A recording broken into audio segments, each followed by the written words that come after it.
Principles of Nature. By Elihu Palmer. Preface. God, to remove his ways from human sense, plucked heaven from earth so far, that earthly sight, if it presume, might err in things too high, and no advantage gain. Milton. The establishment of theological systems, claiming divine origin, has been among the most destructive causes by which the life of man has been afflicted. History furnishes an awful picture of the sad and fatal effects of fanaticism among the nations of the earth, but history furnishes only the exterior. There is a deeper internal wound, which superstition has inflicted in the bosom of society, subversive of all moral sympathy and the fairest traits in the character of man. The sincerity with which many upright minds are attached to the Christian religion, can form no substantial objection against an unqualified investigation into its truth or falsehood. If it be founded in truth, it will stand the test of every examination, it will stand the test of all future ages, and become immortal. It is a point of justice to observe, that this work has been written under the misfortune and embarrassment of a total loss of sight. This, in the estimation of candid minds, will form at least a partial apology for verbal incorrectness, or the want of better arrangement in the construction of sentences. But it is not offered as constituting any kind of apology for errors of opinion or principle. On this head the fullest examination is invited. And, if any one can point out in what respect the principles herein advanced are inconsistent and erroneous, the author will be among the first to reject and condemn them. But this must be done upon the ground of evidence, and not of authority, as the latter bears no relation to truth. The great moral and political questions which now agitate the world, cannot be settled by an appeal to the authority of law books, theological books, or the decisions of ecclesiastical councils. They rest upon the broad basis of evidence, and by this principle alone they must be determined.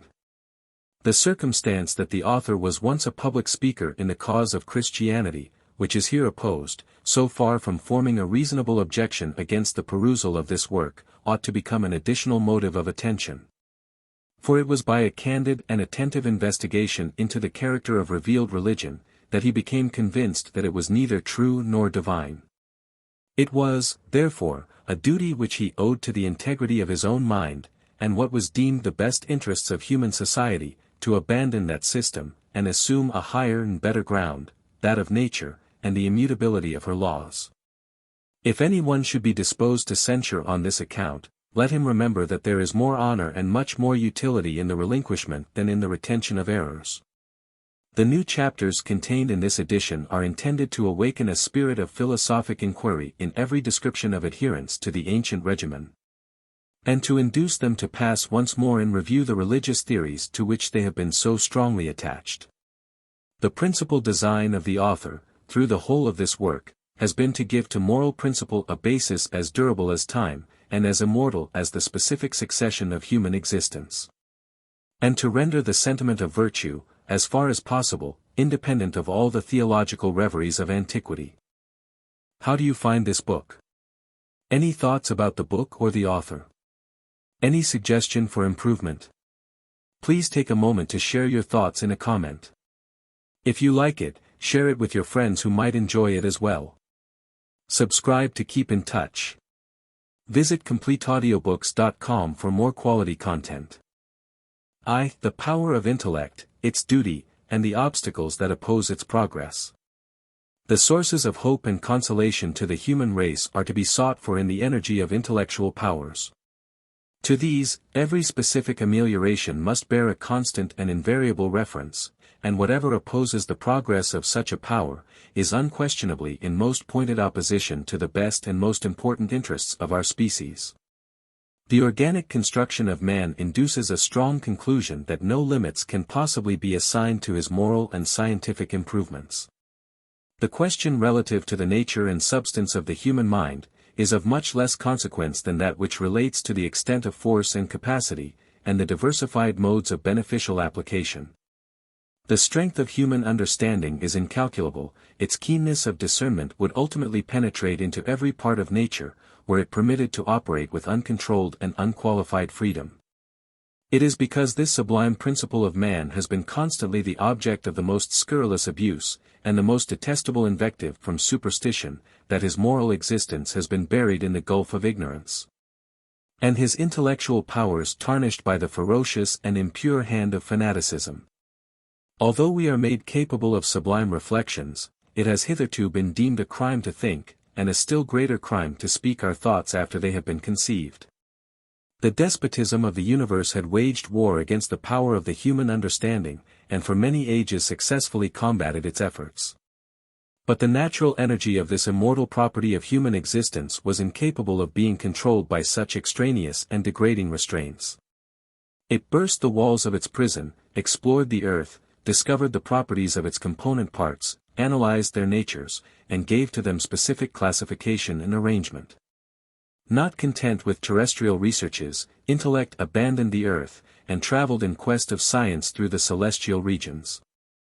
The heavens were explored, the stars were counted, and the revolutions of the planets subjected to mathematical calculation.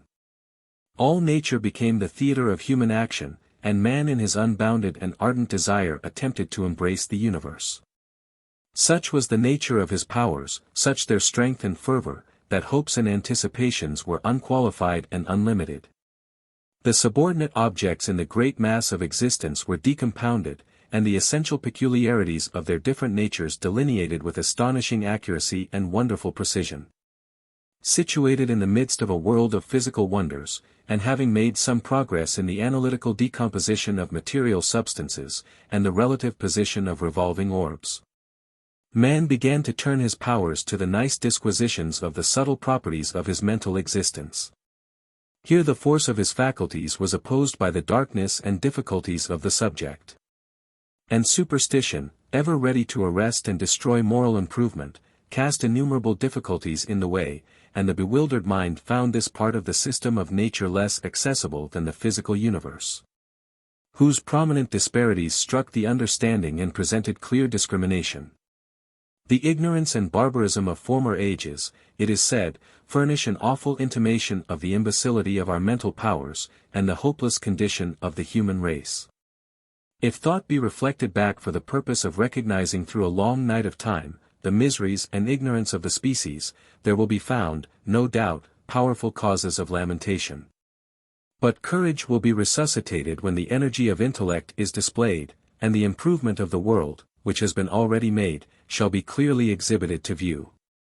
It is not sufficient that man acknowledge the possession of his intellectual powers, it is also necessary that these powers should be developed, and their force directed to the discovery of direct principle, and the useful application of it to social life. Errors, evils, and vices, everywhere exist, and by these the world has been rendered continually wretched, and the history of mankind furnishes the dreadful lessons, and shocks the sensibility of every human being. The savage ferocity of despotism has destroyed the harmony of society, the unrelenting cruelty of superstition has cut asunder the finest fibers that ever concreted the hearts of intelligent beings. It has buried beneath its gloomy veil all the moral properties of our existence, and entombed in the grave of ignorance and terror, the most sublime energies, and the purest affections of the human mind. An important duty is therefore imposed upon intellect, and a departure from its faithful performance should be ranked among the crimes which have most disgraced and injured the felicity of the world.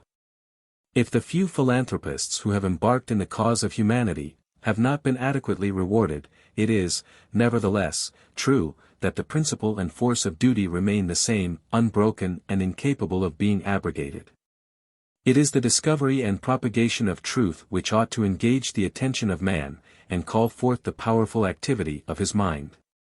The nature of ancient institutions, instead of forming a reason against the activity of mind, should be considered as constituting a double stimulus.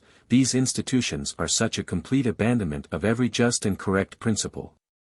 They have been so destructive in their operation and effects, that nothing but the strong and energetic movement of the human understanding will be capable of subverting them. The whole earth has been made the wretched abode of ignorance and misery.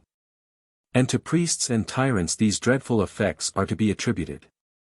These are the privileged monsters who have subjugated the earth, destroyed the peace and industry of society, and committed the most atrocious of all robberies.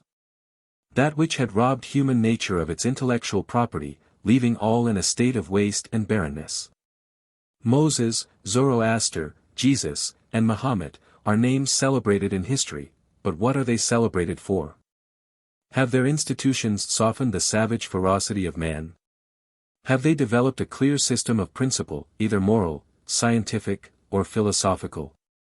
Have they encouraged the free and unqualified operation of intellect, or, rather, by their institutions, has not a gloom been thrown over the clearest subjects, and their examination prohibited under the severest penalties? The successors and followers of these men have adhered to the destructive lessons of their masters with undeviating tenacity. This has formed one of the most powerful obstacles to the progress of improvement, and still threatens, with eternal damnation, that man who shall call in question the truth of their dogmas, or the divinity of their systems. The political tyranny of the earth coalesced with this phalanx of religious despots, and the love of science and of virtue was nearly banished from the world. 12 centuries of moral and political darkness, in which Europe was involved, had nearly completed the destruction of human dignity, and everything valuable or ornamental in the character of man. During this long and doleful night of ignorance, slavery, and superstition, Christianity reigned triumphant. Its doctrines and divinity were not called in question. The power of the Pope, the clergy, and the Church were omnipotent. Nothing could restrain their frenzy, nothing could control the cruelty of their fanaticism. With mad enthusiasm they set on foot the most bloody and terrific crusades, the object of which was to recover from infidels the Holy Land. 700,000 men are said to have perished in the 2 first expeditions, which had been thus commenced and carried on by the pious zeal of the Christian Church, and in the total amount. Several millions were found numbered with the dead, the awful effects of religious fanaticism presuming upon the aid of heaven. It was then that man lost all his dignity, and sunk to the condition of a brute. It was then that intellect received a deadly blow, from which it did not recover till the 15th century. From that time to the present, the progress of knowledge has been constantly accelerated, independence of mind has been asserted, and opposing obstacles have been gradually diminished. The Church has resigned a part of her power, the better to retain the remainder. Civil tyranny has been shaken to its center in both hemispheres. The malignity of superstition is abating, and every species of quackery, imposture, and imposition, are yielding to the light and power of science. An awful contest has commenced, which must terminate in the destruction of thrones and civil despotism, in the annihilation of ecclesiastical pride and domination. Or, on the other hand, intellect, science, and manly virtue, will be crushed in one general ruin, and the world will retrograde towards a state of ignorance, barbarism, and misery. The latter, however, is an event rendered almost impossible by the discovery of the art of printing, by the expansion of mind, and the general augmentation of knowledge.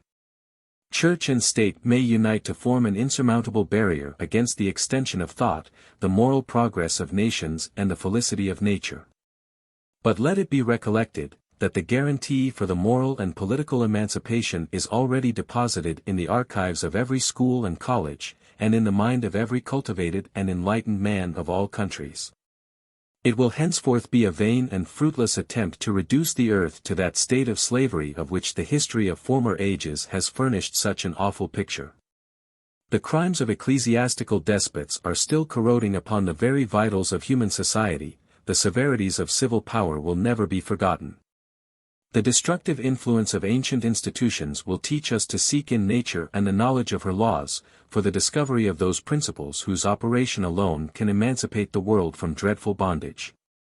If in the succeeding chapters we shall be able to destroy any considerable portion of human errors, and establish some solid truths, our labors will bear a relation to the progressive improvement of the human race, which, to intelligent minds, is of all considerations the most beneficial and important. 2. Theology and its Effects.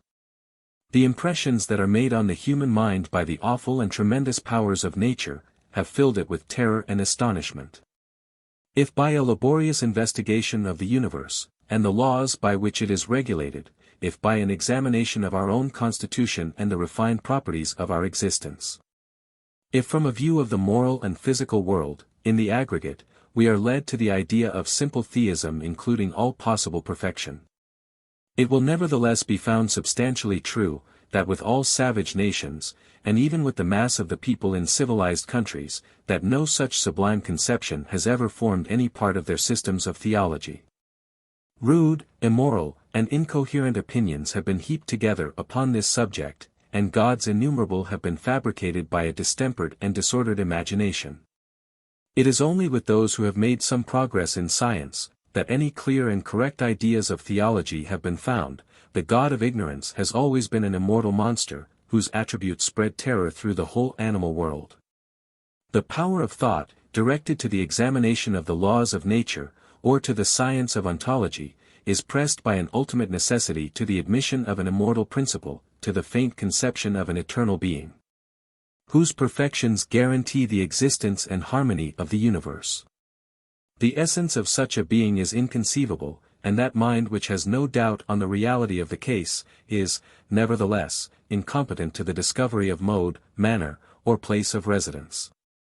If the material world be excluded from constituting any share in the essence of such a being, the refinements and speculations will afterwards become extremely subtle, and conception will, perhaps, be nearly lost in the spirituality of the subject.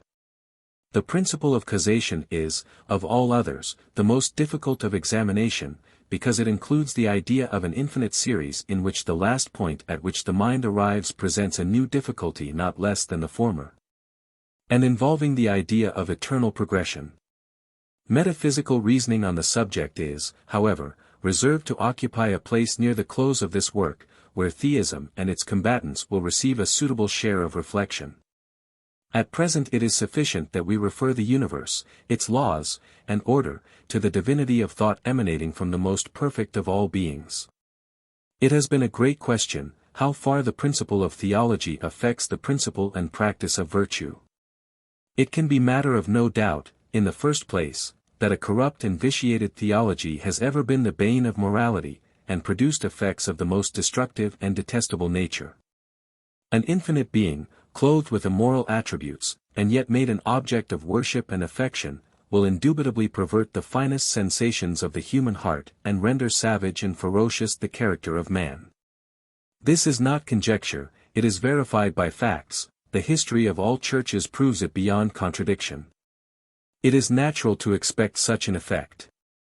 The being that is worshipped is presented as a pattern, and to imitate his properties is declared to be an essential duty. If such a being commit murder, or at any time gives orders to the human race to perform such a cruel act, the order once given is the signal for military assassination, national vengeance, or the exercise of domestic resentment.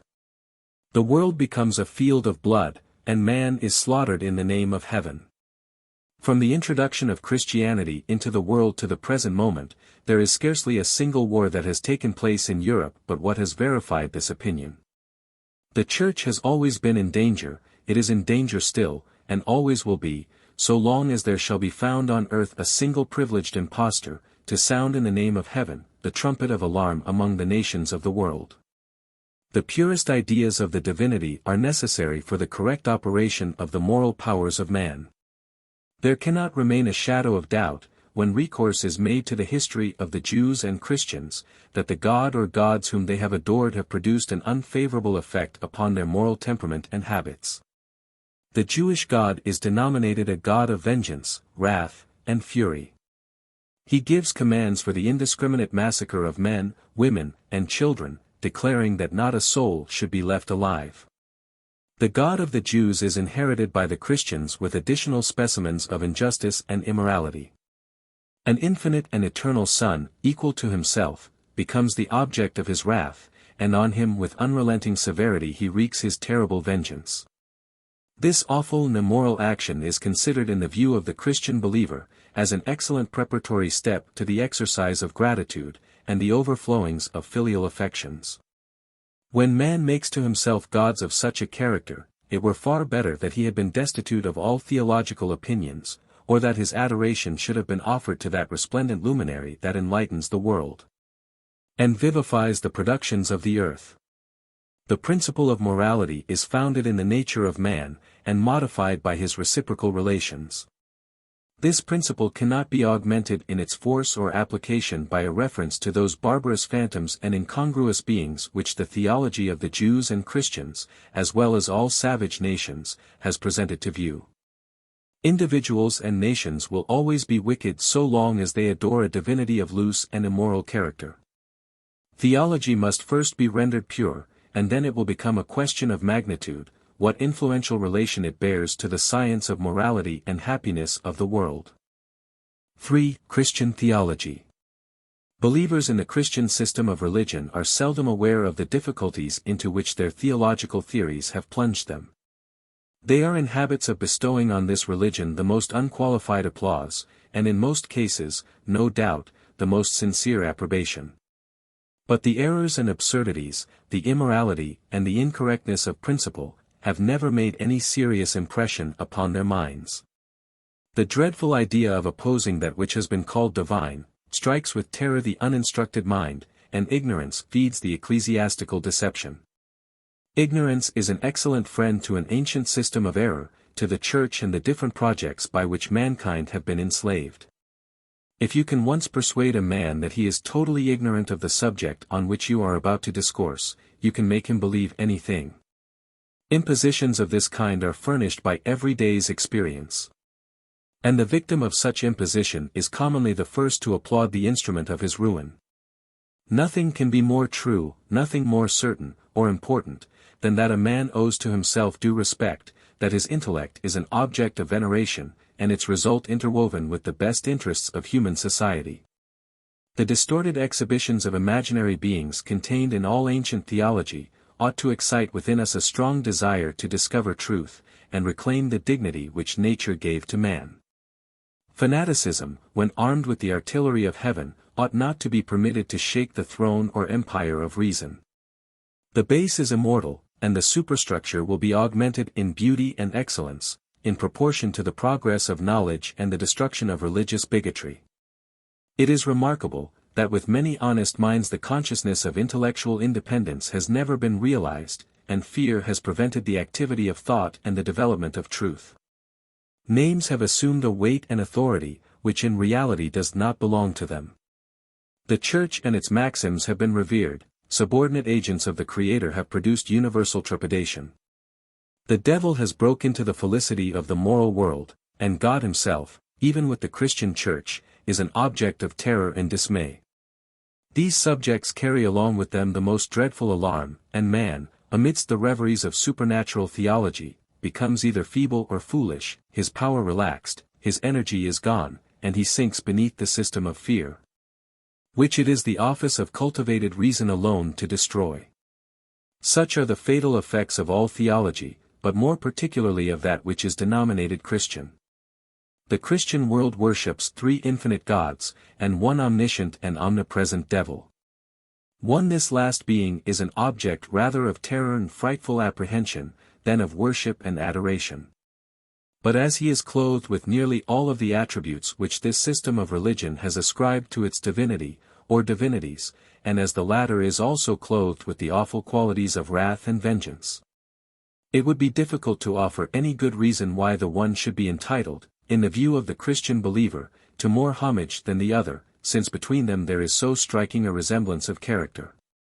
But whether Christian theology represents the devil as an object of worship or only of fear, it is nevertheless certain, that he is a very important and essential character in the drama therein acted. He holds a prominent and conspicuous place in this wonderful system of mythology, and his destruction would go far to the ruin of the scheme itself. There are many other subordinate agents, who are actors in the Christian scenes, such as angels, ghosts, and witches. These, however, are not considered as objects of adoration, but are only to be treated with that degree of civility and respect, to which their station in this celestial and mythological aristocracy may justly entitle them. This variegated group of gods, devils, angels, ghosts, and witches, is what constitutes essentially the supernatural theology, or rather mythology of the Christian world. One sect, the most ancient, and like all others, in their own estimation, the most orthodox, have added one female divinity to complete the beauty and wonder of the scheme. The Virgin Mary, among the Papists, is called the mother of God. And having produced so respectable an offspring, is frequently addressed with prayers and supplications, and to her, also, divine honors are paid. Next to the absurdity of the leading idea contained in the nature of this theological system, is that branch of it which violates all the rules of arithmetical calculation, and mathematical proportion. That which violates all ideas of common sense and common understanding, the awful doctrine of the Trinity. The Father is God, the Son is God, and the Holy Ghost is God, and yet there are not three gods, but one God. The Father is almighty, the Son is almighty, and the Holy Ghost is almighty, yet there are not three almighties, but one almighty. 2. The essence of this doctrine is, that there is but one infinite and perfect being, yet there are three infinite and perfect beings. When the Christian is asked how many gods there are, he will answer, there is but one. If the inquiry be made, how many persons this God is divided into, the answer is three, but to each of these three persons all possible perfection is attributed, and yet in a compound state, the whole mass of perfection continues the same. Let this doctrine be subjected to rational investigation, and its absurdity and contradiction must strike with astonishment every correct mind. There cannot possibly exist in nature more than one infinite, eternal, and perfect being. One infinity swallows up all others, and it is impossible to add to that which is already as great as it can be. If God the Father possesses all possible excellence, if he be infinite in extent, infinite in duration, there can be no space or time in which any other infinite being could possibly exist. Two infinities must either coincide and coalesce, and then they would become one, or they would destroy each other. If the Father is possessed of infinite wisdom, such attribute cannot belong either to the Son, or to the Holy Ghost. If the Son, the second person, possessed such infinite wisdom, it would operate as a disfranchisement of the other two. The same will apply to the Holy Ghost, in exclusion of his competitors. There can be but one infinite. A double infinite is a double absurdity, and the Trinitarian idea is incongruous and impossible. If the assertion be made, that one is equal to three, and that three are no more than one, all numerical distinction is totally destroyed, and man consents to become a fool upon the plainest points. Trinitarian declarations are direct contradictions to each other. The part is as great as the whole, and the whole is no greater than the part. Three infinities put together make only one, and the destruction of two of them does not diminish the mass of existence or perfection. If facts did not stare us in the face, we should never have believed that it was in the power of superstition to have perverted in so gross a manner the human understanding. In all the common concerns and calculations of human life, Christians themselves practically declare that they do not believe in the doctrine of the Trinity. In these concerns, they would be very unwilling that a part should be considered as equal to the whole, or that the whole should be estimated no higher than the part. They would not consent to destroy all numerical distinction, nor would they be willing to annihilate the just ideas of discrimination, by which their interest is supported. But although in common life they would reject all this, yet in theology the nature of things is stripped of its true character, and every species of just distinction is perverted or destroyed. This doctrine of the Trinity, Christianity has borrowed from the ancient heathen ideas, and the Church has incorporated it for the purposes of mystery and ecclesiastical imposition. It was found among the reveries of Plato, and being transferred to the followers of Jesus, it has appeared under the Modification, and with the names of Father, Son, and Holy Ghost. Thus modified, it became the foundation of a cruel and ferocious dogma, that eternal damnation should be the portion of him who called in question this holy mystery. The spirit of this Trinitarian opinion has diffused itself through several other parts of the Christian system, and the idea of an atonement is not the least shocking amongst the consequences that are to be ascribed to this theological absurdity. The followers of the Son of Mary boast of the purity of their theistical doctrine, but a candid examination of it proves that it is nothing more than a modification of the mythological opinions of all ancient and barbarous nations. 4. The Bible, or the sacred writings of the Jews and Christians. Among all nations that have pretended to any kind of literary improvement, there have always been found ambitious, designing, and fanatic men. who are impelled by one or the other of these considerations to become leaders of influential characters among the beings who surround them. Superiority of talents or improvements constituted a ground of hope and strong belief that they should succeed in an attempt of this kind. Advantage was taken of human ignorance, and the most destructive and erroneous plans were introduced and established by length of time and the force of authority. In nations not at all, or very little improved, tradition has supplied the place of sacred writings, and they have been equally the dupes of those unprincipled chieftains who have assumed authority over them. Moses and Mahomet governed their followers with a rod of iron, and a military despotism. They were savage and ferocious men, crafty and intriguing, and they knew how to subject to their will the stupid but unfortunate followers who were devoted to their views. If Jesus was more mild, benevolent, and temperate, it was because he had less power, and because his disposition was less cruel and resentful. His followers, when clothed with power, have not paid a very high compliment to their master, for the history of their conduct evinces the most malignant design, and the earth has been drenched in blood, to defend that system of religion, of which the meek and lowly Jesus is reputed to be the author. The Christian religion is a compound and combination of all the theological writings of the followers of Moses and Jesus. We have no evidence that either of these men wrote any part, either of the Old or New Testament. From Genesis to the Apocalypse of St. John, a vast variety of fact, fable, principle, wickedness, and error is exhibited to view. The book, though bound together, appears to be in many respects discordant. The historical part has no accurate connection, the moral part is distorted, deficient, or wicked, the doctrinal parts are either unintelligible, or contrary to moral and philosophical truth. These positions shall be proved in the course of the examination of these sacred writings. It is sufficient for the present that the consideration which relates to the origin and nature of such productions, should form the basis of our inquiry. It is because man has forgotten the dignity of his nature, it is because he does not realize the force of his faculties, that he consents to yield to the impositions of superstition. What is a book, whether it be denominated sacred or not, unless the human mind is capable of discovering the evidence by which the truth of such book can be substantiated? The Bible, which means nothing more than a book. The Scriptures of the Old and New Testaments, which means nothing more than the heterogeneous writings contained in the former, and the incoherent and unintelligible will of various beings contained in the latter. What are all these to the correct decisions of human intellect, unless the matter therein contained can be collated with the immortal principles of truth in the system of nature? The title page of the Bible subjects it to a strong suspicion of fraud and deception, of error, alteration, and absurdity.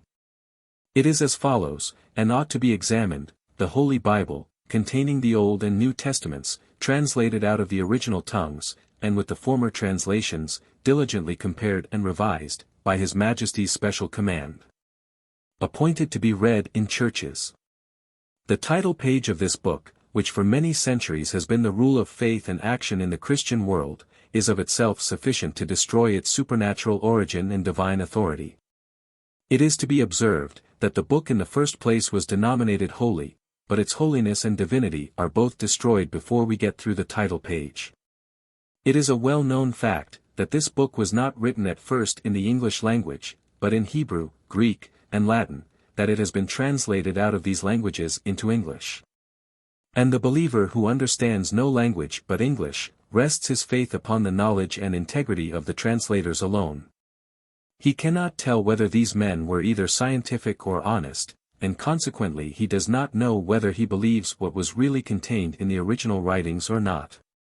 He cannot determine whether the sentiments which have drawn forth the affections of his heart, have really emanated from God, or proceeded from the mind of man. He cannot tell whether the supposed truths of the gospel are the result of human or divine power. If the sentiments and the doctrines be consistent with the nature of things, he may, on this account, pronounce them true. But they are true because they are consistent, and not because they have been revealed.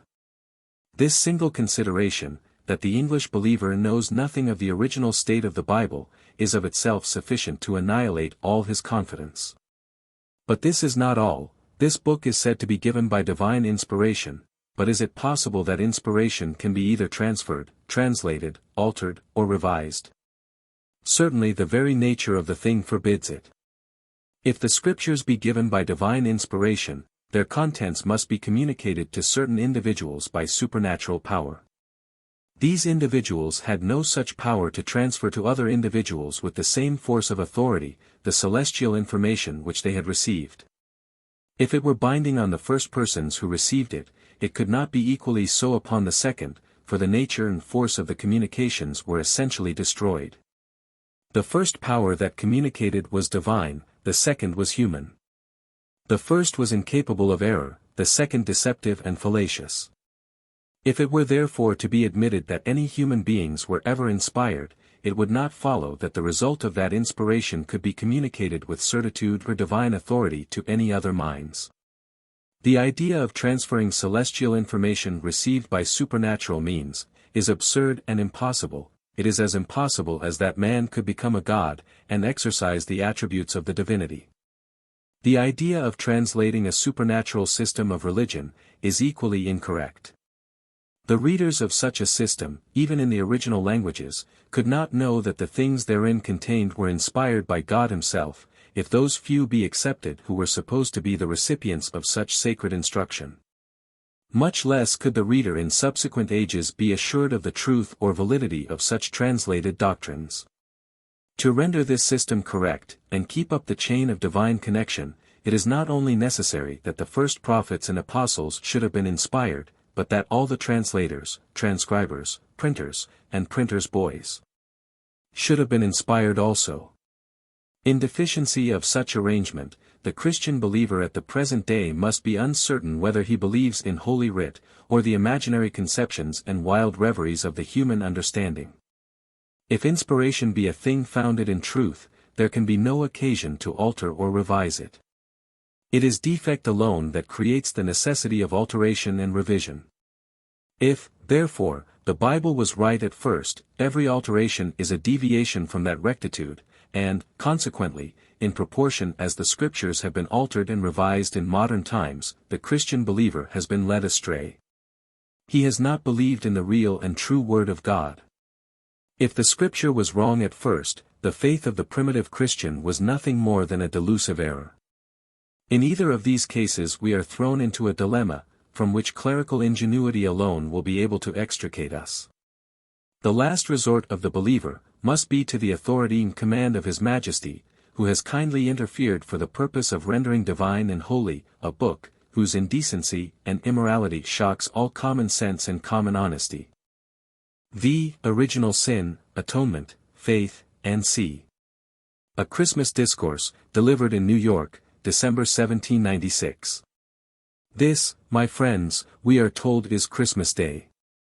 And while the pious and learned divines of all Christendom are extolling the beauties, the excellencies, and the divinity of the Christian religion, while its doctrines are represented as the most pure and celestial, its morality exalted above that of any other ethical treatise, and the goodness of the Creator represented as demanding the most unreserved gratitude, and the highest affection of the human heart, while this absurd and cruel system is everywhere held up to admiration, as containing the height of divine perfection and the most unbounded displays of infinite benevolence.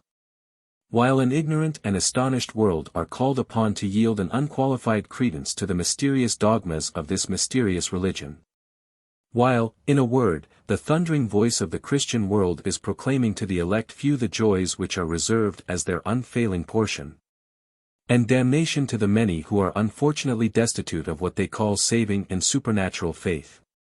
Be it our task to inquire into the truth or falsehood of these declarations. This inquiry shall be made without reference to any other principle than that of truth, or any other effect than that of the happiness of mankind.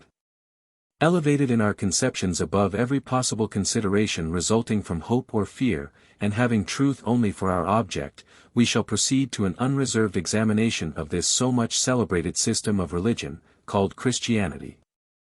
The world has been so long in the habit of believing it to be true, that the mind seems to have lost all traces of independent investigation. A mental stupidity has taken possession of the human faculties, and liberal inquiry has been lost in the vortex of clerical authority. A general torpor has reigned for ages past, and it is now time to throw in our aid, to awaken the mental energy of intelligent beings. Let us proceed, then, to an unprejudiced discussion of the subject. And in order to do this with perspicuity, the following methods shall be observed. First, we shall make some remarks concerning Jesus Christ. To delay, we shall consider the doctrines of the Christian religion. 3. Delay, the morality of this religion. 4. The effects of the introduction of Christianity into the world. With respect to the first proposition, we may observe, that among other strange and marvelous things contained in this scheme of religion, the conception of Jesus Christ is very singular and unnatural. He is ushered into the world in a manner neither credible nor cognizable by the human mind. He has a mother, it is true, but he has no father. For although the lineal descent is traced through many generations down to the person who ought to have been his father, yet the chain is here broken, and he is said to have been begotten by a ghost. To what purpose is this genealogy given, when the lineal descent is to be wholly destroyed in the conclusion of the scene? And after having destroyed it, and ascribed the conception to an unknown phantom, called the Holy Ghost, he is then said to be the eternal Son of the Father, that is, of the Creator and Preserver of the universe. If he is the only begotten Son of the Father, how can he be the Son of the Holy Ghost? And if he was really begotten by this ghost, what had the Father to do with this scene of debauchery? At any rate, what conception can the human mind form of this absurd and contradictory representation? This child, when born, appears to be a human being, and yet his is supernaturally begotten by two supernatural fathers, and he is as old as either of them. Sophistry and folly united cannot exhibit a greater specimen of nonsense and irrationality. This story of the Virgin and the Ghost, to say no more of it, does not wear the appearance of much religion. And it would not, it is presumed, be difficult in any age or country, to find a sufficient number of men who would pretend to be ghosts, if by such pretensions they could obtain similar favors, especially with the consoling reflection superadded of becoming the progenitors of the pretended Saviour of a wicked and apostate world. How absurd and contradictory are the principles and the doctrines of this religion! In vain do its advocates attempt to cover this transaction with the machinery of ghosts and supernatural agents. The simple truth is, that their pretended Saviour is nothing more than an illegitimate Jew, and their hopes of salvation through him rest on no better foundation than that of fornication or adultery. But let us suppose that the mode of bringing him into the world was natural and consistent. What valuable purpose has been effected by it? There has been none, either in his conception, his birth, his life, or his death, unless the horrid cruelties, the murderous wars and devastations, which have disgraced the annals of the Christian world, can be considered as blessings to mankind. In every moral point of view, the world is infinitely worse, and so far as relates to their felicity, we may boldly assert, that wretchedness has been increased, yet this was the man who was to do away sin, and bring in an everlasting righteousness. This was the source whence innumerable benefits were to be derived, but, alas! Wickedness and misery have been the continued and uniform result. But to proceed, what was the conduct of this person, called Jesus Christ? Was it like the conduct of a deity, or like that of an ignorant uninformed man? Was it the conduct of divine wisdom, or that of imbecility and distrustful apprehension? If this man, Jesus Christ, had really entered into a coalition with the Creator of the world, for the accomplishment of important purposes relative to the happiness of the human race. If the stipulation had been well understood by the two contracting parties, in the origin of the business.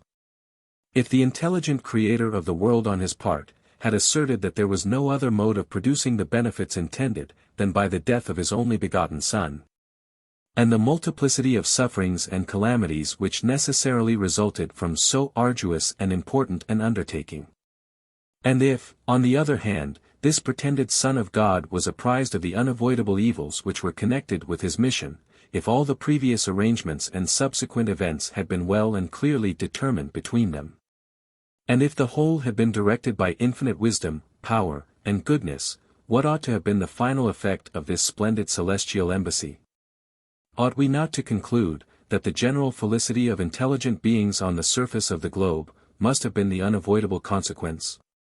Are we not bound to suppose that a plan of operation formed in the cabinet of eternal wisdom, must have answered all the purposes which that wisdom was calculated to produce? Instead of this, how wretchedly are we disappointed! Vice is not destroyed, and the fears of future damnation are increased. 3 infinite gods have labored in vain, and their united efforts have not been able to rescue mankind from endless torments. But further, why was not this pretended Savior exhibited to the world, the nature of his scheme, and extensive benefits of his mission? Was he uninformed, or was he incapable of communicating to intelligent beings the knowledge of a plan on which their eternal felicity depended? If, as is pretended, he had been God himself, or if he had been enlightened by the wisdom of the Creator, no progressive steps of science could be applicable to his condition. It could not be necessary for him to go to a school or academy in order to learn to read or write, and yet we have no evidence that he was capable of either, and the negative evidence on this point is almost conclusive.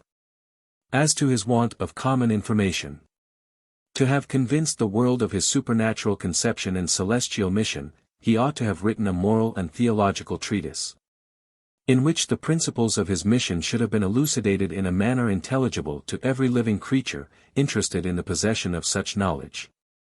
But unfortunately for mankind, this has not been the case. All is doubt, all is uncertainty, and we are left to depend on the opinions and declarations of others, who seem to have known but little of the matter. They tell us an unconnected and inconsistent story, of the conception, the life, the death, and the resurrection of Jesus Christ, but they have no system, and their development of moral principles is partial and inaccurate. But the concluding scene of his life exhibits some information worthy of our impartial attention. In his last moments he cries out, my God, why hast thou forsaken me?" What conclusion is it natural to draw from this distressing exclamation? It appears to be this, that on the part of Jesus Christ, there was a virtual renunciation of his confidence in the Creator. And on the supposition that there was originally a concerted plan of execution well understood by both the parties, the fulfillment of it seems here to have been relinquished, and the beneficial effects annihilated. On the part of Jesus, it is saying, I have been deceived in this undertaking. I did not expect that I should have been forsaken in this hour of my greatest distress. But I rested with confidence on eternal wisdom, for a timely escape from this wretched misfortune. On the part of the Father, there is a want of attention and support in this trying hour. He forsakes his beloved Son. He gives him up to the murderous fury of vindictive enemies, and neither the one nor the other of the parties exhibits that spirit of fortitude and constancy which might justly have been expected on so interesting an occasion. The reflecting mind concludes, therefore, that the whole is but a fiction, and that no such stipulation ever took place between the man Jesus Christ, and the Creator of the world. We shall now proceed to an examination of the doctrines of the Christian religion, and compare them with the principles of a genuine and natural morality, the nature and character of man, and the perfections of the intelligent Creator of the universe. If the founder of this religion was destitute of authority in his mission, the doctrines which are applicable to him will fall of course. But so strong are the prejudices of mankind in favor of these doctrines, that it becomes necessary to expose the immorality of them before we can expect that they will be relinquished. The most important doctrines of this supposed celestial scheme, are those of original sin, atonement, faith, and regeneration. The first two of these are essentially immoral in their nature. The third, though considered as a virtue by Christians, has nothing in it either of merit or demerit, and the last being supernatural, is not cognizable by the faculties of the human mind. This strange and unnatural system, called the Christian religion, commences the development of its dogmas, by the destruction of every principle of distributive justice. It makes the intelligent beings who are now in existence accountable for the errors and vices of a man who lived 6,000 years ago. A man who, its advocates say, God created upright, free from every kind of impurity, and placed in a state of uniform happiness, with a strong natural propensity to the practice of every virtue, and an equally strong aversion to every vicious and immoral principle. Created in the image of God himself, and possessing an unqualified attachment to celestial purity and goodness. This man, nevertheless, transgressed the divine law, and this solitary violation becomes temporarily and eternally fatal to the human race. Moral impurity assumes a new shape, and becomes transferable through successive generations. Though none of this man's descendants could possibly be partakers of this original criminality, they are, nevertheless, implicated in the consequences and effects of his primary apostasy. They sinned with him, and fell with him, in his first transgression. This is the language of pious and learned divines, and of the rectitude of the principle we are not permitted to doubt, under pain of eternal damnation. But the truth compels us to assert, that this doctrine, called original sin, is, in the first place, totally impossible, and in the second place, that it is as immoral and unjust, as the Creator is righteous and benevolent. The virtues and the vices of intelligent beings are not of a transferable but of a personal nature. In a moral point of view, the amiable or useful qualities of one man cannot become those of another, neither can the vices of one be justifiably punished in the person of another. Every man is accountable for himself. And when he can take no cognizance of the intentions or actions of any other man, how can he be justly responsible for their injurious effects, or applauded for any benefits resulting from them? If Adam or any other man, who lived several thousand years ago, was guilty of an immoral conduct, what has that to do with the moral condition of the present generation? Is a man to become criminal before he has existed? Or, is he to be criminated afterwards, by the immoral conduct of those who lived long before him? Has not every man errors enough of his own to answer for, without being implicated in the injurious consequences resulting from the bad conduct of his neighbor? Shall there be no line of moral precision, by which human beings can be tried, condemned, or acquitted? It seems by the general tenor of this doctrine, that every rule of moral precision is here totally disregarded, and setting aside the want of justice, the whole business wears a farcical and ludicrous appearance. This original evil so destructive to the human race, commences by the eating of what is called the forbidden fruit. Whether the fruit was an apple, a peach, or an orange, is not material for us to know. If it was either the one or the other of these, and the fruit was good, there could be no harm in eating it, and if bad, let him take the consequence whose ignorance or temerity induced the action. But whether good or bad, whether eaten or not eaten, is nothing to us, and we are neither worse nor better for reading this foolish story. The moral impurity of the heart can bear no possible relation to the criminality of Adam, or any other man of that day or generation. Let Adam, therefore, and his partner Eve, together with the devil and his snakes, attend to their own concerns, and if they have fallen into difficulties by their own follies and vices, let them extricate themselves as well as they are able. For myself, I have so much regard for all of them, that I hope they will not be damned forever. For notwithstanding much noise and clamor has been raised, I think that neither party was so bad as the pious ambassadors of heaven have represented them. The story is almost too foolish to deserve a serious examination. Let intelligent man study his own nature, and the passions of his heart, let him observe his relative condition and the springs of his action, and he will soon discern the causes of his calamity. He will find that disorganization or physical death is an unavoidable appendage of animal life. That the very construction of his nature ensures the certainty of a subsequent derangement, and that the primary qualities of all sensitive beings gradually lead to dissolution. No organic perfectibility of animal existence has been discovered yet, which is capable of excluding the anticipation of decay through the progressive operations of physical causes upon the constitution. And perfect moral rectitude, though it were capable of extending the period, could not give ultimate durability to beings organized like ourselves. Nevertheless, we are told that death, three spiritual, temporal, and eternal, are the consequence of his primitive apostasy. By spiritual death is meant moral turpitude of the heart and character. But this in many beings obtains but partially, and is always the effect of personal infraction of moral principle, bearing no possible relation to Adam. By temporal death, is meant that death which experience teaches us to be the fate of every creature in the present world, and this death, though an essential ingredient in the constitution of nature, is foolishly and unphilosophically attributed to the sin of Adam. If Adam, previous to his supposed apostasy, had been thrown into a fire, or immersed in water, would not one of these elements have disorganized him, or the other have drowned him? Or would he have returned from these trials with all the beauties of youth and vivacity in his appearance? If it be contended that he would, a constitution must then be attributed to him of which the human mind can form no conception.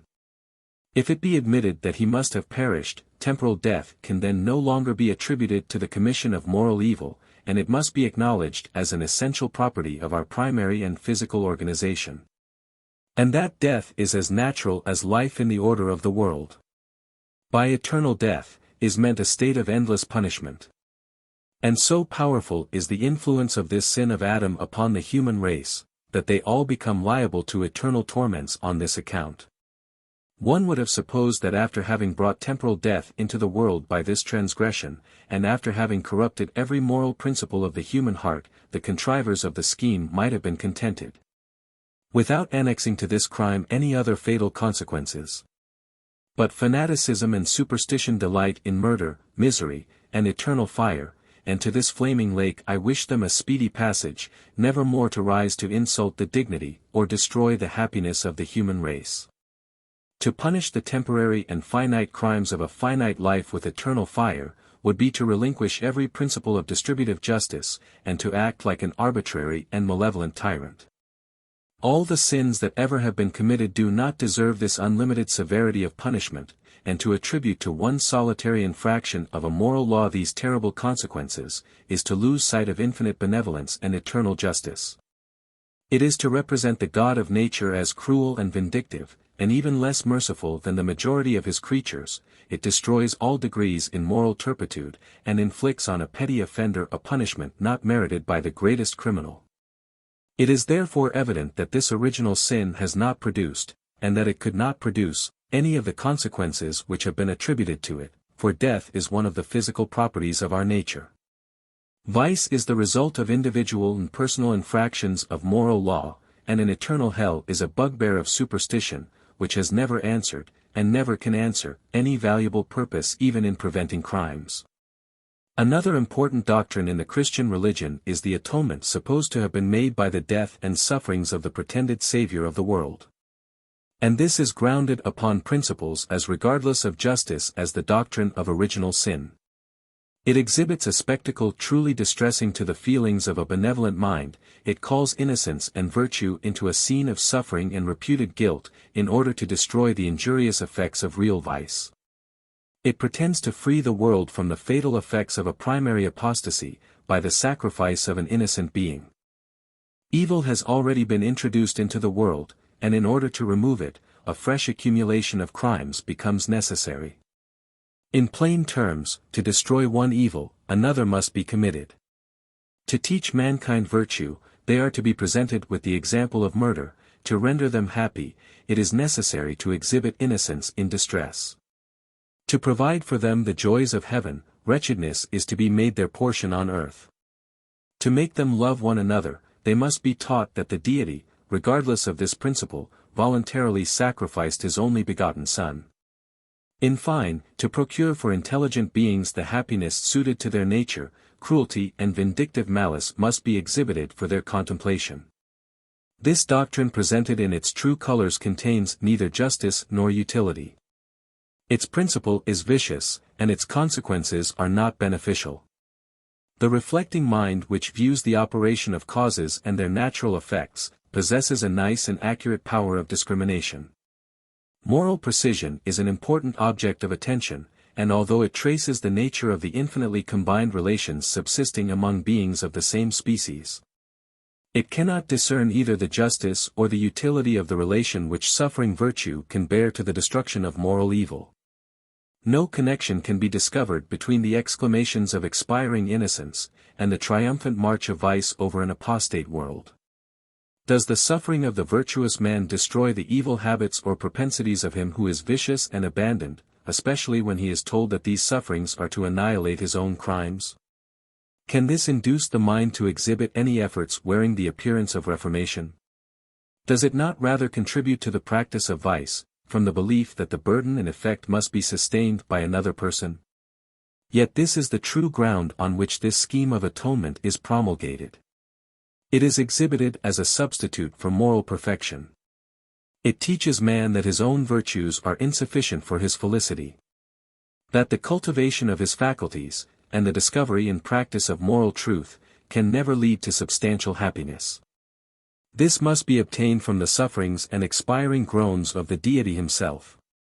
But even on Christian principles, what useful purpose has this atonement answered? Though the believers of this religion have sacrificed the God of nature to gratify their pride, have they by this means accomplished their end?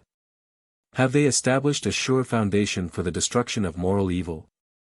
Have they ensured permanent happiness to every intelligent being? No, this desirable end is not completed. Sin, say they, is an infinite evil. Was the atonement infinite? Alas! No, for although Jesus Christ, who suffered, was equal to God himself, yet all of them acknowledged that it was the human, not the divine nature that partook of this suffering. If, therefore, it was the human nature only that suffered, this suffering could only make a finite atonement, and if the sin was infinite, this atonement could not reach its nature or destroy its effects. For to have done this, the atonement must have been commensurate with the evil to be destroyed. But as the one is finite, and the other infinite, no relation could have subsisted between them, and no beneficial effect has been or can be produced from it. This method of destroying evil is an unfortunate one. It is essentially unjust in its principles, and useless in its effects. It professes to sacrifice an infinite being, but it denies the possibility of this sacrifice producing anything more than a finite atonement.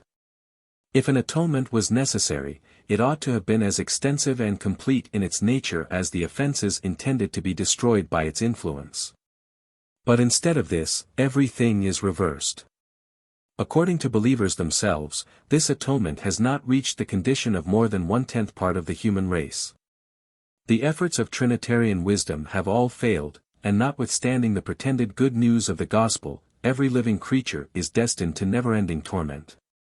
The elect themselves are incapable of escaping eternal damnation, for without an atonement they cannot be saved, and the atonement that has been made is not equal to the crime committed.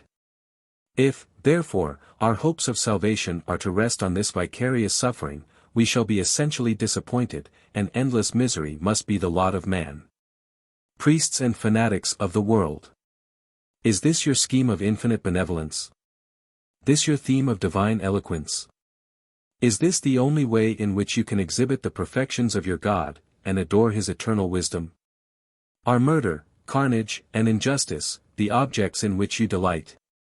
Have you lost all attachment to moral virtue, all veneration for the dignity and faculties of your nature? Have you dismissed all respect for nature and for truth? Will you never learn wisdom from the book of nature? Will you never derive instruction from the permanency of her laws? Is it only among miracles, ghosts, and crucified gods that you delight to walk? Oh! Prejudiced and superstitious man, look at the splendid beauties of nature, look at the vast machinery of the universe, and through these thou mayest discover the intelligent organizer of the whole, perfect in all his attributes, and worthy of thy adoration. The next principle of discussion is that of Christian faith, and this among the believers of this religion has been considered as a great virtue. But is this substantially true? What is the real meaning of the word faith? It is necessary to inquire concerning its true definition, and from this inquiry we shall be able to draw a conclusion whether or not the principle of faith is meritorious. Faith is an assent of the mind to the truth of a proposition supported by evidence. If the evidence adduced is sufficient to convince the mind, credence is the necessary result. If the evidence be insufficient, belief becomes impossible. In religion, therefore, or in any other of the concerns of life, if the mind discerns that quantum of evidence necessary to establish the truth of any proposition, it will yield to the force and effect of the proofs which are produced. If, on the other hand, the intelligence of man does not discern the necessary influence of such evidence, infidelity will be the natural and unavoidable result. Why then is the principle of faith considered a virtue? If a man beholds the sun in its meridian splendor, and declares the truth of this exhibition, is he meritorious in making this acknowledgment? If any truth in nature is well substantiated and supported by the testimony of his mind or senses, does he deserve credit for his mental acquiescence? No. Why then have the Christian world annexed to this principle of belief any degree of merit? Is necessary acquiescence a virtue? Does man become entitled to praise for the acknowledgement of facts guaranteed by his senses, or essentially supported through the channel of his mental faculties? Does truth really exist in the system of nature? And is this truth discoverable by the operations of the human mind? And shall man, notwithstanding this, arrogate to himself a high degree of importance, for the rejection of the splendid testimonies which are exhibited for his contemplation? No. After a full display of evidence, the mind must yield to its necessary and unavoidable influence. When, therefore, the Christian religion represents faith as being meritorious, it loses sight of the natural operations of the human mind. It betrays an ignorance of nature, and becomes censurable by its deviation from the primary and essential arrangements. Yet in this holy book we are told, that, he that believeth not shall be damned. But what are we to believe? Are we to believe that the Creator of the universe is the parent and friend of the whole human race? Are we to believe that his wisdom acts in coincidence with general felicity, or operates on the ground of universal happiness? Are we to believe that the establishment of general laws is sufficient for the well-being of intelligent agents? Are we to believe the vast machinery of the universe to be under the guidance and direction of eternal perfection? Are we to believe that the primary principles of our nature are sufficient for our improvement and ultimate perfectibility?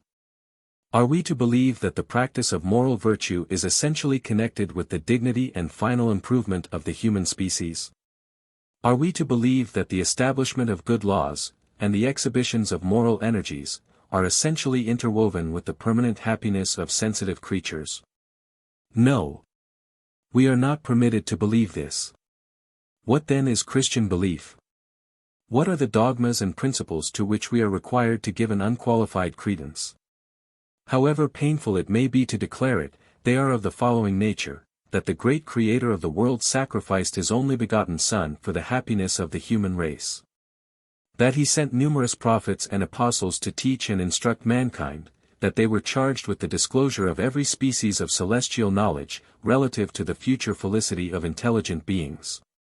That they were unwearied in their attention to enlighten and inform the human race, that they exhibited every possible effort for the accomplishment of this desirable end, and all this to no valuable purpose. That man is to be criminated for the bad conduct of a person who lived 6,000 years ago, that he can be made happy only by a crucified God, that he can perform no virtue of himself, and yet, that without being perfectly holy, he cannot be happy. That he must give an unlimited credence to the greatest absurdities, and most palpable contradictions, and view the most immoral specimens of human actions as sanctioned by the Deity. That he must venerate the most senseless opinions, admire the most unexampled ignorance, and love the most detestable crimes. In fact, that he must believe in a book which contains, systematically considered, neither truth nor morality, neither purity of sentiment nor principle, neither propriety of arrangement, nor progression of human improvement. Erroneous in all its primary establishments and vindictive in all its consequences, unjust in its origin and malevolent in all its subsequent movements, incorrect in its relations and impure in its intentions. Destructive to science, an insult to morality, and essentially injurious to human felicity. This then is Christian faith. Great God of nature! Must we then renounce the justifiable exercise of all our faculties, in order to be happy? To attain felicity, is it necessary that we believe in contradictions?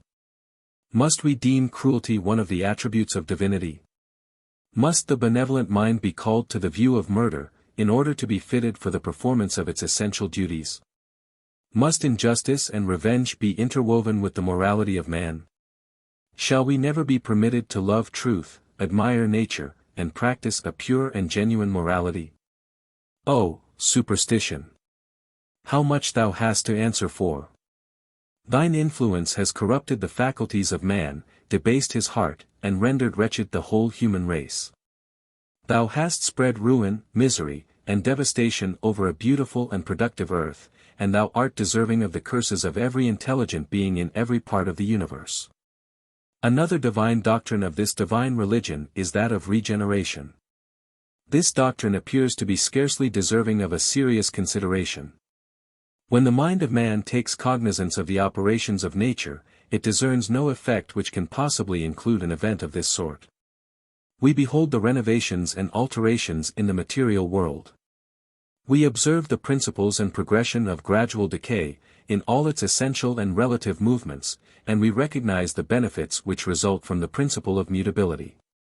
The principles of disorganization and reproduction are everywhere discoverable in the works of nature, but no justifiable analogy can possibly be drawn from this view of the subject.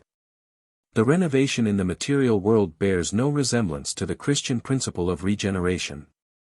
The one is cognizable and rests on natural grounds, the other is inconsistent with the knowledge derived from experience.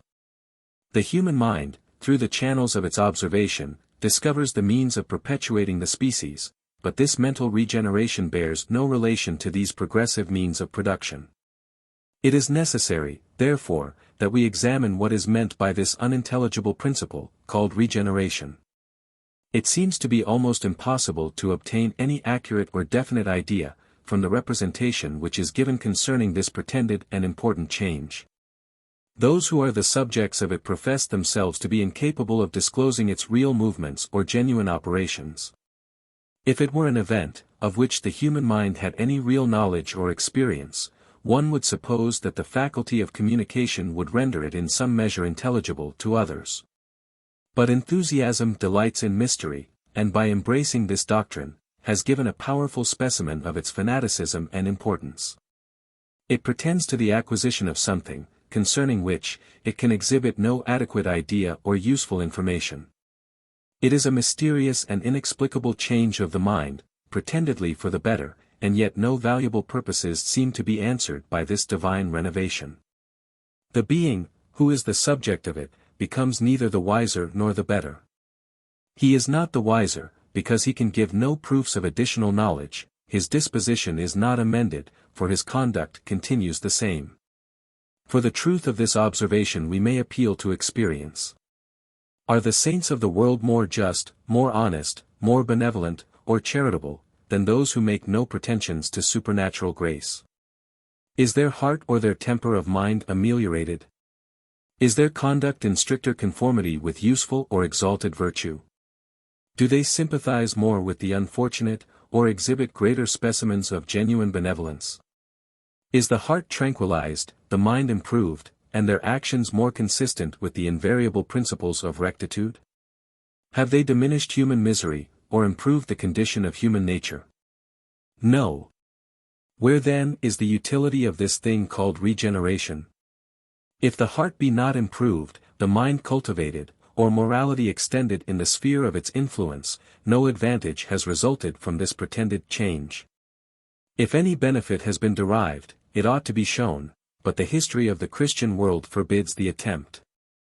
But further, the performance of the duty which is assigned to the being called the Holy Ghost, seems to have been attended to in a manner not discernible by the highest faculties of the human mind. If this being had really undertaken the moral renovation of the human species, he ought to have rendered it universal, and explained its operations on cognizable grounds. But no such thing having been done, the rational conclusion must be, that the whole is a delusion.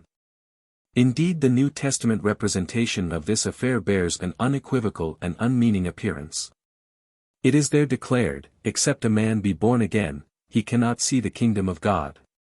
And when Nicodemus makes the rational inquiry how such an event could possibly happen, he is put off with an evasive answer, John chapter 3. Nicodemus saith unto him, How can a man be born when he is old? Can he enter the second time into his mother's womb, and be born? Jesus answered, Verily I say unto thee, except a man be born of water and of the Spirit, he cannot enter into the kingdom of God. Marvel not that I said unto thee, Ye must be born again. The wind bloweth where it listeth, and thou hearest the sound thereof, but canst not tell whence it cometh, and whither it goeth, so is every one that is born of the Spirit. Nicodemus answered and said unto him, How can these things be? Jesus answered and said unto him, Art thou a master of Israel, and knowest not these things? Verily, verily, I say unto thee, we speak that we do know, and testify that we have seen, and ye receive not our witness. If I have told you earthly things, and ye believe not, how shall ye believe if I tell you of heavenly things? And from this passage it is evident that Jesus, who made the answer to Nicodemus, knew nothing of the nature of this marvelous change. Being born of water and of the Spirit is a phrase without meaning. What ideas can this possibly convey to the mind? But the advocates of this doctrine contend that one part of this sentence relates to baptism, and the other to the influence of the Holy Ghost. This does not mend the matter, neither does it exhibit any new species of information. For what has baptism to do with the moral condition of man? Can water, externally applied, destroy internal moral turpitude? If human vices could be cured through this channel, the more rational efforts for the renovation and improvement of our character would become unnecessary. But it is clearly discernible, that as vice is a violation of moral law, the way to remedy the mischiefs resulting from this violation, is not to pour water on the face, which can have no possible influence on the mind, but to return to uniform conduct, consistent with the primary principles of moral virtue. And further, to be born of the Spirit, being unintelligible, and without any beneficial effect, is equally ridiculous and absurd. The comparison of this regeneration with the blowing of the wind, exhibits nothing but the ignorance of him who made it. Indeed, the principle on which the doctrine rests, is so unnatural and so destitute of any valuable effects, that it is unworthy of further consideration. The next point of examination is the morality of the Christian religion. On this head, the advocates of this revealed system have made a mistake injurious to themselves, by extolling its morality above that of any other moral treatise. They have provoked inquiry in comparison, and the result serves only to diminish the pretended excellence of their scheme. It is not denied that this religion contains some good moral maxims. But it is denied that it contains anything like a pure system of genuine morality. Its moral maxims are but thinly interspersed, and they are inaccurate and incomplete, trifling, and often without utility, destitute of justifiable application to the moral condition of intellectual life. All morality that is genuine, is drawn from the nature and condition of rational beings. It is calculated to preserve and augment their happiness, to raise and extend the dignity and utility of social existence. It assumes for its basis, the genuine principles of reciprocal justice, and an extensive benevolence. While it regards the felicity of others, it also regards the preservation of our own life and happiness. But the moral doctrine concerning injuries, contained in the Christian religion, is not established upon a principle of this mutual nature, but solicits an accumulation of insult. By commanding us after being smitten on one cheek to turn the other also. This is sacrificing the dignity of our character, and inviting fresh injuries. It is surrendering up the manly part of our nature, into the hands of him who is sure to trample it under foot. And again it is said, If any man will sue thee at the law, and take away thy coat, let him have thy cloak also. That is, after thine enemy hath unjustly taken away a part of thy property, it becomes thy duty to bestow upon him the remainder. If thy coat is already gone, thou must give away the remainder of thy garments, and go naked thyself. If thine enemy do thee all possible injury, thou must in return exercise towards him sincere love and affection. If he persecute thee, thou shouldst bless him for his curses and persecutions. In short, to comply with the spirit of this morality, we must invert the order of nature, and bestow on crimes and continued abuse, the most endearing affections of our heart. Where is the believer who puts this morality into practice? It is not considered by every one as merely theoretical. Have you who are believers in this system, coats and other garments to bestow, in order to comply with its injunctions? Are you willing to surrender your natural dignity, to sink your nature to a level of a spaniel, in order to become a true Christian? And can you, with any appearance of truth and justice, advocate the purity and celestial nature of this species of moral maxims? It may reasonably be presumed that if one coat had been obtained through the channel of a lawsuit, another lawsuit would be necessary in order to obtain the cloak. And thus this celestial morality would become the cause of endless litigation. But if we should accede to the truth of the assertion, that all the maxims held as moral by the professors of Christianity, were really and truly so, this would not prove the celestial origin of their religion. For if we attribute to them all the excellence which is contended for, they still fall below ancient and modern dissertations on this subject. This religion does not draw its morality from the right source.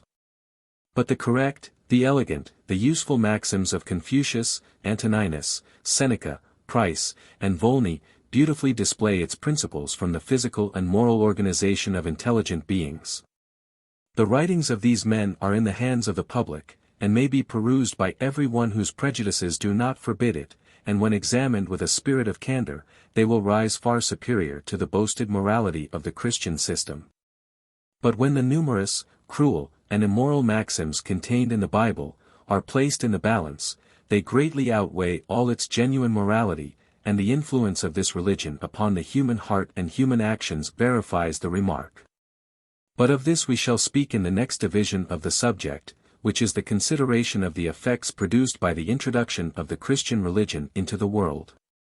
When the human mind takes a retrospective view of past ages, through the mirror of history, when it calls up to its contemplation, the murderous devastations, the horrid wars and cruelties which have desolated the Christian world.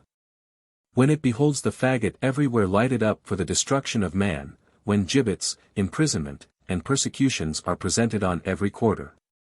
When it sees domestic peace and tranquility tortured and almost annihilated, malevolence and sectarian spirit enkindling the most unbridled resentments to disturb the benevolent sentiments of the human heart. When, in fact, all Christendom exhibits a spectacle shocking to humanity, the weeping voice of nature cries aloud, and demands a disclosure of the causes which have produced this general misery and distress. It asks, in the name of reason and truth, whence all these calamities, whence these innumerable evils that have overwhelmed and laid waste a beautiful and productive earth? Where is the source of these human misfortunes? Where the fountain whence these miseries proceed? Righteous God of nature! What questions are these to ask in the face of the Christian Church? But however painful the task, truth compels us to declare, that to this holy religion they are to be attributed. In this wonderful system of divine benevolence, we must seek for the origin. Does the God of nature then require devastation for homage or conflagration for sacrifice? Would he have groans for hymns? Murderers to worship him, and a desert and ravaged world for his temple? Yet such, holy and faithful generations, are your works. These the fruits of your piety. You have massacred the people, reduced cities to ashes, destroyed all traces of cultivation, made the earth a solitude, and you demand the reward of your labors. For myself, I solemnly affirm by all laws, human and divine, by the laws of the human heart, that the hypocrite and the deceiver shall be themselves deceived. The unjust man shall perish in his rapacity, and the tyrant in his usurpation. The sun shall change his course, before folly shall prevail over wisdom and science, before stupidity shall surpass prudential economy in the delicate art of procuring to man his true enjoyments, and of building his happiness on a solid foundation. 4. We now proceed to exhibit, more particularly, the fatal effects of the Christian religion, relative to science, to morality, and human happiness. In vain do the advocates of this system contend for its beneficial effects as it regards these three principles. Science has been suppressed, morality insulted, and human happiness partially destroyed. If the introduction of this religion into the world had been calculated to accelerate the progress of human improvement, or to render mankind wiser and happier, history should have recorded the progressive steps of this accumulating knowledge. But instead of this, the reverse stands confessed on the face of the record. When did the light of science begin to extend its benign influence over the surface of the globe? Was it at the commencement of the Christian era, and did it keep pace with the progressive belief of the Christian doctrines? Did the mind of man receive any impulse beneficial to the cause of knowledge, when this religion was first promulgated? And did the extension of useful information bear any justifiable relation to the diffusion of Christian principles? Did the world become either wiser or better after this religion had unfolded its genuine effects for more than 15 centuries? Was this the cause of giving energy to the intellectual faculties of man? Were the genuine principles of science, which are contained in the system of nature, displayed and manifested by the establishment of this religion? In a word, has Christianity enlightened the world? No. But it has served as a means to suppress useful knowledge, for neither the commencement nor progressive establishment of this religion has contributed to useful information. If science were connected with the establishment and belief of Christianity, its advancement ought to have kept pace with the accelerated operation of its cause. But the reverse is the fact, for while the Christian religion has its greatest effect on the human mind, the useful branches of science were totally neglected, and the world was buried in the most profound darkness and ignorance. But when the physical energy of man roused itself from its slumbering and depressed condition, it took cognizance of primary principles, and discovered truth from the invariable laws of nature. While the mind was under the influence of clerical authority, independent reflection was effectually suppressed, and fear had destroyed all scientific efforts. Geography, astronomy, and natural philosophy, in short, the whole science of physics was denied the privilege of liberal inquiry and discussion. Religion affirmed the earth to be as flat as a trencher, and he who denied this assertion, was charged with a damnable heresy. Religion denied the existence of the antipodes, and genius trembled beneath its threatening rod. Religion inverted the whole order of nature, and truth and science had no safe or beneficial appeal. Religion pronounced damnation to the philosophic inquirer, and he sought tranquility in the dark abodes of ignorance, or the suppression of useful knowledge. In short, religion governed by terror, and the mind of man painfully submitted to its destructive influence, till, at length, wearied and distressed by this degrading authority, it boldly asserted its own natural dignity and independence, and dared to draw its knowledge from the pure fountain of nature. As knowledge began to increase, the influence of the Christian religion and the authority of the Church were seen to diminish. And as in the one case, ignorance kept pace with the promulgated influence of this religion, so in the other, science has kept pace, and extended itself in proportion to the destruction of Christian influence and authority. And where at this period there is the most science, there the least credence is given to revealed religion. Where the principles of physics, morality, and politics have been most clearly understood, there the least respect is paid to this system of fanaticism and superstition. In short, they are incompatible with each other, and it may be confidently maintained that the world must either retrograde to a state of darkness, or that the belief of the Christian religion must become wholly extinct. If the mind of man should progressively advance towards a state of perfectibility, this system of religion, so injurious to its researches and so incompatible with the dignity and happiness of his nature, must be forever annihilated and destroyed. If, on the other hand, this unnatural scheme of ethics is permitted to retain its mischievous influence, the highest and best hopes of the philanthropist must be abandoned, and ignorance and misery become the lot of mortals. But God forbid that this should ever be the case. The benevolent mind, while reflecting on the subject, entertains a strong hope, that the reverse will obtain, and that the world will ultimately become virtuous and happy. Again, this religion claiming with so much imperious austerity, celestial origin, has not been less injurious to the cause of morality, than to that of science. Its fundamental principles are of a nature destructive to all moral virtue, its doctrines openly disavow all benefit resulting from the practice of a genuine morality. Faith, atonement, and supernatural grace are the essential requisites of eternal happiness, and these have nothing to do with the mental or moral energies of our nature. The cultivation of our minds, the improvement of our faculties, and the performance of moral duties, by which alone man can expect or deserve to enjoy permanent felicity, are not considered as the proper means of acquiring it. But a blind and unintelligible faith, a mysterious and inexplicable belief in carnage and murder, are to become the objects of our highest admiration. Not of works, says Paul, the apostle of fanaticism and superstition, lest any man should boast. And again, it is not of him that willeth, nor of him that runneth, but of God that sheweth mercy. When maxims such as these are fundamental in any system of religion, what beneficial effects can result from it. It goes to the destruction of all moral effects. It represents man as incapable of performing any virtuous action. For of yourselves ye can do nothing, is another maxim of this holy religion. If man then can do nothing, nothing ought to be required of him, and if he is capable of practicing moral virtue, he ought to receive his reward. But inspiration teaches that he ought to depend on the merit of another, and fanaticism cries aloud, that in Jesus alone you have hope. When the truth is, that neither the hopes, the welfare, or the happiness of man, can bear any possible relation to Jesus Christ or his opinions. Man is a being possessed of certain powers and faculties, and it is only through the justifiable exercise of these that he can be happy.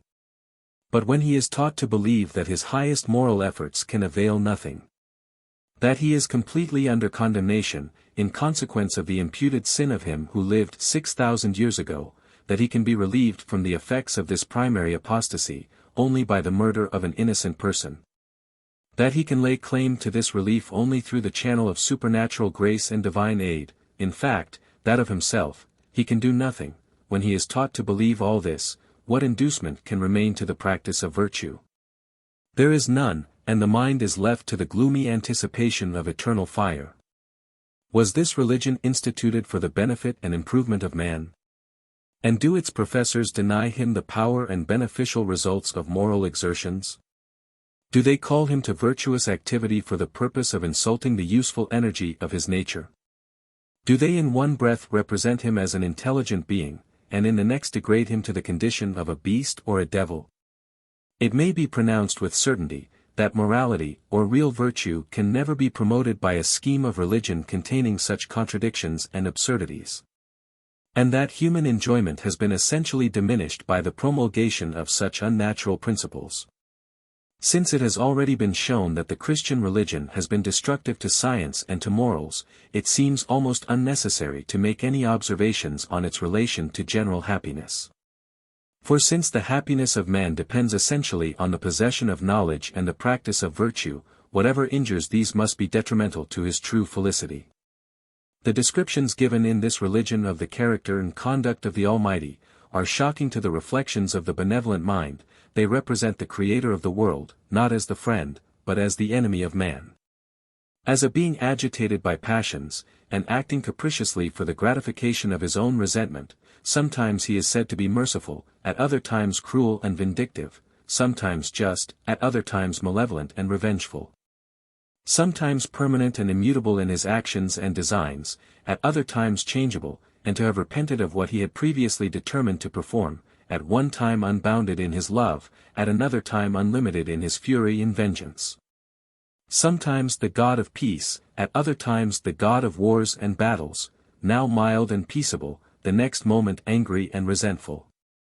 In short, this Christian God is ever at variance with himself, and in him no genuine confidence can be reposed.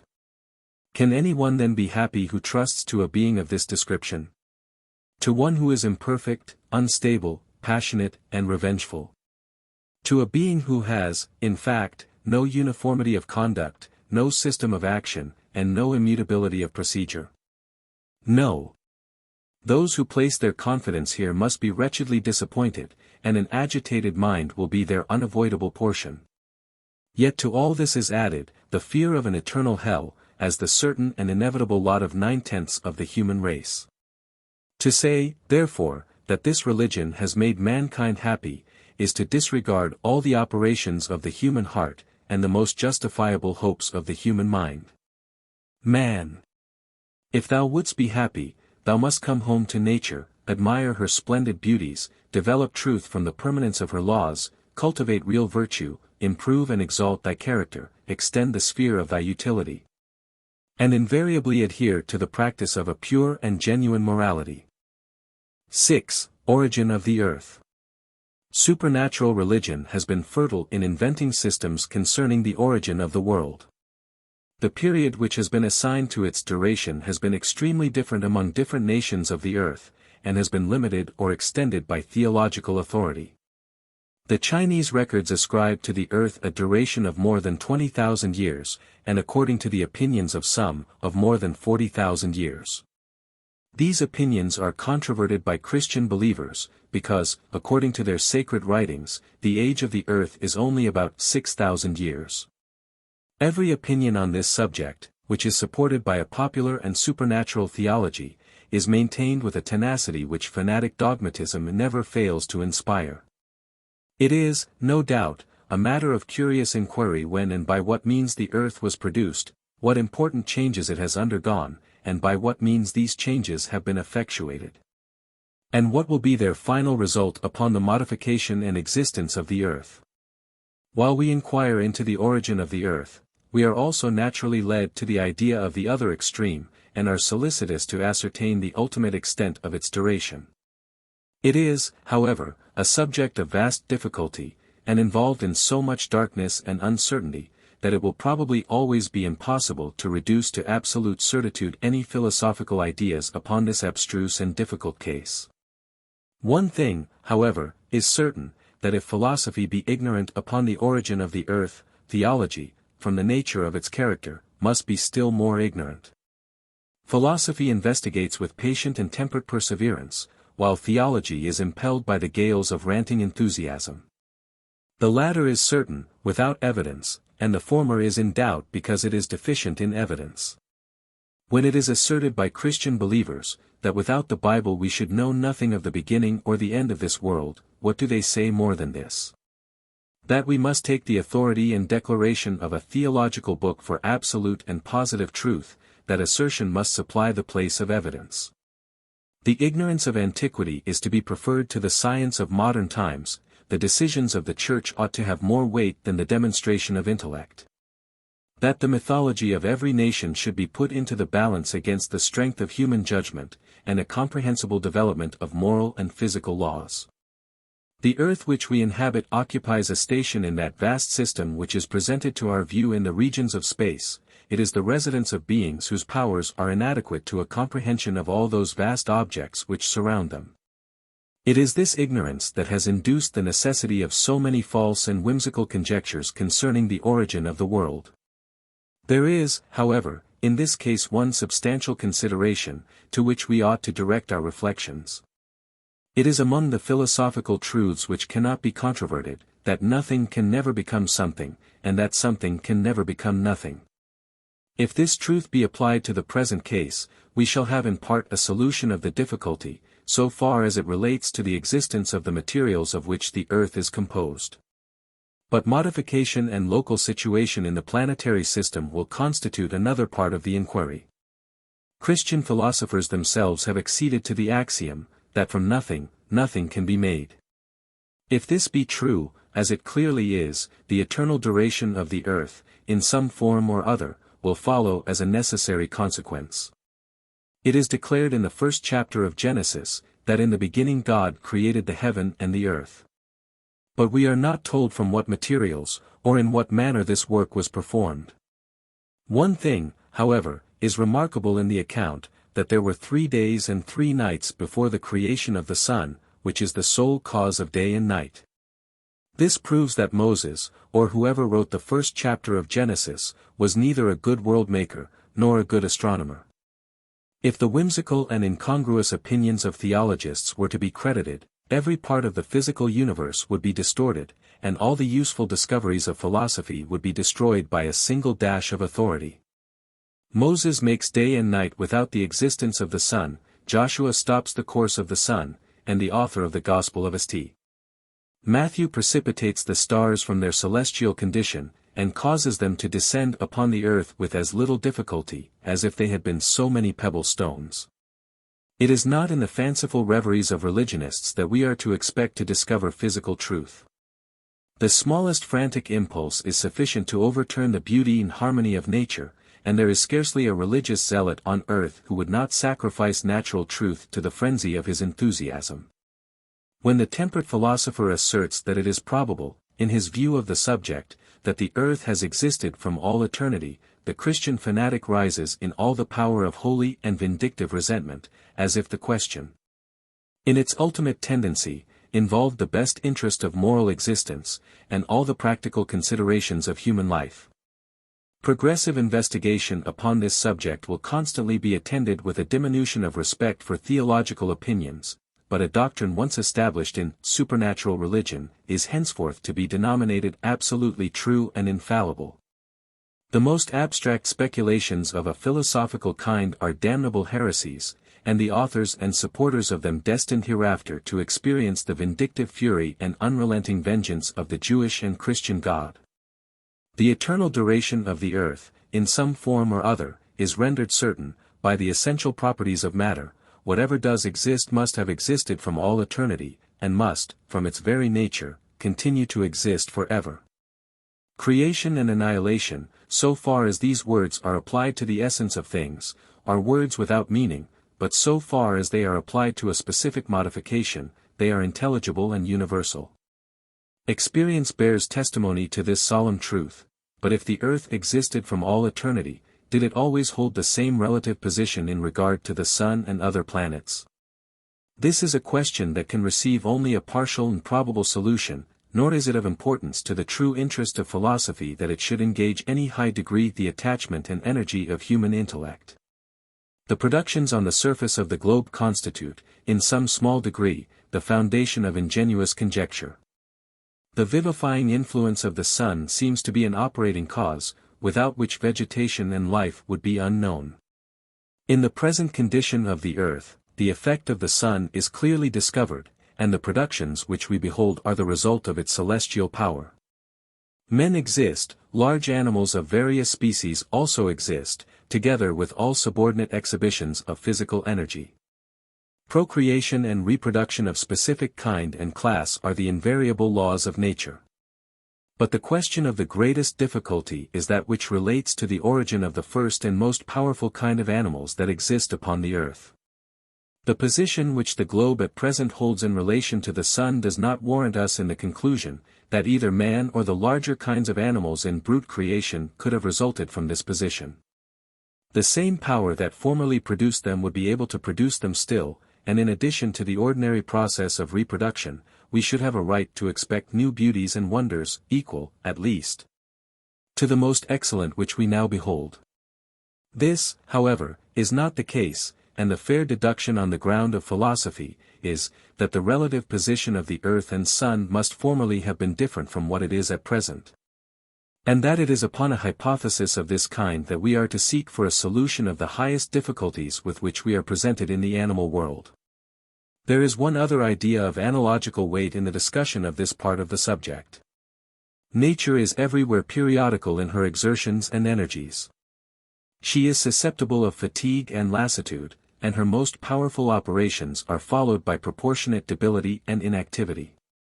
It is therefore possible in the order of nature, that the most powerful animals might have been the result of an inconceivable exertion, to which nature for millions of years after might have been totally incompetent.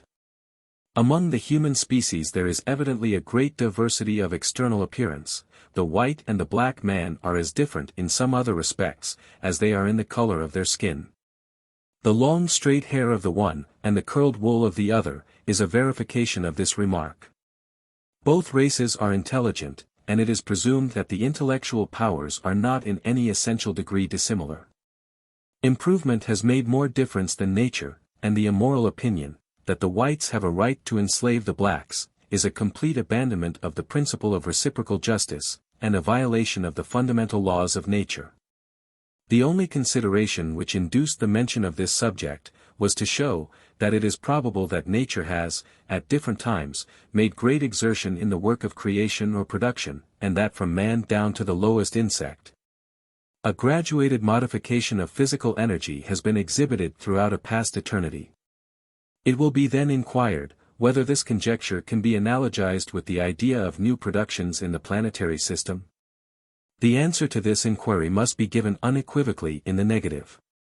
The axiom, that from nothing, nothing can be made, here applies with correct and indubitable force, and unless comets or planets interfere and derange each other's existence, there can be no new production. And even in such a case, it would be form alone that was new, and not essence and matter. The changes that are exhibited in nature are infinitely diversified, and the causes of these changes not clearly to be discovered. The mass of existence must remain forever the same. But its modifications will vary throughout infinite space, and through all the successive periods of the eternal duration of time, or, to speak more correctly, through the progression of an interminable futurity. The whole mass of material existence is to us infinite, or at least incomprehensible. To its extent in the regions of space no limits can be assigned, and to its duration, anterior or subsequent, we can fix no period. The most probable conclusion resulting from the nature of matter, and the stability of physical laws, is, that the universe has existed from all eternity, and that its duration hereafter will be endless. Upon the earth all the different kinds of animals and all the individuals of each kind are seen in succession to die and dissolve into nature. It is from this inferred, that death is a universal law so far as it relates to all the productions of earth. But we cannot analogize these facts with the planetary system. We have never seen a planet die or dissolve into the vast ocean of space, we have therefore no good reason to believe that any such event will ever take place. If such a fact had been discovered in one single instance, it would be strong analogical evidence, that the same fate would ultimately overtake all the vast orbs which fill the unlimited regions of space. Or that universal death is a universal law of nature. The constancy of existence, and the immutability of physical laws, will, however, be a sufficient consolation to timid minds, apprehensive of a final dissolution of the beautiful system of the material world. Human nature may repose in these laws the utmost confidence, they will probably operate with divine energy throughout an endless futurity. 7. Universal Deluge. The highest delight of theology is the destruction of the beauty, order, and harmony of the universe. A world regularly existing from all eternity, and continuing so to exist through an endless futurity, would be, in the estimation of supernatural theology, an object of disgust. To nourish the superstitious pride and folly of man, it is necessary to derange, overturn, and destroy the splendid beauties and majestic grandeur of the vast empire of nature. Not content with the scheme of prediction, whose fulfillment including the ultimate dissolution of the earth, superstition conceived it was necessary to retrace and discover in the history of past ages, an event equally distressing and terrific. For this purpose the story of the universal deluge was contrived, in which all the animals on the surface of the earth, a select number only excepted, fell a sacrifice to the vindictive vengeance of the Jewish God.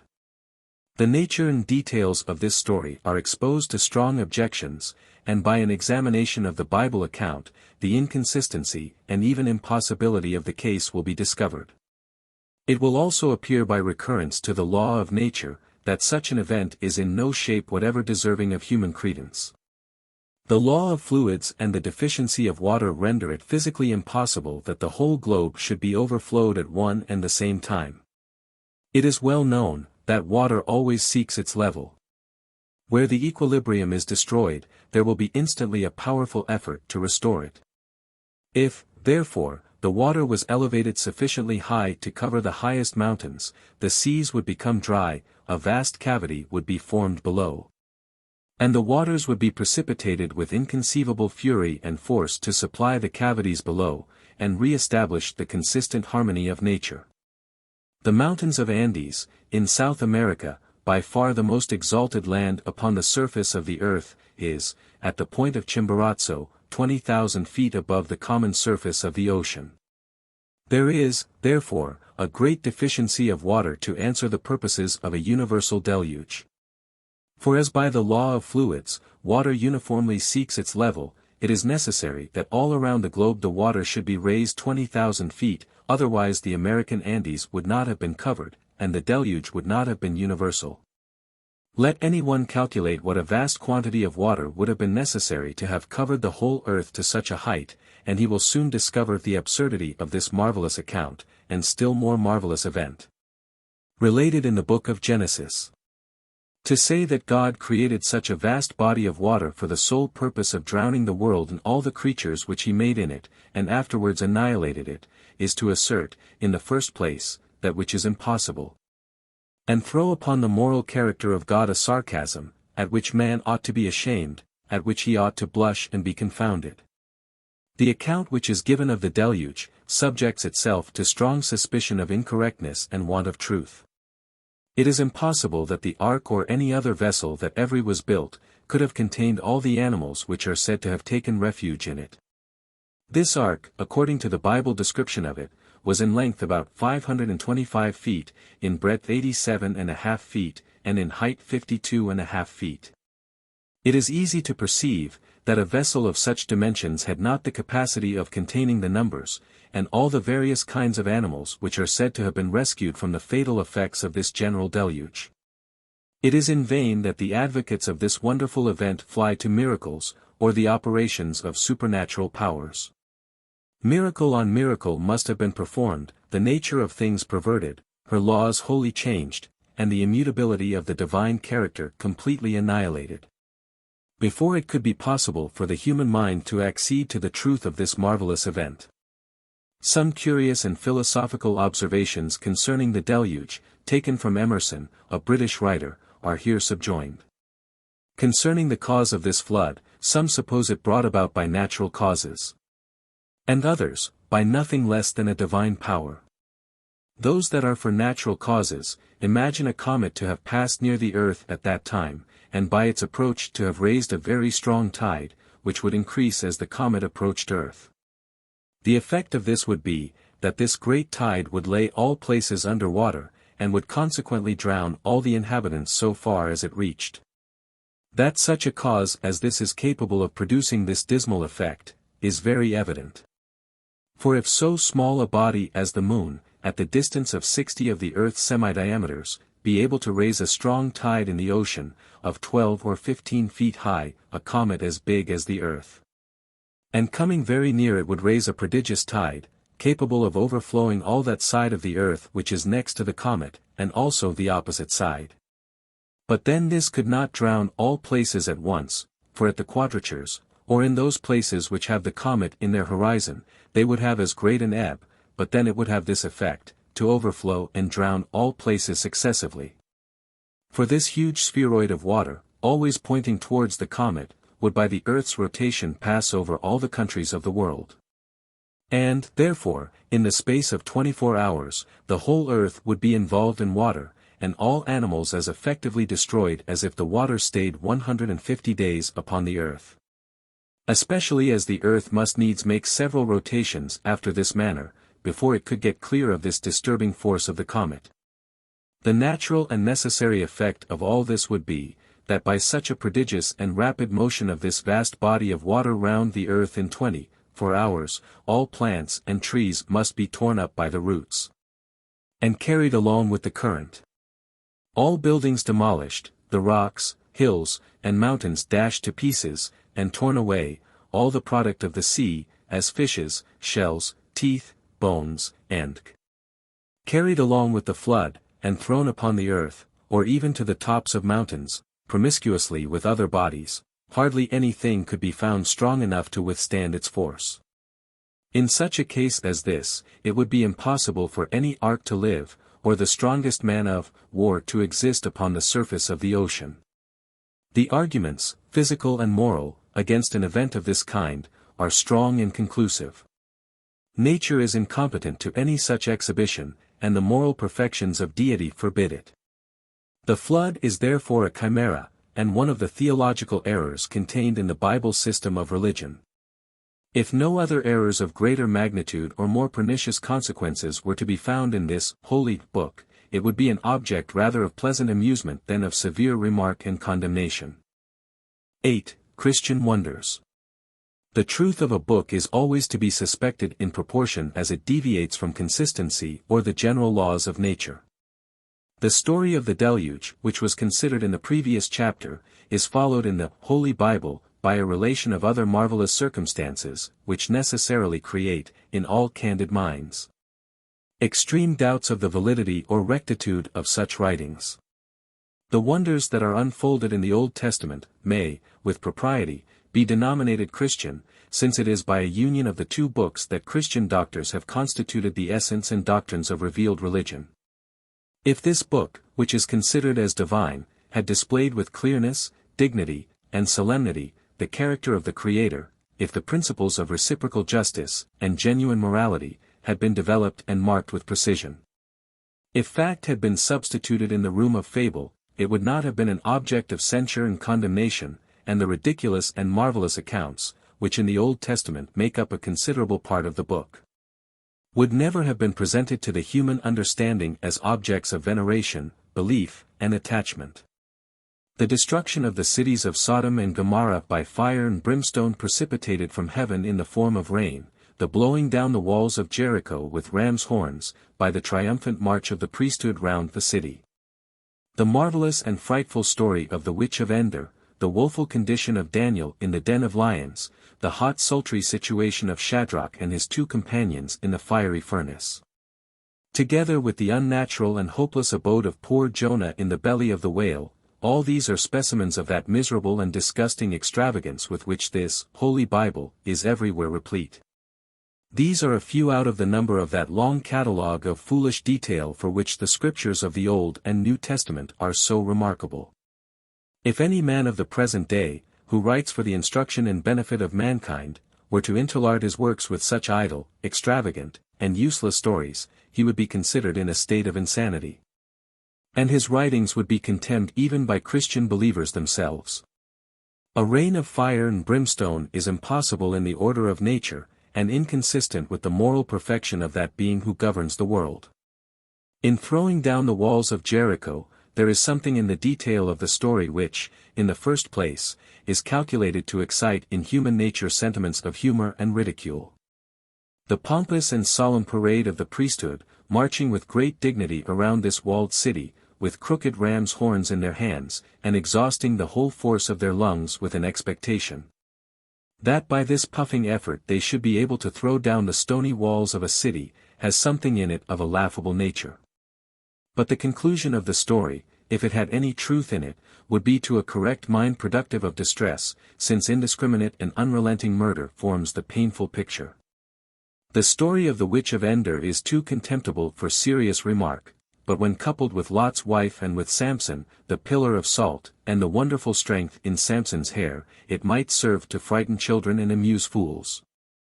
But to sedate minds, attached to nature and truth, such incoherent stuff must become an object of the highest contempt. The bare mention of such extravagant vagaries ought to be their open refutation. The laws of nature are permanent.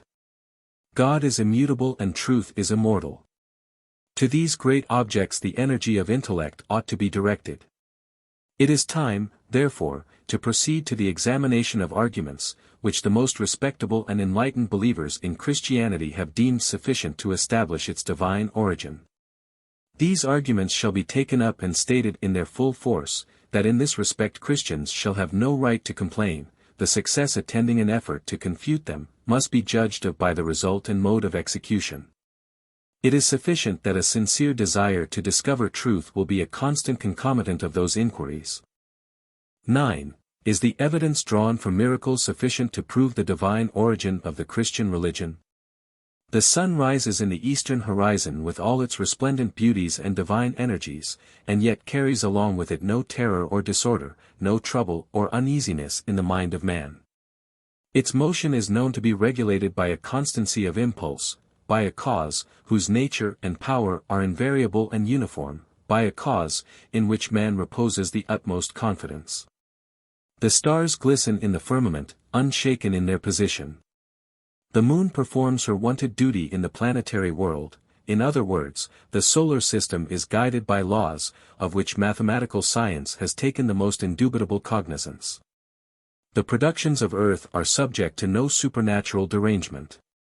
They are exhibited with a constancy and specific similarity which discard every idea of perversion in physical law, and present the material world as a theatre of certitude which the efforts of superstition cannot destroy. The tides ebb and flow, and all the relative operations of nature are preserved entire, in despite of the malignity of superstition. This vast whole, this extensive universe, thus subjected to the operation of immutable laws, is, nevertheless, distorted and deranged by Christian theology. Its author is insulted, and the scientific deductions of human intellect perverted or destroyed. Religion, not content with the consistency and harmony of nature, has sought for redress in the violation of her laws, and nothing short of miracles could satisfy the extravagant desires of pious and holy fanaticism. Pride and vanity have tempted man to establish religion upon a supernatural basis. The idea of associating with heaven, and holding an intercourse with celestial powers, was a circumstance of extravagant and delicious enjoyment, with a privileged order, and laid the foundation of that terrifying severity of judgment contained in the gospel declaration, "He that believeth not shall be damned." If supernatural religion were a thing founded in truth, it would not seek for so many divers means of support, but would rest itself upon the decisions of human judgments and the general science of the world. A true system of ethics disclaims all foreign aid, all violation of nature's laws, and stands upon its own intrinsic merit. Miracles make it neither better nor worse. If it be false, miracles cannot make it true, and if it be true in its own nature, the working of miracles cannot make it more true. There cannot, therefore, be any use in miracles, since they do not alter the nature of things, or destroy the force and extent of evidence. The evidence deduced from the supposed existence of miracles is considered by Christian believers incontrovertible, in regard to the sacred truths in their religion.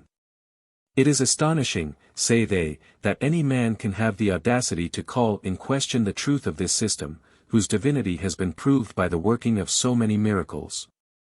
Both under the Jewish and Christian dispensations, God manifested his power, and displayed his eternal perfections in support of the holy nature and celestial origin of revealed religion. He stopped the course of the sun, parted the seas, and dried up the rivers, that his chosen people might pass through with safety upon dry land. He raised the dead in the presence of vast multitudes, whose testimony has descended down to us, with undiminished weight and convincing energy. He has arrested in turn all the powerful laws of nature, in consequence of which, he has established, in the face of the world, the divine origin of the Christian religion. It is, therefore, something worse than folly, it is blindness and madness, mingled with the grossest effrontery to the majesty of heaven, even to suspect the holy truths of this holy and supernatural system. All the may be true. But of its truth we shall be better able to judge when we have thoroughly investigated the subject. Assertions cannot be substituted for arguments, and we have yet to learn, whether the weight of evidence drawn from miracles be as great as Christian believers represent. A miracle is a violation of the laws of nature, by supernatural power. In the act of such violation there must have been some great object in view, which could not otherwise be accomplished. The violation therefore must have been considered as the least of two evils, and the result as productive, upon the whole, of the greatest possible good. But this represents an omnipotent God, surrounded with difficulties, and like imperfect creatures, disposed to make the best of a bad situation. It will be necessary for those who advocate the doctrine of miracles, to recur to the cause and primary establishment of the laws of nature. God is infinite in all his perfections. The laws of nature are an effect of the divine attributes, and must have been modified in the best possible manner, and to answer the best and wisest purposes. To alter, therefore, that which already had been done in the best possible manner, would be to make it worse, for no alteration or amendment could make that better which was already as good as it could be. If the world and the laws by which the world was governed, are the offspring of infinite wisdom, they must have been right in the first place, for it is a necessary character of infinite wisdom to perform whatever it does perform in the best possible manner. All alterations or violations in any system or set of laws, argues imperfection and want of discernment, but such imperfection and want of discernment cannot be the property of a perfect being. If God, therefore, is perfect, such perfection would enable him to conceive and execute with a masterly hand. The mechanic who builds a machine, frequently alters his plan, and is under the necessity of attending to amendments and repairs.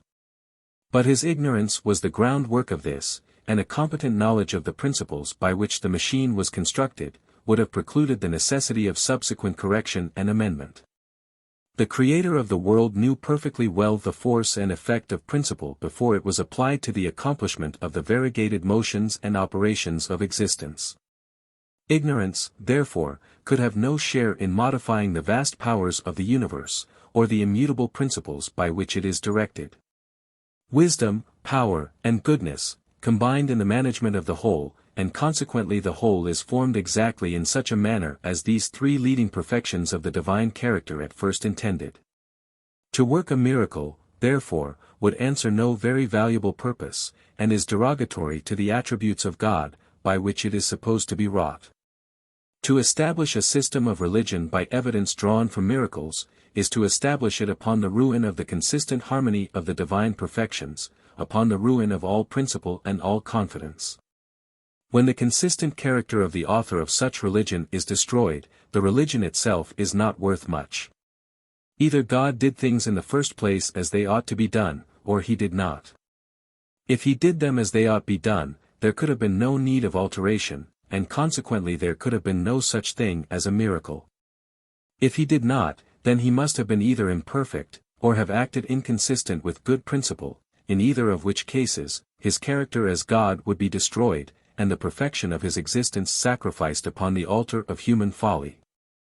Fanaticism, which attempts to exalt its God by making him work wonders, is as great an enemy to true theism, as the open and professed atheist. A wonder-working God, who violates his own laws, and acts inconsistently with the principles which he himself has established, is no God at all. It is an immoral phantom conjured up in the wild vagaries of superstitious imagination. It is easy to perceive that if there be in nature a perfect God, he cannot be the author of those marvelous and even ridiculous violations of the laws of nature detailed in the Old and New Testament. His character must be uniform, consistent and perfect, just and equitable, and in perfect coincidence with the immortal laws of the moral and physical world. All things, it is said, are possible with God. This is one of the maxims of that religion which has perverted all the principles of truth and justice, but this maxim is not true. It is not possible, for instance, that God should destroy his own existence. It is not possible that he should act inconsistently with the properties and principles of his nature. This extravagant assertion, instead of exalting the character of the Creator, would absolutely destroy it, by causing him to act without rule and without justice. But superstition can never do enough for her God, until she has done a great deal too much. A consistent and immutable deity, acting in strict conformity to the essential properties of his existence, would be, in the estimation of inconsistent superstition, an object far inferior to those wild and unruly divinities, who overturn states and empires, pervert the general order of nature, and occasionally, by way of amusement, drown the whole world, with all the inhabitants and animals therein existing. A man walking regularly upon the earth, and performing with fidelity all his moral duties, is by no means an object of attachment, but one walking upon the water, without doing any good, will draw forth the admiration of a gazing, foolish, and superstitious world. The passion for the marvelous has carried man from earth to heaven, and, in the ranting fury of his zeal, he has supposed that his God would be pleased with all those moral distortions which at such unhappy moments agitated his own delirious mind. The idea of the existence of a miracle will be wholly destroyed by a just recurrence to the counterbalancing evidence, drawn from the experience of mankind. This experience bears testimony to the uniform operation of nature's laws. It teaches man to repose in them unqualified confidence, and, in all the common concerns of life, this confidence serves as the foundation of his courage, his activity, and his consolation. Here are, then, two kinds of evidence opposed to each other, the one human experience, and the other human testimony. Those who contend that miracles prove the divinity of the Christian religion, appeal to the testimony of witnesses to support the truth and existence of such miracles. Let this case be examined, and the superior weight of evidence will appear with convincing force. Believers declare that the miracles which were wrought to prove the truth of the Holy Scriptures, were numerous, and performed before great numbers of people. That the credit and veracity of these witnesses cannot be doubted. That they were honest and disinterested men, that they did not wish to be deceived themselves, nor could they possibly reap any advantage from deceiving others. That some of the eyewitnesses were inspired men, in whom there was no guile, and that others were mere men of the world, whose feelings and interest would have rejected, if possible, the splendor of such supernatural evidence. That all these, however, yielded to the mighty energy of the mighty God, that they pronounced him a wonder-working God, and that such marvelous facts had never before been presented to a wicked and apostate world. It is also declared and maintained, that the result of these pure and incorruptible witnesses has been transmitted down for more than 2,000 years through the holy and incorruptible channel of the Church of Christ. That the present generation might as well doubt of the existence of Scipio or of Caesar, as to doubt of the existence of Jesus Christ and his apostles, and the miracles which by them were performed. That the unbeliever at this time is working against all his own positions, destroying the nature of evidence, and unhinging the moral world. Formidable as this statement may appear, it will perhaps vanish when compared with the weight of evidence drawn from the almost universal experience of the human race. The laws of nature are uniform and immutable. This is declared to be a fact by the testimony of all ages and all countries. Observation and experience are the sources which must be resorted to in such cases, and these do not warrant a conclusion that the laws of nature have ever been violated. Through a long succession of ages, the same general facts and events have been presented. The same causes appear to have been in a constant state of action, productive of the same or similar effects, and to the general order of the physical world, every living creature now bears testimony. When, therefore, it is asserted, that in former ages all this beauty and harmony of the world was destroyed, this ought not to overbalance the convincing force of evidence drawn from our own observations. If we say that we believe the former extravagant accounts, we contradict the testimony of our own senses. We abandon the instructive guide of our own experience, and affirm that the testimony of a few men has more weight than our own positive knowledge. The human mind is bound to decide according to the greatest portion of evidence. In any given case, therefore, the nature and portion of evidence ought to be fairly called up before the mind, and perspicuity of statement will probably induce the necessity of a favorable and upright decision. Will any Christian believer say that he has as much evidence that nature's laws have been violated, or that miracles have been wrought, as he has that the laws of nature have not been violated, and that no miracles have been wrought? Certainly the testimony of a few men bears no proportion to the universal experience and general observation of the human species. All mankind, with a few exceptions, declare that the world is governed by laws which do not change. A few men who lived many ages ago, declared that these laws did change, and that they had been witnesses to several astonishing facts of this kind. If we give credit to those men, we give the lie to all the world beside. If we repose confidence in the testimony of our own senses, and the general experience of mankind, we shall have reason to believe, that those few men, who relate prodigies and miracles, were either deceived themselves, or that they had a design to deceive others. It is not extraordinary for ignorant men, or even the most scientific, to be frequently deceived, nor is it at all extraordinary, that either the ignorant or the learned should form a settled plan for deceiving their fellow creatures. Either of these cases is much more probable than that God should violate his own laws, or act contrary to the essential properties of his existence. Either of these cases is much more probable, than that the experience and observation of all mankind, in almost all ages, should have been incorrect or incapable of judging upon so plain a case as the operation of the laws of nature. Men are frequently interested in the practice of deception, or at least they conceive that a temporary advantage would be the result. They therefore yield to an impulse productive of misery in the end, but calculated to gratify for the moment the extravagant and vicious inclinations of the individual.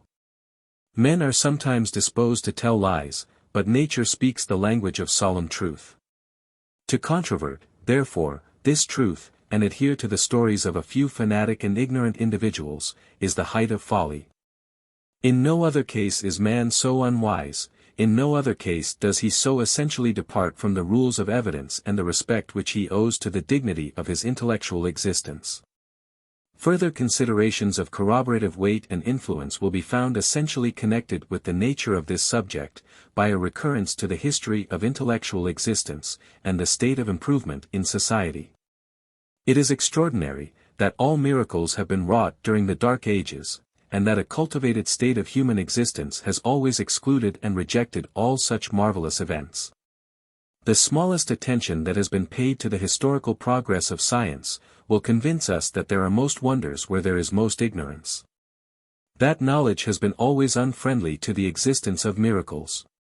That ghosts, witches, and devils, with all their concomitant train of mischievous and malignant phantoms, have generally existed amidst the darkness, the ignorance, and the superstition of former ages. And that in proportion as science advanced, miracle receded, in proportion as knowledge was generally diffused, the marvelous stories of antiquity became less respectable, and their supposed truth more universally doubted. There was a time, and that not very far distant, in which the foolish story of the Witch of Endor was received with the greatest respect. At this moment, enlightened Christians themselves are ashamed of it. In proportion as man makes progress in physical knowledge, he ceases to be the dupe of superstition, and what before appeared marvelous, now becomes plain and intelligible. In natural philosophy we may discover 100 proofs of the truth of this assertion. The rapid lightning of heaven, which darts with inconceivable velocity through the regions of space, was once considered as a powerful weapon of destruction in the hands of God, and that no human power could control it. This modification of physical energy, among enlightened minds, has lost all its terror, and in many places is completely subjected to the will of man. The cause of earthquakes is known, and scientific presumption has gone so far as to make even those that are artificial. The charms and deceptions of legerdemain tricks have lost, in a high degree, their influence, and strength of intellect is determined to oppose with constancy and firmness such impositions upon the human race. If there were no other circumstance which operated against miracles, the ignorance, with which believers applaud them, would, of itself, be a sufficient condemnation and refutation of such idle and foolish stories. The witches of antiquity have fled to the mountains, the prophets are no longer credited, and the possibility of miracles is not admitted by the mathematical and physical reasoner. If miracles ever had any existence, why should they not have an existence still? There is as much reason for them now as there ever was, and the necessity is increased by the infidelity of the present day. If miracles were necessary to establish Christianity in the first instance, they are equally proper and necessary now, for proofs ought to be equal to all, where equal credence is demanded. To make the Christian religion consistent, it is necessary there should be a constant string of miracles in every age and in all countries. But this would destroy the very nature of miracles, by making them so frequent, that it would be impossible to distinguish between these events, and those which were produced by the common operations of nature. It is, therefore, impossible to give equal proof to all those who are equally interested in the ultimate decision upon revealed religion. Every supernatural system has pretended to miracles, to something mysterious and marvelous, to something out of the order of nature, and which would be calculated to excite alarm amongst weak and ignorant people. The truth is, there can be no such thing as a miracle, and the religion that is built upon this foundation is false, and cannot be permanent. The laws of nature are immutable, and God, their author, is free from every species of imperfection. Truth, immortality, and eternal uniformity of action, are essential to his character and existence. The evidence drawn from universal experience is against the possibility of a miracle, and the history of mankind corroborates the impressive opinion, that the moral and physical world is governed by laws inherent in the nature of things, identified with their existence, and incapable of being altered by the properties or exertion of any being whatever. Christian believers assert that their system is the only one supported by miracles. But they ought to know that Mahomet lays equal claim to the working of miracles, have declared that he traveled through 90 heavens in one night, and returned to Mecca, in Arabia, before the next morning. That he saw God Almighty, and held with him a personal conversation, together with many other strange things of a miraculous and terrifying nature. There is as much reason to believe Mahomet as to believe Moses and Jesus, and their apostles and followers. The fact is, there is no reason to believe any of them, unless the stories which they relate are consistent with the nature of things, and the character of God. All deviations from this divine standard are to be suspected of error. And miracles most of all. It is extraordinary that Jesus, who is said to have wrought so many miracles, was afterwards put to death in the very place where they were wrought, and by the very persons who had been eyewitnesses of such divine and supernatural power. If the Jews demanded the death of Jesus, his miracles are at once annihilated in the mind of every rational man. It cannot be presumed, that a man clothed with supernatural power, would be a proper object of execution, in the estimation of those who really believed that he was in the possession and exercise of such power, and that all his efforts were aided and sanctioned by the Creator himself. If the proofs of this celestial mission of Jesus had been clearly exhibited through the channel of miraculous operations, the Jews and all the surrounding multitude would have adored him as a god. And they would have been terrified at the very idea of laying violent hands upon one whose omnipotence could have instantly crushed them to atoms. The following remarks upon this subject, taken from a powerful reasoner, deserve to be inserted here. To suppose that God can alter the settled laws of nature, which he himself formed, is to suppose his will and wisdom mutable, and that they are not the best laws of the most perfect being. For if he is the author of them, they must be immutable as he is, so that he cannot alter them to make them better, and will not alter them to make them worse. Neither of these can be agreeable to his attributes.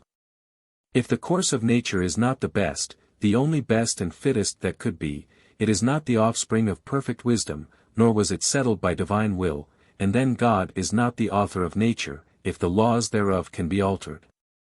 For if the laws of nature are God's laws, he cannot alter them in any degree, without being in some degree changeable.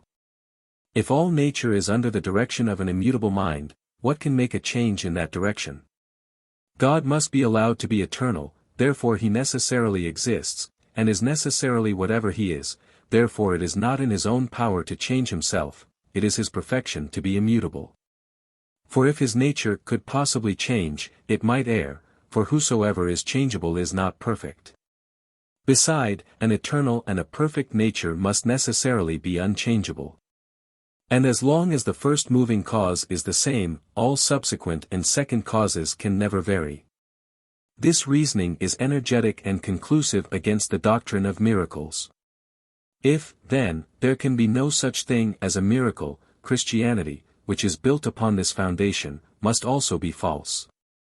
Man must therefore resort to a system of morality and religion which coincides with the laws of nature, and which discards all supernatural violation of its divine order and harmony. Prophetic evidence in relation to the divinity of the Christian religion. The fulfillment of the prophecies is considered by Christian believers, as strong proof of the sacred and celestial nature of their religion. They speak in language positive, and in confidence bold and firm, that the divinity of that holy system, which they believe, is substantiated by many wonders, and that they have a surplus of evidence in favor of its holy truths. Miracles, although sufficient of themselves to prove that revealed religion is true, are corroborated by the convincing evidence drawn from predictive declaration contained in the Scriptures. Many centuries ago, and even thousands of years, the favorites of heaven were inspired with a clear and certain knowledge of important events, which subsequent times should disclose to the human race. The predictions of these men have been literally fulfilled, and this circumstance of itself ought to be sufficient to destroy the infidelity of the present age. This idea is considered by Christians as founded in truth, and they challenge a confutation of its force and effect. It is therefore necessary that we inquire whether this species of evidence can have weight in the present case. Prophecy is in some respects like miracles, they both partake of the marvelous, they are both supernatural, they are both inconsistent with the order of nature. There is, however, in man, a pride and vanity which induces him to pretend to a knowledge of futurity, and that his knowledge is the result of a secret and mysterious intercourse with celestial powers. In all ages there have been prophets who imposed upon the mass of mankind, and made others believe that the events of future ages were open to their view. It is not extraordinary that such men should have existed, nor is it extraordinary that many of the human race should have reposed a confidence in them. Ignorance is the cause of credulity, and it is with ignorance that imposture always works, but it is extraordinary that learned men have cited the Scripture prophecies in proof of their religion. As will appear more fully when the objections to which these prophecies are exposed, are fully disclosed and examined. The argument which goes to destroy the nature of a miracle equally destroys the possibility of man's possessing from God a prophetic spirit. It is a violation of the laws of nature, a derangement of its natural and regular course, an infringement of the correct operation of the moral and mental faculties of our existence. But there are two grand objections which lie against Scripture prophecies, and which must destroy all their credit and authority. The first is, that they are so vague and indefinite, that they cannot be applied to any specific object, person, or event. The second is, that those which are the most clear and explicit, have absolutely failed in their accomplishment, and this of itself is sufficient to overturn the divinity of any book in which such prophecies are to be found. A third consideration of weight, is the deception and lying character of the Bible prophets, and even God himself is blasphemously charged of having a hand in this wicked business, by putting a lying spirit into the mouth of one of his prophets. See 2d Chron, chapter 18.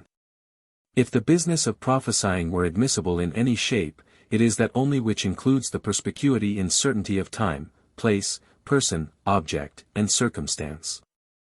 There can be no use in prophesying, if nobody can tell to what object it is directed, and what is its real and true meaning. A prophecy that may be applied to 20 different objects, is no prophecy at all. Or at least there would be no occasion for a divine spirit in such predictions.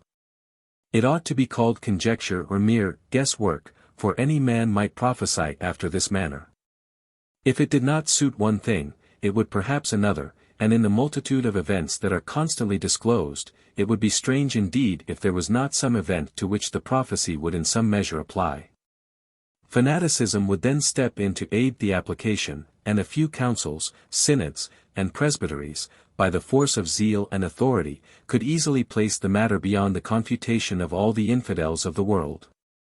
At any rate, they could declare that if any man did not believe that the prophecy meant exactly what they said it meant, he should be damned.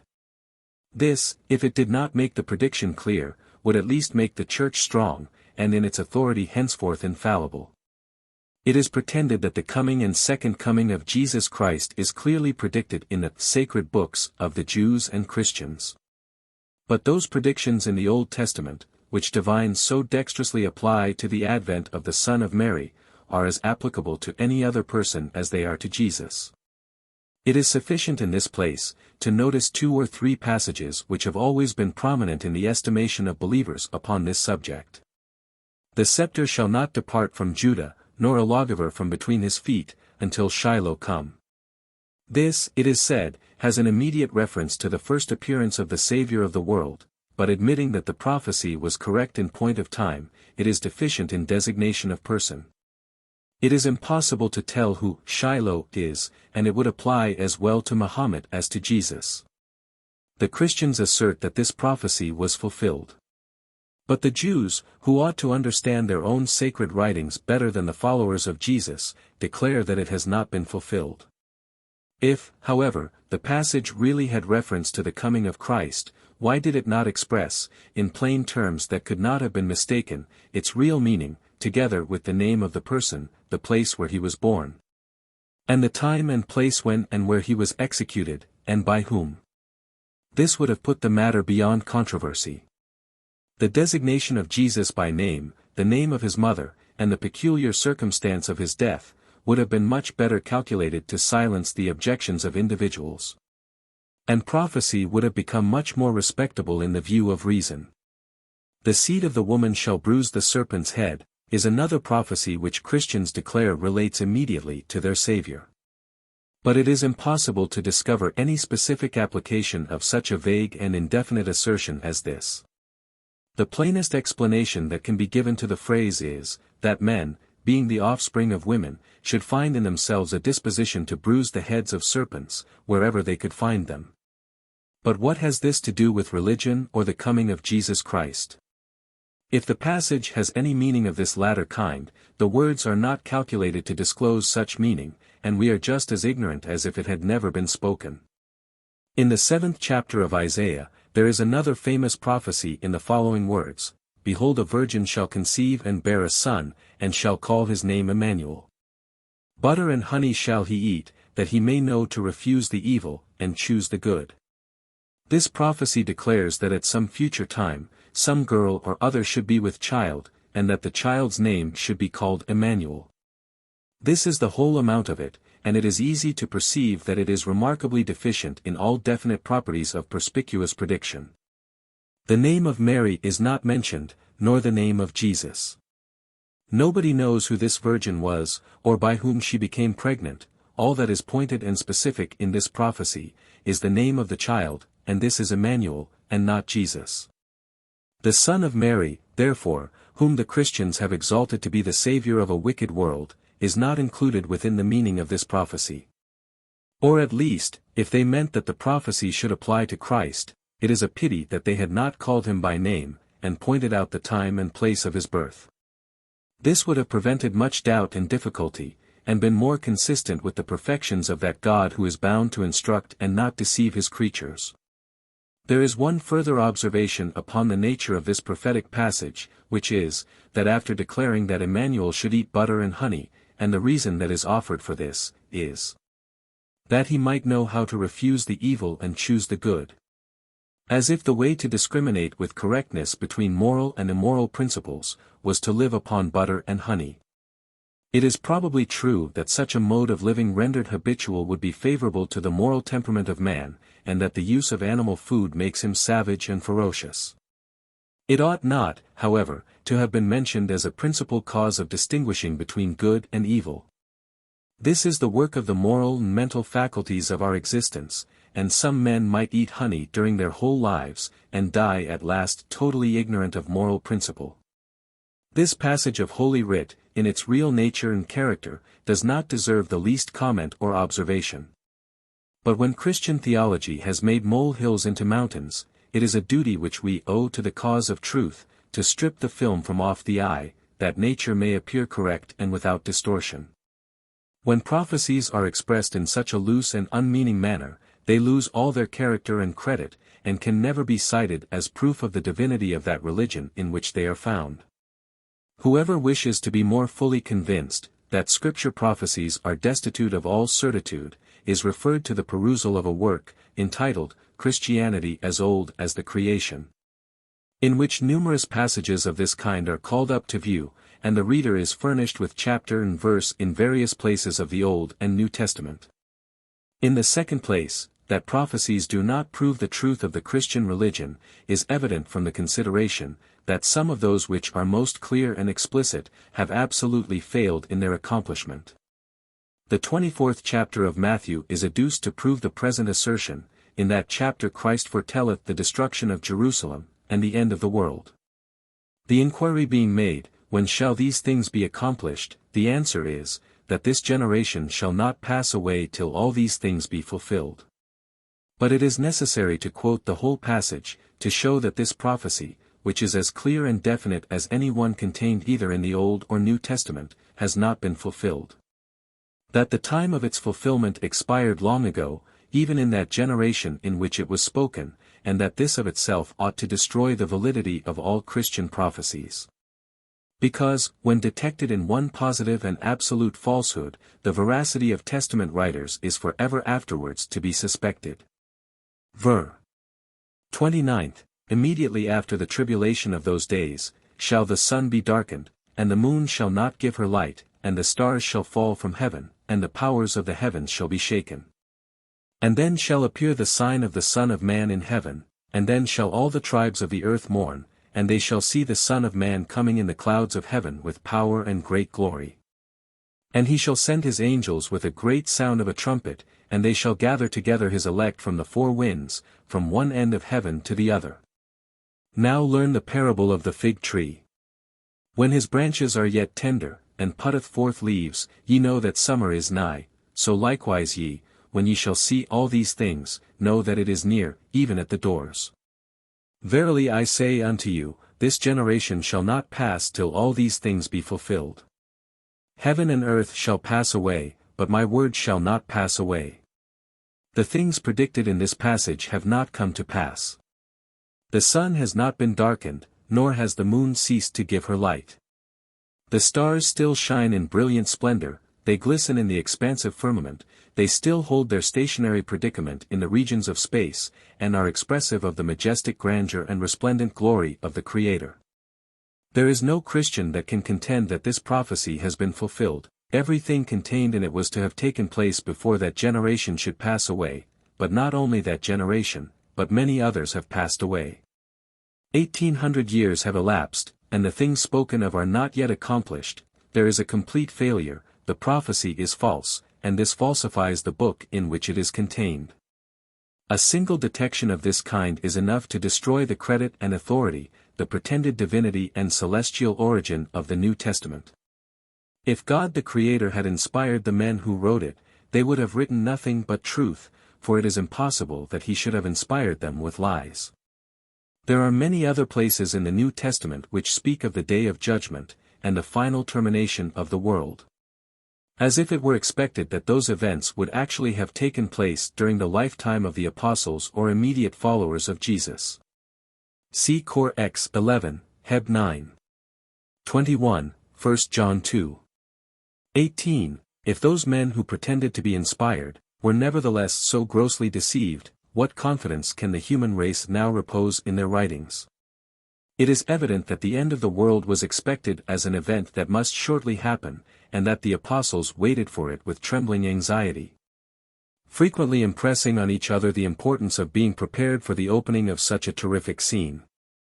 Nature, which is constant, stable, and uniform, has given lie to all these predictions, and taught man a lesson of impressive science, that God is just, immutable, and eternal. That he regards with parental benevolence the creation which he has made, and that he will not wantonly destroy it to gratify the imaginary whims of a blind and bigot fanaticism. But there is still a more weighty charge, a more important accusation lying against the Bible prophecies. They charge the Creator of the world with a want of veracity. That one part of his business has been to deceive his own prophets, and to infuse into their minds falsehood and lies. The Bible represents him as co-partner in human guilt, and exhibiting on many occasions a departure from the rules of moral excellence, which departure in itself would be derogatory to the character of any individual of the human race. In the 2D Chronicles, chapter 18, we shall find matter to verify what has been said. The passage is as follows, "And the Lord said, Who shall entice Ahab king of Israel, that he may go up and fall at Ramoth-Gilead? And one spake saying after this manner. Then there came out a spirit and stood before the Lord, and said, I will entice him, and the Lord said unto him, Wherewith? And he said, I will go out and be a lying spirit in the mouth of all his prophets. And the Lord said, Thou shalt entice him, and thou shalt also prevail, go out and do even so. Now, therefore, behold, the Lord hath put a lying spirit in the mouth of these thy prophets, and the Lord hath spoken evil against thee." Here God is positively charged with having put a lying spirit into the mouth of his prophet, and this, if true, would completely destroy his moral character. If it be not true, the assertion in the Bible is false, and of course destroys the divine authenticity of the book. In either alternative, the believer is involved in equal difficulty. The truth of the book or the character of God must be sacrificed. Another example of this kind of prophesying is found in the 18th chapter of Deuteronomy. When a prophet speaketh in the name of the Lord, if the thing follow not, nor come to pass, that is the thing which the Lord has not spoken, but the prophet hath spoken it presumptuously, thou shalt not be afraid of him. The prophet Jeremiah says, O Lord, thou hast deceived me, and I was deceived, thou art stronger than I, and hast prevailed. Wilt thou be altogether unto me as a liar, and as waters that fail? And in another prophet, the Lord says, The days are prolonged and every vision fails, and though the Lord adds, Thus shall none of my words be prolonged any more, but the word which I have spoken shall be done. Yet he afterward says, If the prophet be deceived when he hath spoken a thing, I the Lord have deceived that prophet. And if the prophet is deceived, must not the people who rely on that prophet be deceived? And does not the prophet Jeremiah say, Ah! Lord God, surely thou hast greatly deceived this people. See Tyndall, page 220. It is not the intention, nor is it necessary in a work of this kind, to examine all the pages of the sacred writings of the Christians, in proof of their falsehood or immorality. A few specimens are sufficient to substantiate the principle which is placed in opposition to the character and doctrine of revealed religion. God cannot lie. He is incapable of deception, and a book which charges him with these crimes is false upon the very face of the record. This charge, which has been exhibited in the quotations which are made above, furnishes a strong ground of belief, that those who wrote the Scriptures were unacquainted with the nature of moral principles, and that they had no correct idea of the nature of theism. Lying prophets, a lying book, and a God that coincides with such detestable principles, are circumstances irreconcilable, inconsistent, unjust, and destitute of all truth. A prophet who tells lies himself, and then attributes these lies to the Creator of the world, is a character which reason ought to abhor. This impious connection between earth and heaven, this pretended combination for the purposes of fraud and deception, is calculated only to disgust an innocent mind, and produce an implacable hatred against all religion. It would be more consistent with the true interest of man, that he should be destitute of all theological ideas, than that he should yield to the reception of such incoherent and unjust opinions of the divine character. Atheism is far preferable to that theology which includes folly, cruelty, and ferocious fanaticism. A God that inspires people with lies is worse than no God at all, and such is the character of the Bible God, if the passages of Scripture cited above are to be credited. Prophecy has nothing to do with the order of nature, it is not in conformity to it, it is a wild and injurious effect of the most extravagant superstition. It appears from the preceding inquiry, that many of the Scripture prophecies are vague and indefinite, that they prove nothing in regard to the supernatural origin of revealed religion. In other cases, the prophetic spirit has not hit the mark, and the prophecy has completely failed of accomplishment. In others, the lies and deception incorporated with these celestial predictions, annihilate at once all the vestiges of truth, and leave the moral world in a state of mental decrepitude, ignorance, and superstition. To assert, therefore, that the evidence drawn from prophecies is sufficient to substantiate the divinity of the Christian religion is a complete abandonment of all the laws and principles by which nature is governed. It is a surrender of intellect to the capricious and extravagant operations of a cruel and superstitious opinion. It is substituting conjecture for truth, and making the imagination more correct and powerful than reason. It is not possible that the intellectual powers of human nature can ever reach an exalted state of improvement, till they rise above all the degrading impressions of theological superstition, and rest with confidence upon the basis of their own energy. 11. That the immorality of the Christian religion proves that it is not of divine origin. It is extraordinary, that among other sources of evidence to which Christians have resorted, for the purpose of proving their religion divine and supernatural, they have yielded to a belief, that in point of moral excellence, the Bible is superior to all other books. If all external evidence were swept away, it would, nevertheless, appear by the internal purity of this system, that it is divine. Its morality is declared to be pure, excellent, and celestial. That it rises above the earth, and partakes of the nature of heaven, that its maxims are sublime, its doctrines holy, its moral precepts universally unexceptionable. And that the mind that does not perceive in the Christian religion indubitable marks of its divinity, must be blind to that blaze of internal evidence which shines with refulgent splendor through this revealed system. Such in substance is the opinion, such the sentiments and feelings of the Christian believer. It is certainly of the highest importance, that every system of religion should be immaculate in its moral principles. And in deficiency of this, its pretended claim to divinity sinks into nothing, and merits absolute contempt. All the miracles in the world can never prove that religion to be true, whose internal maxims are immoral and destructive. Purity of rules and principles must be fundamental in every ethical treatise, that nature of our existence demands it, our powers bear a constant relation to the production of moral effects, and our happiness cannot be secured by any other means. A single departure from the preeminent principles of an exalted virtue, is sufficient to condemn to everlasting infamy any pretended supernatural system, in which such departure is discovered. It is expected, in mere human productions, that errors will frequently appear, but in a work that is divine, there can be no excuse for faults of any kind, not even in a single instance. If the Christian religion be the work of a divine and almighty mind, it should have been presented free from blemish and moral impurity, it should have been clear, intelligible, upright, and immaculate in all its principles. It should have come clothed with innocence, and untarnished by that debauchery and blood, which now constitute so considerable a portion of this holy and divine system. It is called a system, but in what respect it deserves this appellation, it is impossible to say. It is in conformity to common phraseology that we so frequently include it under this name.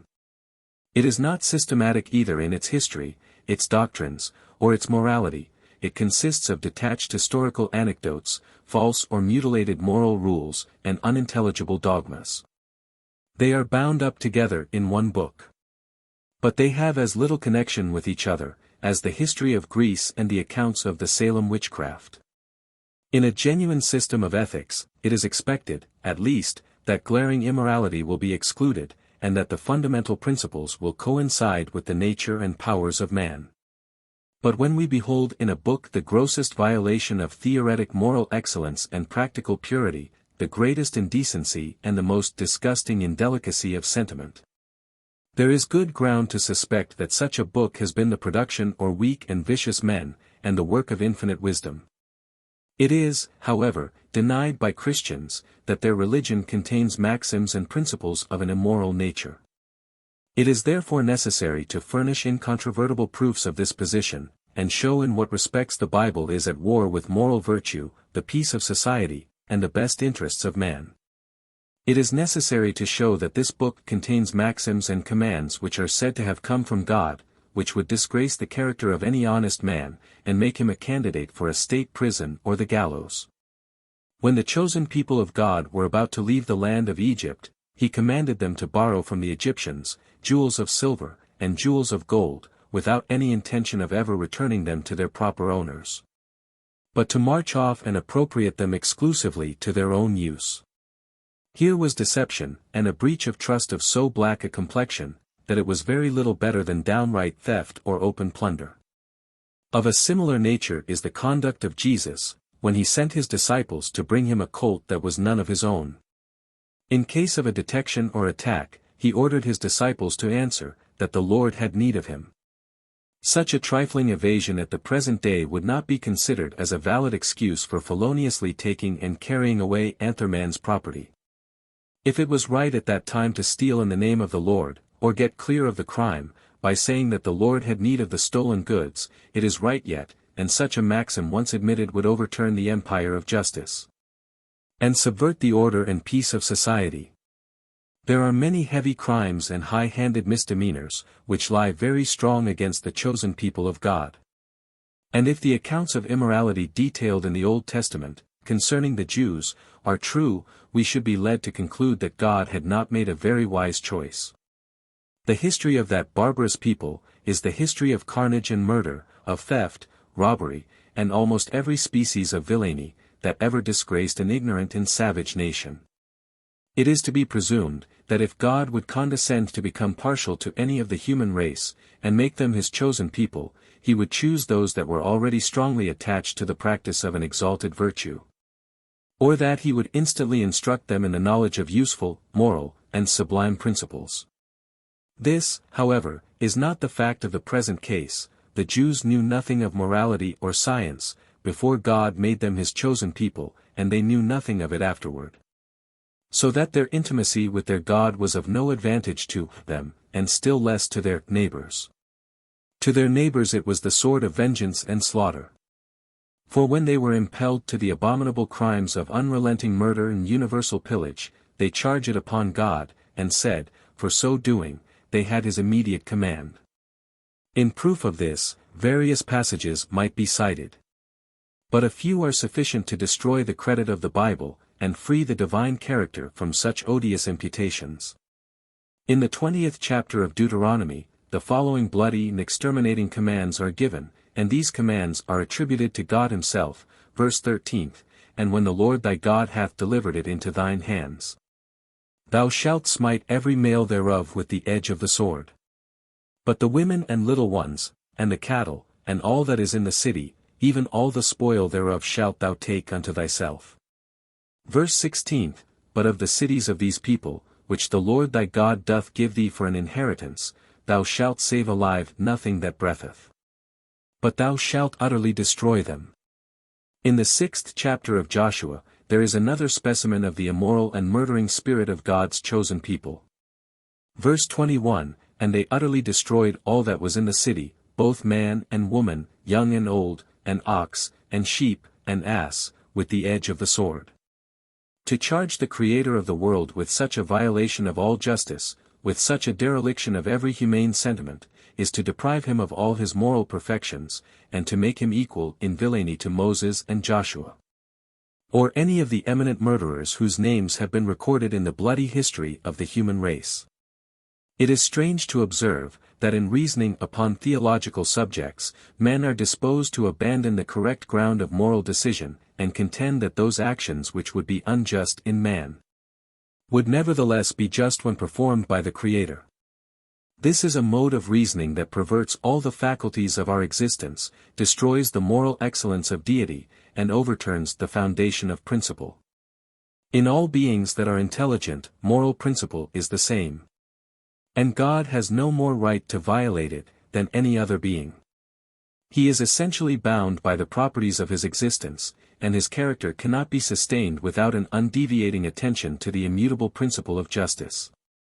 In the history of David and Solomon, there is such a flagrant violation of justice and decency, that the character of these men is most certainly incompatible with the idea of celestial association. David, who is said to be a man after God's own heart, was, nevertheless, a murderer and adulterer. Solomon, though declared by Christians to be the wisest man, was, probably, one of the most debauched characters that ever disgraced the annals of human history. The chapters in which his love intrigues are celebrated, are an extravagant specimen of the most sensual and lascivious enjoyment. It is impossible to read at the head of some of the chapters, Christ's love to the Church, without smiling at theological stupidity, or being disgusted with religious deception. There is not a word in all the songs of Solomon, which has the least relation to religion, they are descriptive of sensual love. In some places grossly, and in others delicately touched off by the hand of a descriptive artist.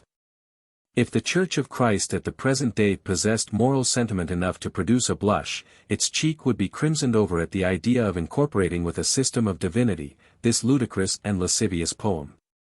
But fanaticism is blind to the errors and imperfections of any book to which it is determined to be attached. Zeal propels the faculties to discover in nature, debauched or distorted, a real love between Christ and the Church, or a system of morality far superior to every other ethical treatise. This wicked system, which inculcates theft, murder, fornication, and lies, is denominated Holy Writ.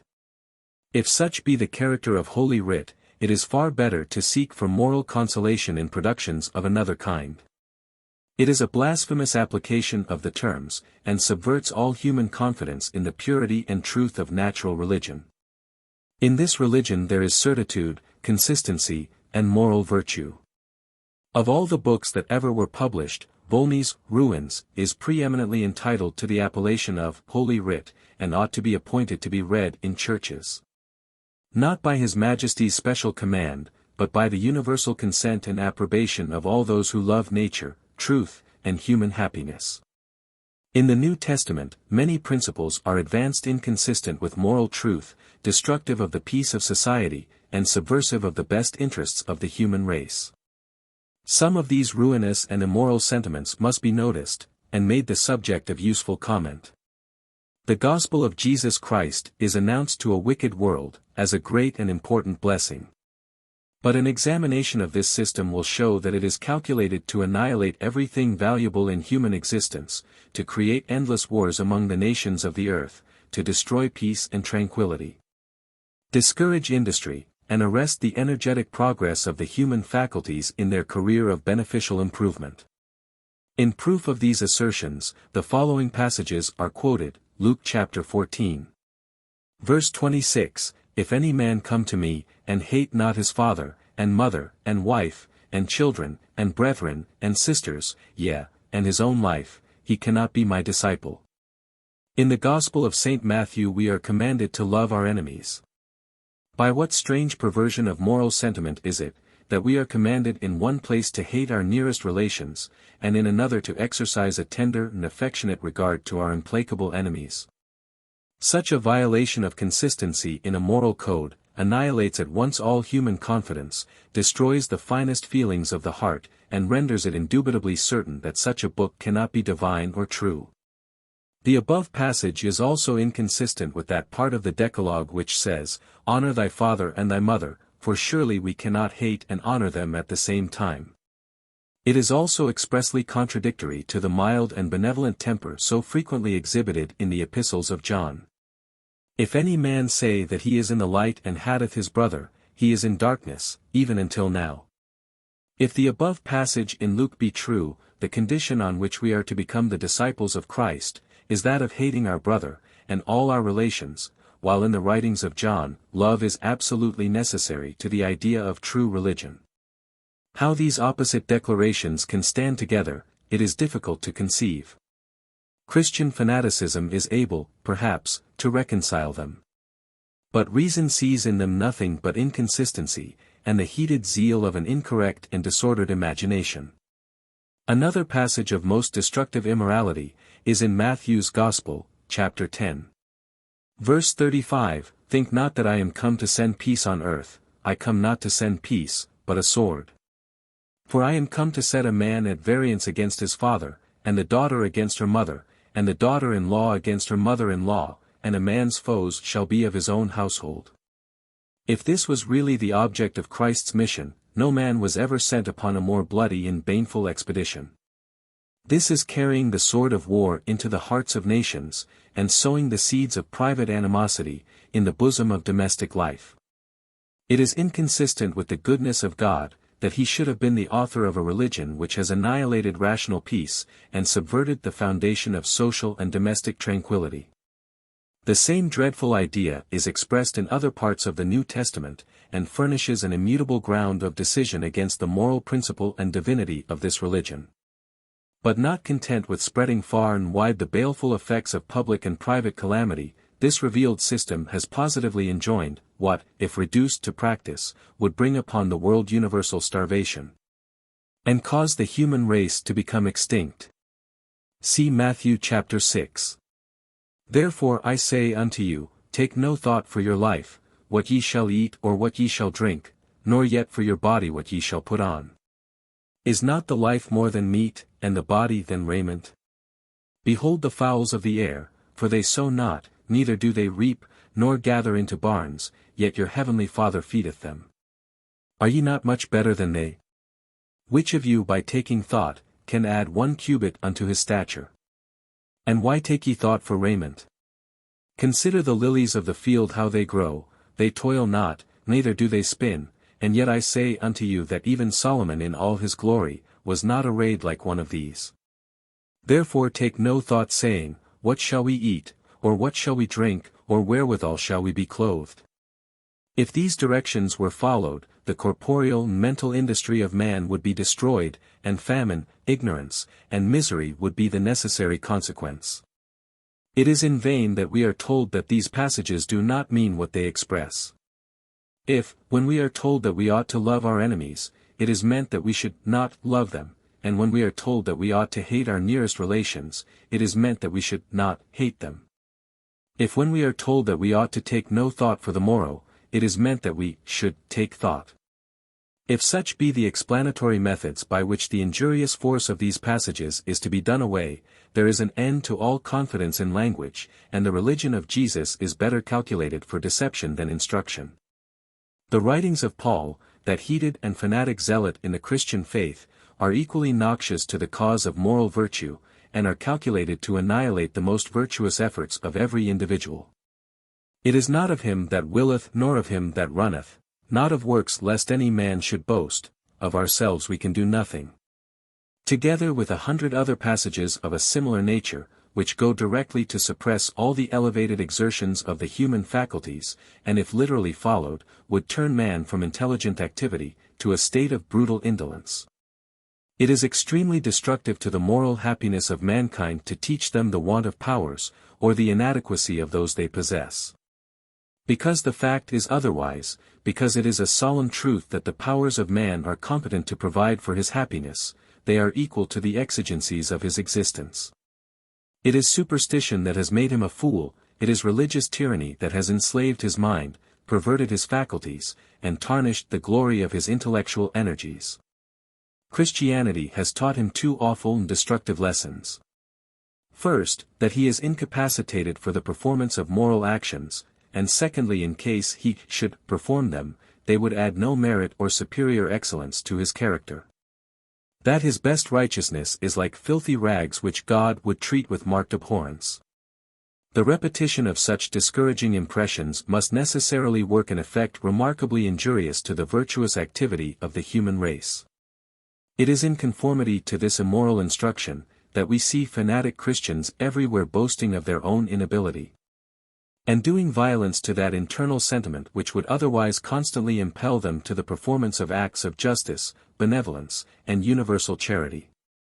In addition to the pointed declarations of the Holy Scriptures against the power and practice of morality, the inventors and promoters of the Christian religion have set up various kinds of doctrines, which diminish the motives to good actions, and lead the uninstructed mind to repose confidence in something foreign from its own exertions and merit, such as atonement, baptism, faith, sacramental suppers, oblations, and ablutions, together with many other idle ceremonies and wild vagaries of a distempered and fanatic brain.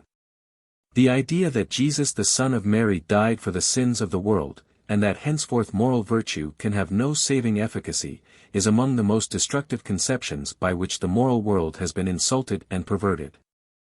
The supernatural grace of God, which Christians for so many ages have been in search of, has hitherto eluded the grasp of all rational and philosophic men. And to those who pretend to be acquainted with this celestial gift, it has been at times more trouble than profit, since innumerable doubts have been created concerning its reality and modes of operation in the human heart. The cursory survey that has been taken of the immoral precepts and principles contained in the Old and New Testament, clearly proves that these books are not of divine origin. The God of the Jews and Christians, according to their own description, is a changeable, passionate, angry, unjust, and revengeful being.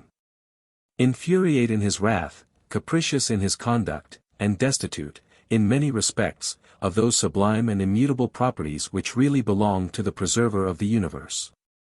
The characters spoken of in the Scriptures, as the favorites of heaven, such as Moses, Joshua, David, Solomon, Jesus, and Paul, are none of them good moral characters. It is not probable, therefore, that they were selected by the Creator as the organs of celestial communication. In the Old Testament, national and individual justice is disregarded, and God is made the accomplice of crimes which human nature abhors. The maxims of the New Testament are a perversion of all correct principles in a code of moral virtue. The whole system is calculated to take man out of himself, to destroy his confidence in his own energies, to debase his faculties, vitiate his social affections, and brutalize the most useful qualities of human existence. The highest dignity of the human race consists in the practice of an exalted virtue, in the exercise of a fine sympathetic benevolence, in reciprocating our feelings and affections, in promoting the justice and order of society, in relieving the unfortunate and supporting the cause of truth, in diminishing evil and augmenting good. In short, in promoting universally the science, the virtue, and happiness of the world. There is, however, no possibility of faithfully performing these duties while under the shackles of Jewish and Christian superstition.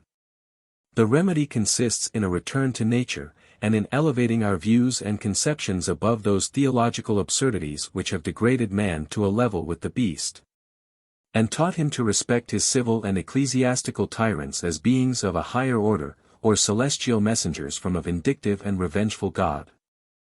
12. Christian Martyrs, the Church, Opinions of Learned Divines. When all other arguments fail, we are called to contemplate the wonderful fortitude of those martyrs who have suffered and died in the cause of Christianity. Such religious heroism, it is said, could proceed only from a conscious certainty of the existence of those sublime and holy truths contained in the system which inspired such preternatural courage. The slightest knowledge of the history of the human passions would furnish a complete refutation of the argument in favor of revelation. Extravagant zeal and unbounded enthusiasm are frequently exhibited in many of the important concerns of human life. There are martyrs in the worst of causes, and if martyrdom could prove Christianity to be true, it would prove 100 other things to be true which are in pointed opposition to that system. The Mahometan condemns the Christian, and the Christian condemns the Mahometan. Their creeds are different, and in many respects contradictory, but they have both had martyrs without number. Both systems have sacrificed millions upon the altar of theological fanaticism. Zeal among the Mahometans is not less infuriate nor less sincere than among the Christians. And Mahometanism might as well be proved to be divine, from this kind of evidence, as the religion of Jesus. The historical fact is the same of all religions, especially of those which claim supernatural origin. Madmen and enthusiasts are to be found everywhere, and celestial enthusiasm is generally the most ranting and extravagant.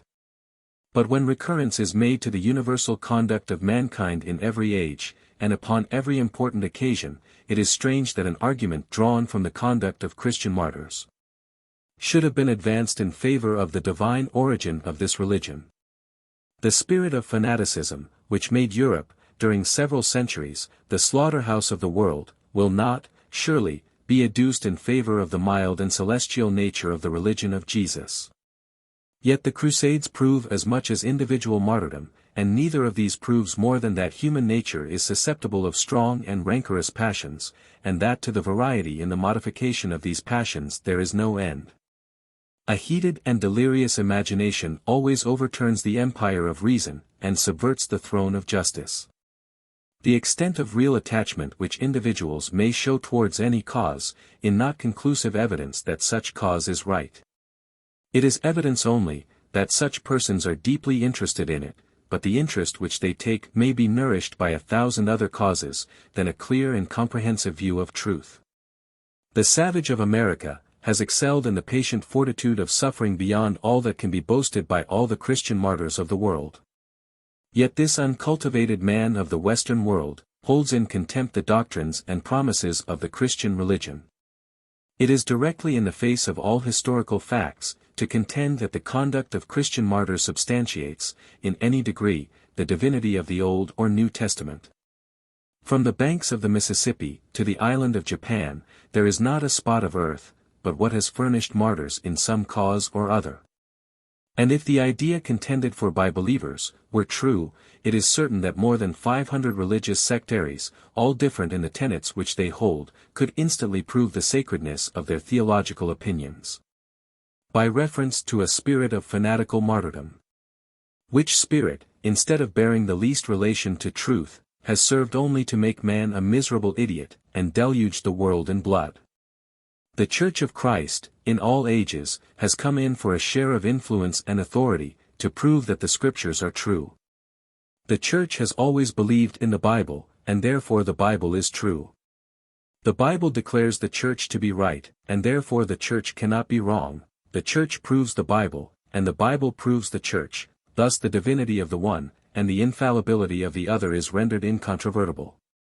If it were admitted that the authority or opinion of the Church could prove anything, it would nevertheless be difficult to discover who are the Church. The sectarian divisions are so numerous, that it is impossible to determine which is the true Church. This would be a much more difficult task than to determine which is the erroneous Church. They continually dispute with each other concerning the truth of their doctrine, they anathematize one another, and are liberal in the charges of heresy. They are all heretics in the estimation of each other, and they have no standard to determine with certitude their theological differences. To bring the Church, therefore, to prove the Christian religion, is to bring nothing at all, for nobody can tell who, or what the Church is. It ought to be first settled which Church is to be relied on, or rather which is to be considered as the true Church. And then it would be time enough to decide whether even that one had any just claim to settle for all mankind the problematical points of truth and error. If, however, all the churches in the world were agreed in their doctrines, this would not prove them to be true, but amidst such ecclesiastical differences of opinion, an honest inquirer of truth will find but little consolation. These heterogeneous and contradictory ideas upon supernatural theology necessarily destroy the validity and pretended divinity of all these systems. The Church has carried everything with a high hand, and attempted to settle questions of truth by the force of authority. But force has no relation to truth, and all authority of all the churches can never annihilate, in a single instance, the necessary and essential connection between the truth of a proposition, and the evidence by which it is supported. In former ages they held many councils to decide upon ecclesiastical truths, and at every successive council some alteration was made. Truth was never the same with them, and the final decisions were regulated by the temperament, views, and interest of those learned and pious clergymen, who composed those ecclesiastical associations. When the power of the councils was not sufficient, the sword was resorted to, and this constituted the last reason of the Church, as well as of kings. To historize the conduct of the Church, from the 3rd century to the commencement of the 16th, would fill many volumes, and after all it would be nothing more than a dark history of cruelty, force, persecution, burning of heretics, and shedding, in the name of heaven, the blood of the human race. If a corrupted church and priesthood have believed in an error for 1,000 years, this does not change the nature of that error, and cannot convert it into truth. It is contended, that whoever calls in question the divinity of revealed religion, is flying in the face of the Church, and controverting its ancient and respectable opinions, that these opinions have stood the test of ages. That they have been believed by many pious and learned men, and cannot now be overturned by a new and infidel philosophy. To all this it may be answered, that a Church that has always been quarreling with itself concerning doctrines, is always to be suspected. It is absolutely necessary for the Church, first to settle its own disputes, before it calls others to account for unbelief.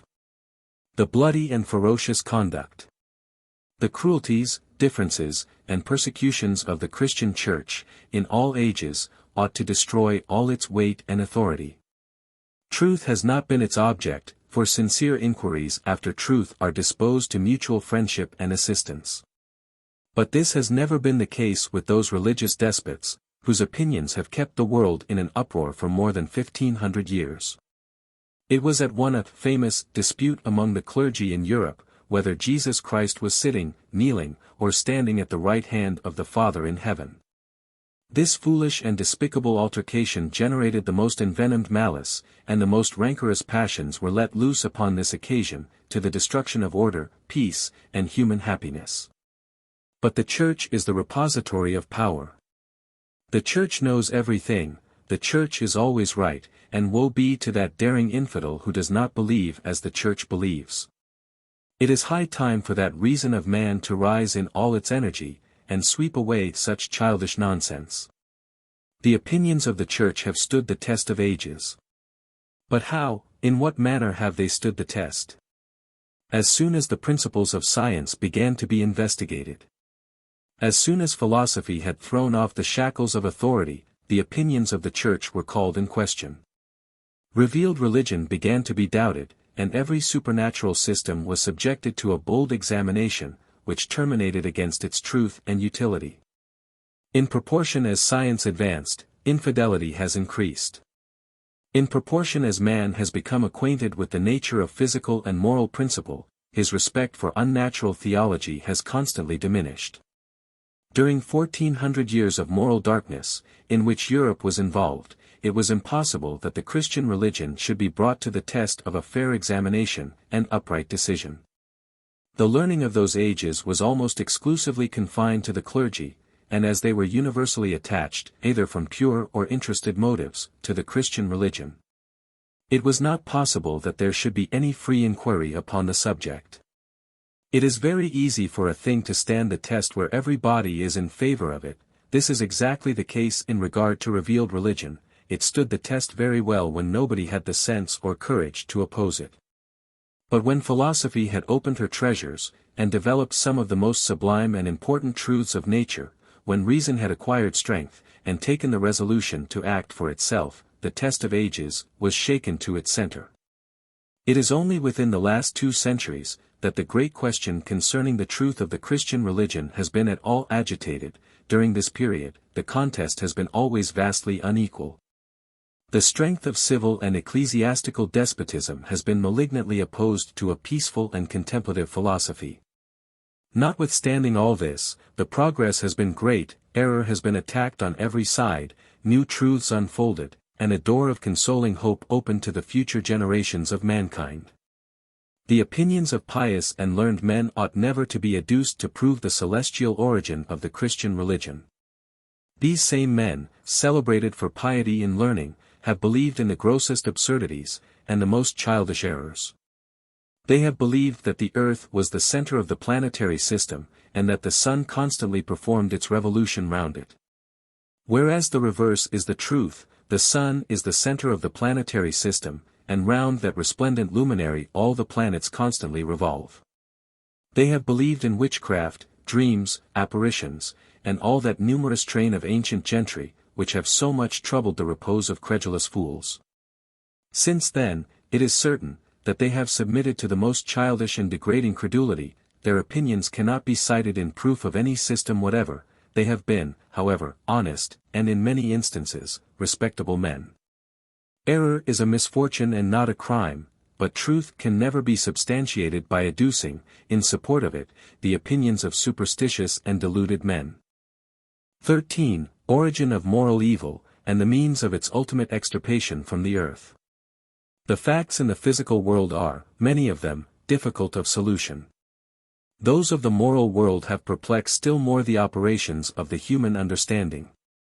The subtlety, the abstruseness, the incognizable character of moral existence, place it beyond the power of clear intellectual perception, and the mind loses itself in those metaphysical combinations, whose successive variations are incalculable. But the difficulties which nature has thrown in the way of this inquiry are much less numerous than those presented by superstition. A design has been formed, and carried into effect, whose object it was to cover the moral world with a mantle of mystery, and exclude it wholly from the view of vulgar eyes, and common comprehension. It is only necessary to conceal the real nature and character of a thing, and then deformities and distortions may be made to pass for positive properties, or essential qualities inherent in any specific mode of existence.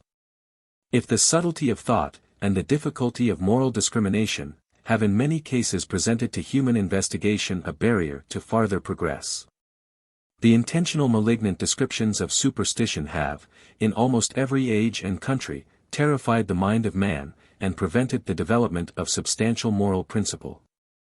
Nature furnishes some difficulties, but supernatural theology exhibits many more. In no one instance is this remark more substantially verified, than in the inquiries which man has made concerning the source or origin of moral evil.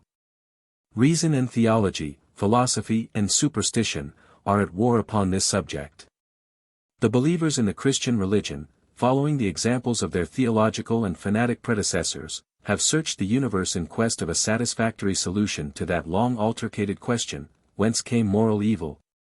One religious sectary, willing to screen the divinity from any just accusation relative to so nefarious a concern, have descended into hell, and discovered there all the characters and distorted machinery necessary to the production of such an effect. But here metaphysical and fanatic invention indulged itself in all the extravagance of delusion. It was necessary first to create this infernal country, and then to create inhabitants suited to the nature of the climate, and the unfortunate condition in which they were to reside.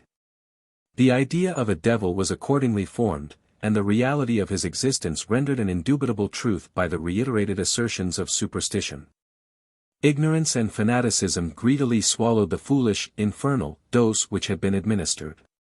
There is a remarkable disposition in the human mind to remove the point of intellectual difficulty as far from the reality of the case as possible, and then it triumphantly imagines that a solution has been given.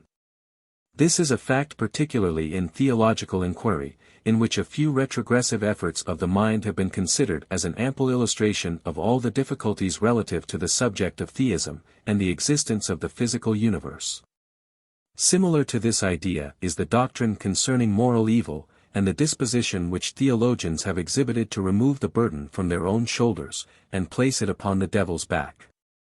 The whole infernal machinery with which we are presented by superstition, serves only to detach the mind from the true and real source of moral evil.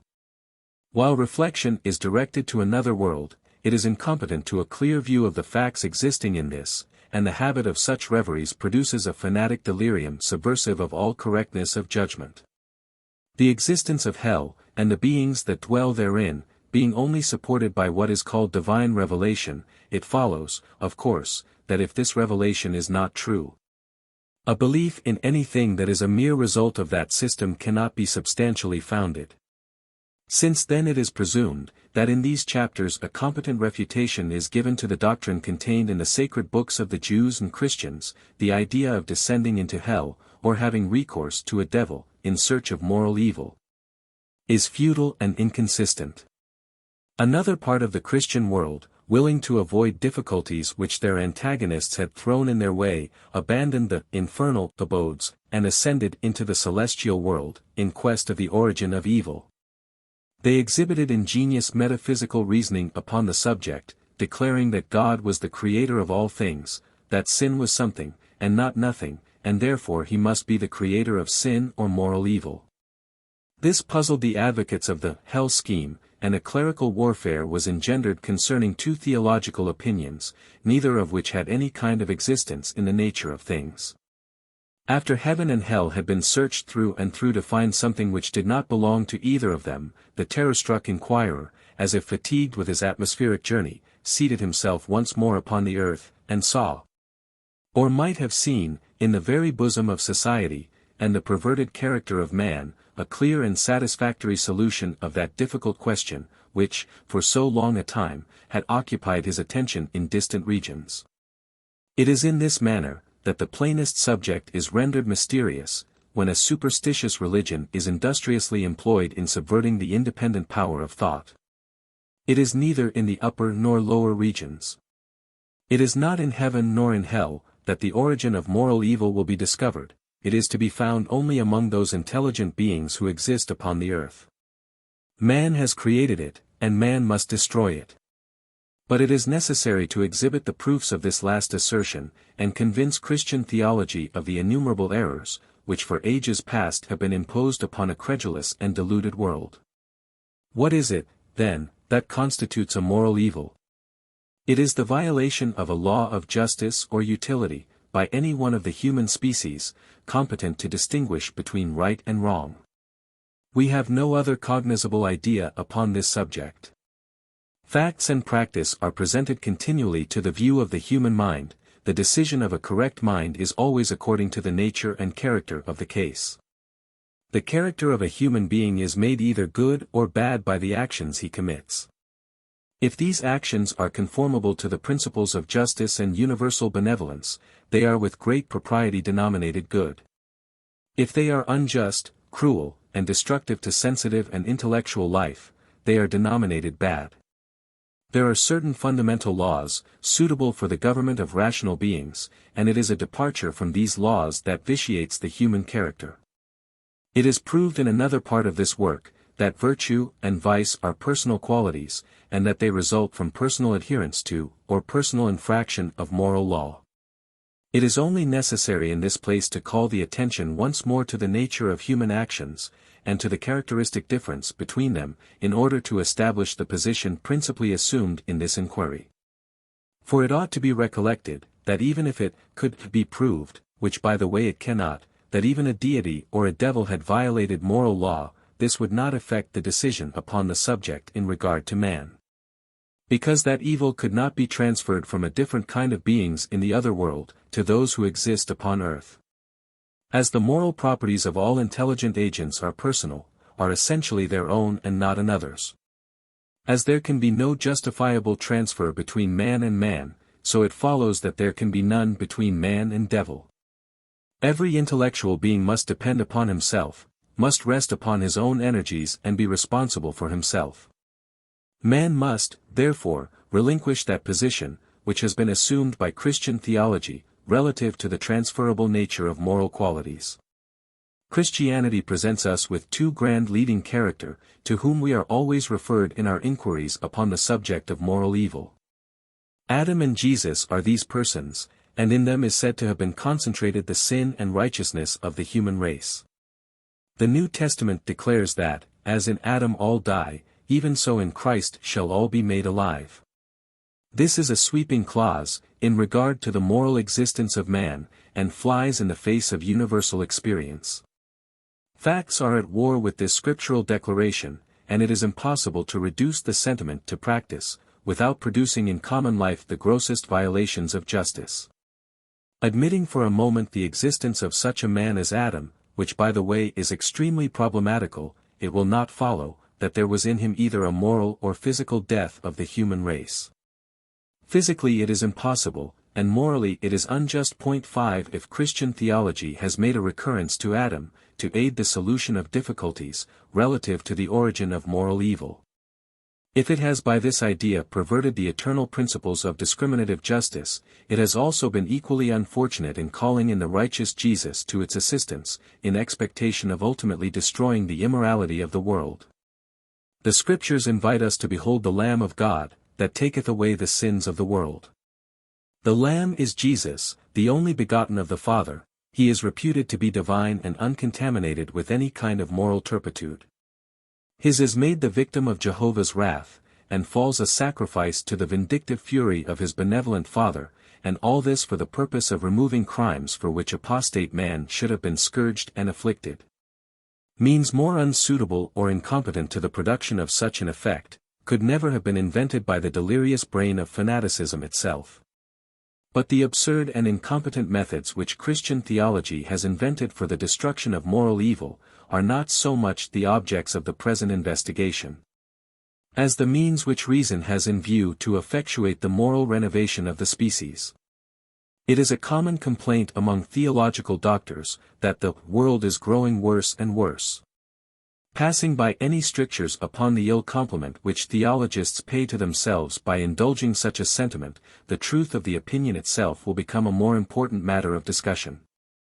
The organic construction, the powers and the properties of human existence, the aggregate amount of virtue and vice in the present generation, these are objects subjected to the inspection of the human mind. But the conduct and character of man, in former ages, is to be drawn from history. Histories, however, are not always faithful to the realities of the case, and description is sometimes excessive and sometimes deficient. But judging from what we know, and including in the ground of decision, similarity of organic structure, cogent proofs will be exhibited against the admission of an opinion hostile to the ultimate perfectibility of intelligent life. The expansion of mind, the development of principles, and the cultivation of the arts, in a degree far superior to all the specimens of high antiquity, evince an incontrovertible amelioration in the present race. The accommodations favorable to the comfort and happiness of life, with which man has surrounded himself, demonstrate that there exists in the constitution of his nature a strong and indestructible impulse to progressive improvement, to the diminution of evil, and the augmentation of good. The fine moral qualities of the heart, which adorn cultivated life, give to it a splendid brilliancy, and triumphant exaltation above the coarse, instinctive brutality of former ages. If personal malignity and national warfare continue, the first is diminished in the acrimony of its character, and the second has regulated its movements, in some measure, upon the principles of a reciprocal humanity, and a greater respect for the dignity of human existence. These are facts with which we are every moment presented in the history of modern times. Those who controvert these assertions must have forgotten, or never knew, the names of Alexander, of Nero, and Caligula. Of the numerous ecclesiastical despots and persecutors with which the history of the Christian Church presents us, anterior to the commencement of the 16th century. Nay farther, they must have neglected the reading of the Holy Scripture, and have lost sight of the character of Moses, that eminent murderer of antiquity. The Mahometan arguments in favor of belief must also have escaped their notice. In short, the advocates of preeminent virtue in former ages have shut their eyes against the history of kings and priests. Against the knowledge of those dreadful effects, which the compound despotism of the Church and State has produced upon the human race. If the modern Suwarrow be brought as an example of refutation of these remarks, it is admitted in its full force, and this eminent murderer of modern times is consigned, by the sentiment of humanity, to the grave of eternal infamy. But the cases of such savage barbarity are growing less numerous in proportion as the knowledge of principle advances, and the correspondent moral practice flowing from such knowledge. Reason, or the intellectual powers of man, must eventually become both the deposit and the guardian of the rights and happiness of human existence. Reason has already acquired such strength, and so far unfolded its powers, that it has already sealed the future destiny of the human race. It is the peculiar office of reason to look to the utter demolition of the ancient regimen of church and state. These twin sisters of iniquity are the moral giants, which have stalked with huge devastation over the face of the whole globe. Political despotism and supernatural religion have done more to render the human race vicious and depraved, than all other causes conjointly combined. If the passions of man and the impulses of his nature have frequently produced a moral eccentricity in his conduct, it is certain that a corrupt government and a corrupt religion have rendered him habitually wicked. Have perverted all the conceptions of the mind upon moral and political subjects, and brutalized his intellectual existence. The most important step which can be taken for the extermination of vice and misery, is to destroy the artificial causes by which such evils are perpetrated. If other causes should be found to exist in the constitution of nature, they will be progressively removed by the light and power of science, and a more comprehensive view of the true interest of the human species. But efforts tending to make the individuals of a nation virtuous and happy, will never succeed extensively till the civil and religious tyranny under which they groan shall be completely annihilated. This will lead to the application of force in the political revolutions of the world, an expedient, however, the rectitude of which some benevolent philosophers have called in question. An ample discussion of this point, however, is reserved to occupy a place in a political work, which the author is preparing for the press, and which will be presented to the view of the public as soon as it is completed.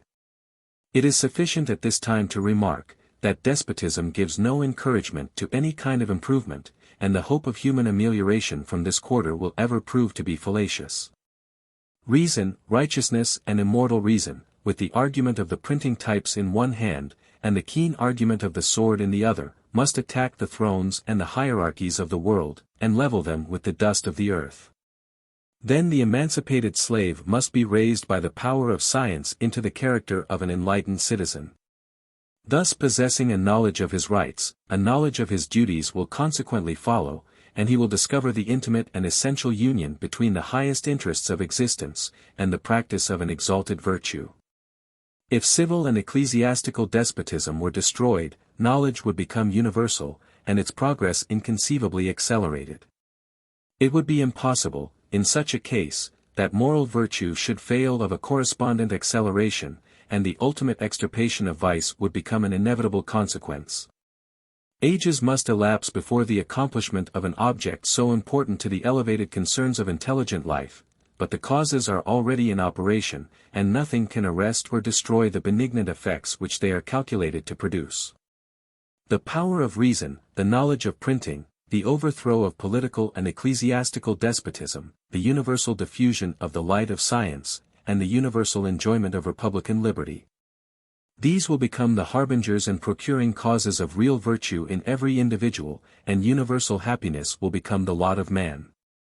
14. Infidel Philosophy. The discovery of the art of printing was a deadly blow to religious fanaticism, and to every species of error. The clergy rejoiced in this discovery, but their rejoicing was an untimely delusion of the heart. They were blind to the consequences of this fortunate and consoling discovery. The consideration of exhibiting, in a new form, the sublime and holy truths of the Christian religion, was to them a matter of the most elevated satisfaction, and they anticipated a result directly the reverse of what has taken place.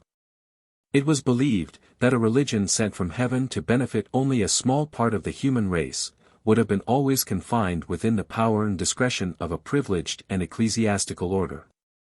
To this sacred hand learning had hitherto been confined, and it was perceived that the art of printing was calculated to break the charm, and diffuse among the nations of the earth a moral light, consoling to the heart of ignorant and unfortunate man.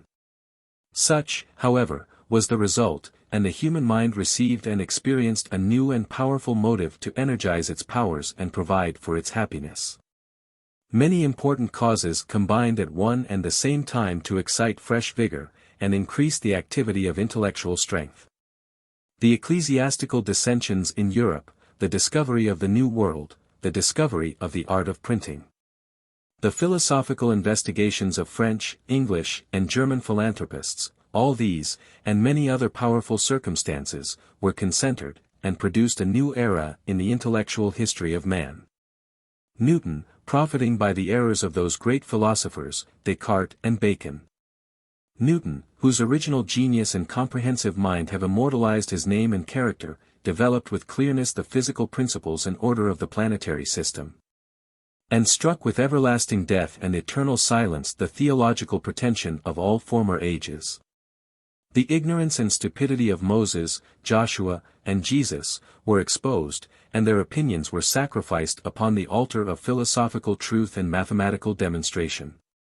Newton's mind was honest and discerning, but partially obscured by the moral darkness of the age in which he lived, and the theological impressions of early life. He was reputed to be a Christian upon a graduated scale. But the habit of mathematical precision had led him to a rejection of the doctrine of the Trinity, and some other prominent absurdities in the theology of Christians.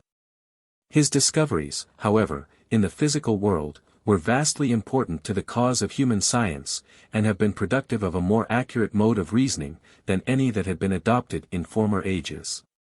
The demonstrations of Newton were compared to the theological reveries of Moses and Joshua. The consequences of which was, that the scientific philosopher rejected the imaginary conceptions of fanaticism, and bestowed on solid argument a due portion of respect and attachment. It was not the discovery of physical truths alone that bore relation to the renovation of the human species, it was reserved for Locke and other powerful minds, to unfold the internal structure of the intellectual world, explain the operations of the human understanding, explore the sources of thought, and unite sensation and intellect in the same subject, and in a manner cognizable by the human faculties. Locke has, perhaps, done more than Newton, to subvert the credit of divine revelation, but neither of them discovered the extent of the doctrines upon the moral interests of man. Sensation being established as the source and cause of all human ideas, a system of true and material philosophy necessarily followed.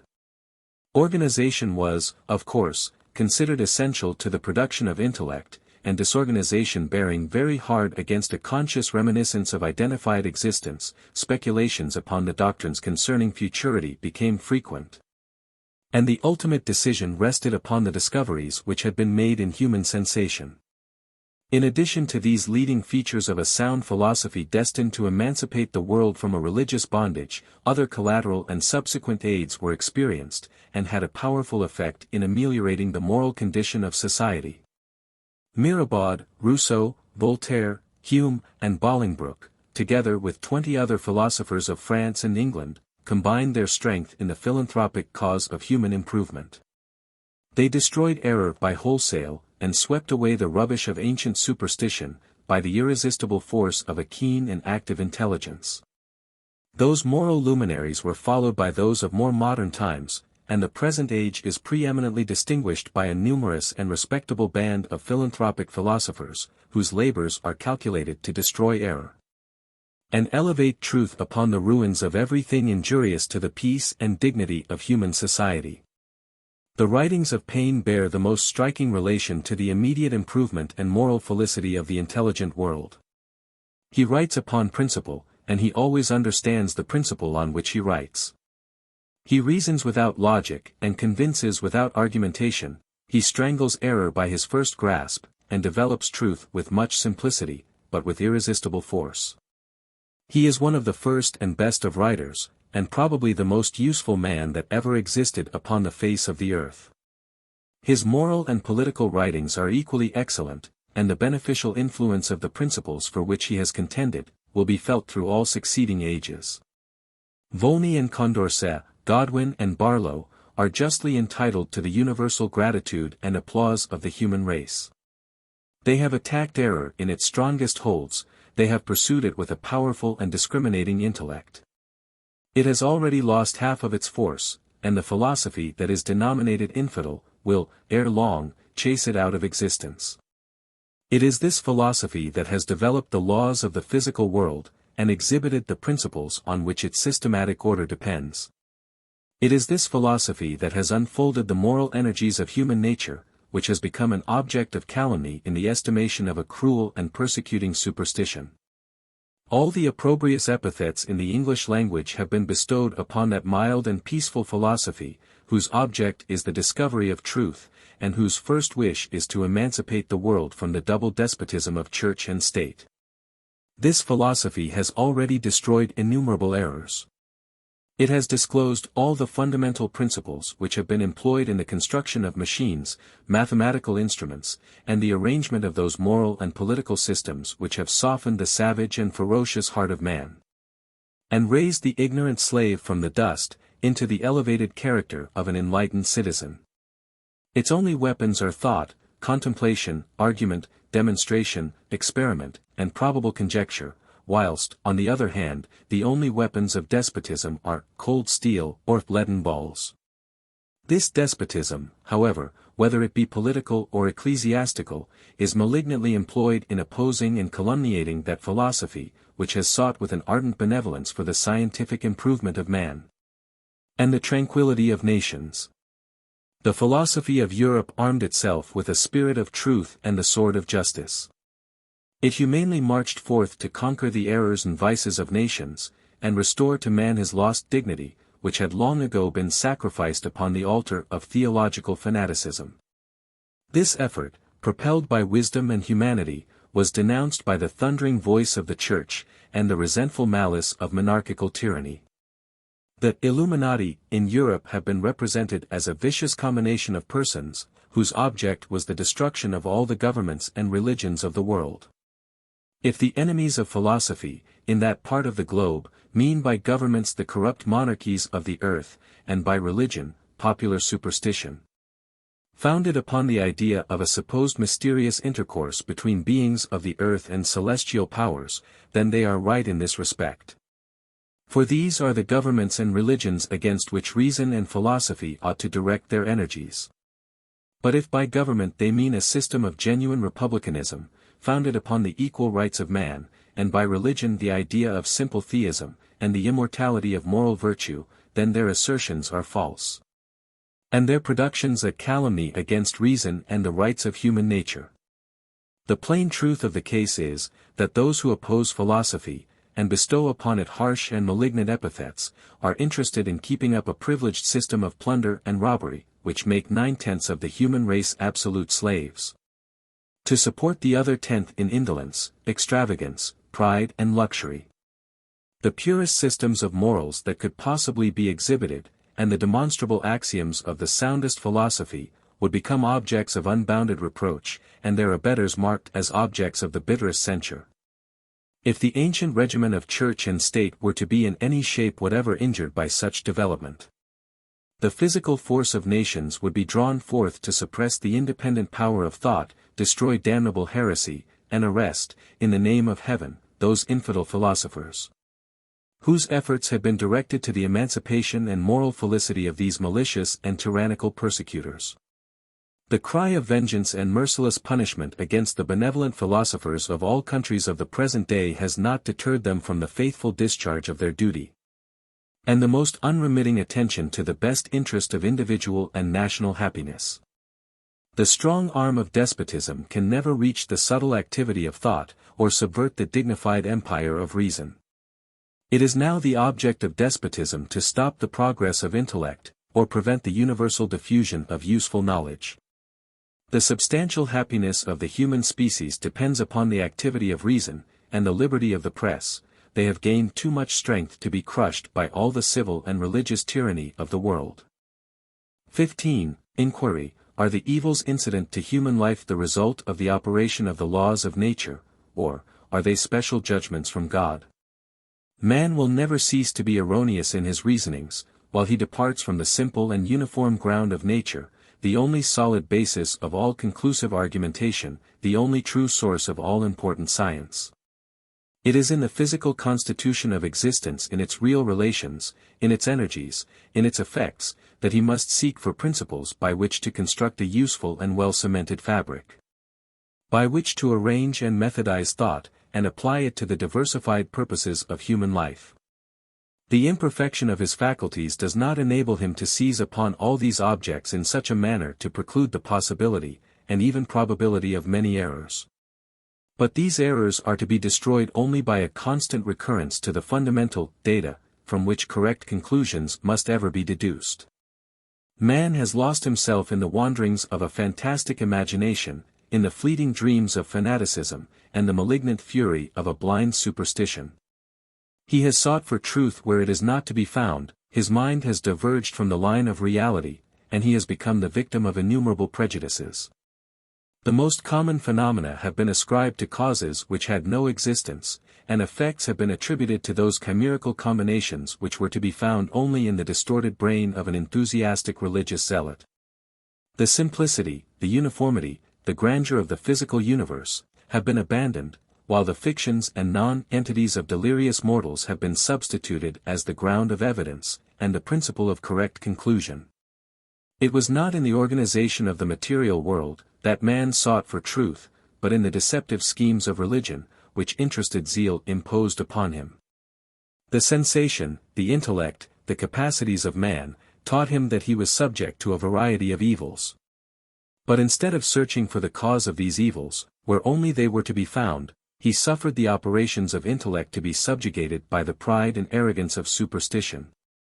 And he no longer discerned the true connection between the miseries which he felt, and the active and natural causes which produced them. He no longer beheld his true condition in nature, but weakly imagined that he had become the object of malevolent intention in some superior being, who took delight in his torture, and willfully subjected him to the diversified misfortunes with which he was assailed. In this unfortunate predicament, with too much weakness to abandon his errors, and too much prejudice to discover the truth, he wandered over the face of nature, the devoted victim of that ignorance and superstition which for so long a time had destroyed the tranquility of his heart, and suppressed the operation of his mind. He inquired with anxious solicitude into the causes of his sufferings. He sought in a vindictive theology for a solution of the difficulty, but his inquiry ended in an accumulation of sorrow, and a repetition of the misfortunes from which in vain he had endeavored to escape. By dint of investigation, by constancy of intellectual inquiry, he at length was led to discover, that the evils which he suffered were to be accounted for by a single comparison and application of the law of power in surrounding objects, and the law of sensation, by which his life was every moment modified. The development and explanation of this solid truth will constitute the true ground of the present inquiry. While physical existence continues what it now is, while its powers, its modes of operation, its essential energies remain the same, it will be impossible to modify a sensible being so as to prevent his being necessarily subjected to a diversity of unpleasant and painful sensations. Power and activity are essential to the existence of matter, and capacity of sensation to every specific modification of life. An undue proportion of this power, applied to any sensitive agent, will necessarily damage, in some partial degree, the natural organization of which he is possessed. It is the nature of life to feel, to be sensible, to be capable of perception. It is the nature of physical objects to make impressions, and if the impressions from surrounding objects are not properly apportioned to the capacity of sensation, the natural result will be pain, distress, or complete misery, according to the nature and quantity of that power which in any case may be applied.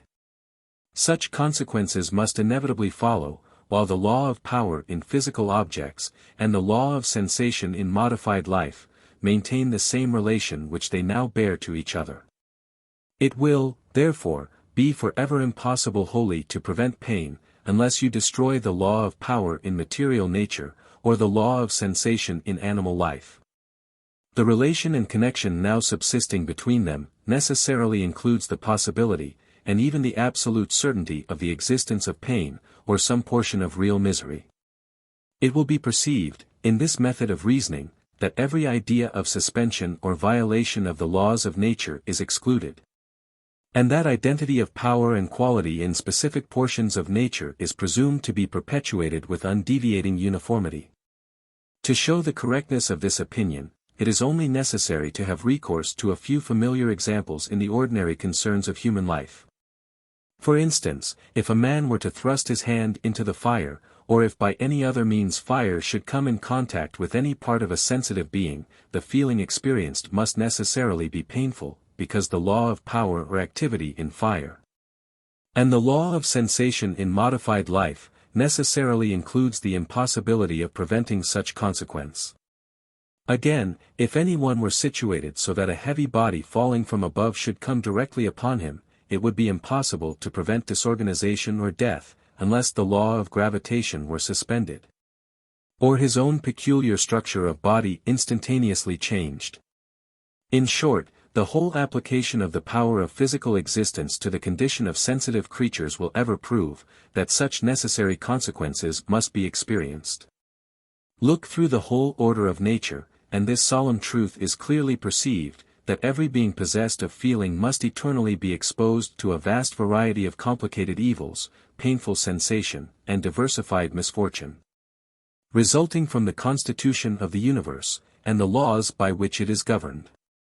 The same reasoning will apply to all the higher operations of nature, and those astonishing phenomena that surprise and terrify the mind of man. Earthquakes, volcanoes, lightning, inundations, are all the result of the operation of physical laws, and it is impossible to prevent the misery which they occasion, without a suspension or violation of the laws by which they were produced. A similar mode of reasoning will partially apply in regard to those evils that attack associated bodies of men, where superabundance of population, with a variety of other causes, has laid the foundation of inevitable disease, such as plagues, malignant fevers, and many others to which large and populous cities are subjected. But this part of the subject requires particular examination, since it is here that superstition has raised a rampart impregnable to the attacks of reason. The pride, the fanaticism, and the intemperate zeal of man will never cease to mislead his judgment, cause the energies of intellect to diverge from the line of truth, and to subject him to the baneful influence of opinions, erroneous and destructive in their consequences. Man is ignorant, and this ignorance produces in him an attachment to the marvelous. He is both delighted and terrified with strange and unnatural appearances, with events out of the common order of things, with those phenomena which approach or seem to approach the idea of a miraculous occurrence. He seems to take a pride also in attributing these events to the special interventions of divine providence, to the supernatural operations of a vindictive God, to the cruel and arbitrary arrangements of an omnipotent tyrant, to the malice and premeditated revenge of that ferocious being, who exists only in his own distorted imagination, and the admission of whose existence would be the sure presage of the annihilation of the vast fabric of nature. The fanaticism and intemperate zeal of all supernatural religion has ever desired to represent the God of nature as partial in his operations, revengeful in his intentions, and inconsiderably destructive in all those arrangements of which he is supposed to be the author and contriver. All the various religious parties and sectaries that have ever existed on earth, have pretended that God was enlisted in their service, and consequently, that he had proclaimed war, and the most implacable resentment against every other man or set of men who had not embraced the true and orthodox faith. This terrible representation of the divinity, as destitute of truth as it was pernicious in its consequences, was, at length, diversified and decompounded, and afterwards recombined for purposes of systematic terror. The partial distribution of favors, and the dreadful torture of the human race under the name of divine vengeance. The professors of different religious opinions, having armed their God in their own cause, became the merciless distributors of those dreadful punishments and calamities which they expected would result from the character of that barbarous divinity, which their imaginations had described. The malice of the individual, the savage cruelty of man, was transferred to this imaginary God, and he appeared in turn the object of terror to every living mortal. Man, thus wishing to gratify his resentment against his neighbor, of an opposite religious opinion, has never failed to engage his God in his own quarrels. And if in the course of events, if any misfortune befell his enemy, the doctrine of special providence was then verified in his mind, and he triumphantly asserted that the Almighty had made bare the arm of his justice, and brought ruin and destruction upon the objects of his wrath. This doctrine, so humiliating to the character of man, and so disgraceful to the intelligent preserver of nature, has been fundamental in every religious system of supernatural origin. It took its rise in the weakness and malevolence of human nature, and its destructive consequences will have no end, till reason shall enlighten and renovate the world. To expose the absurdity of this doctrine, it is only necessary to have recourse to the plainest facts, and the incontestable evidence resulting from a view of those events which are everywhere presented to the contemplation of man. If in any of those cases which include the admission of a special providence, recurrence were made to the most obvious and striking truths, the error must inevitably be corrected. If plagues, malignant fevers, or national calamities of any kind be considered as the scourges of divine vengeance for the punishment of sin, why do they fall indiscriminately upon the virtuous and the vicious, upon the young and the old? Upon the weak and the strong, in fact, upon every class of intelligent beings, whatever may be their character, their circumstances, and condition in life? Why does not divine justice apportion these punishments to the actual degree of criminality in each individual that is made the object of his displeasure? Why does he not pour out his beneficence upon the chosen children of his love, and mark with tokens of displeasure those only who are his real enemies, those only who are disobedient and incorrigibly wicked? But no. This is not the manner of his operation. This arrangement of distributive justice is nowhere to be discovered. The child of God, and the child of the devil, are often involved in the same calamity, frequently subjected to the same disease, and eventually fall a sacrifice to the same complaint. This proves that the event has been produced by the uniform operations of the laws of nature, and not by any special judgment from God. This proves incontestably a want of moral discrimination, and overturns every argument which superstition has arranged for the accomplishment of her wicked intentions. Whoever will deign to look at facts, will be necessitated to yield to the truth of these operations. They stand verified by observation, by the universal experience of all mankind. There is not, perhaps, a single case in which man reasons so much in the face of facts, as in the admission of a special providence in the government of the world. These reflections, though they may at first appear to operate against the cause of virtue, will, when attentively examined, be found to produce an opposite effect, and present to the human mind the strongest inducements to the practice of genuine morality. For no one can with justice pretend that the discovery and the disclosure of truth can injure the moral improvement of the species. And although the world is governed by general laws, and consequently every description of character is necessarily involved in the result of their operation, yet it is also certain that the design and the practice of virtue are the surest grounds on which to rest the expectation of moral felicity.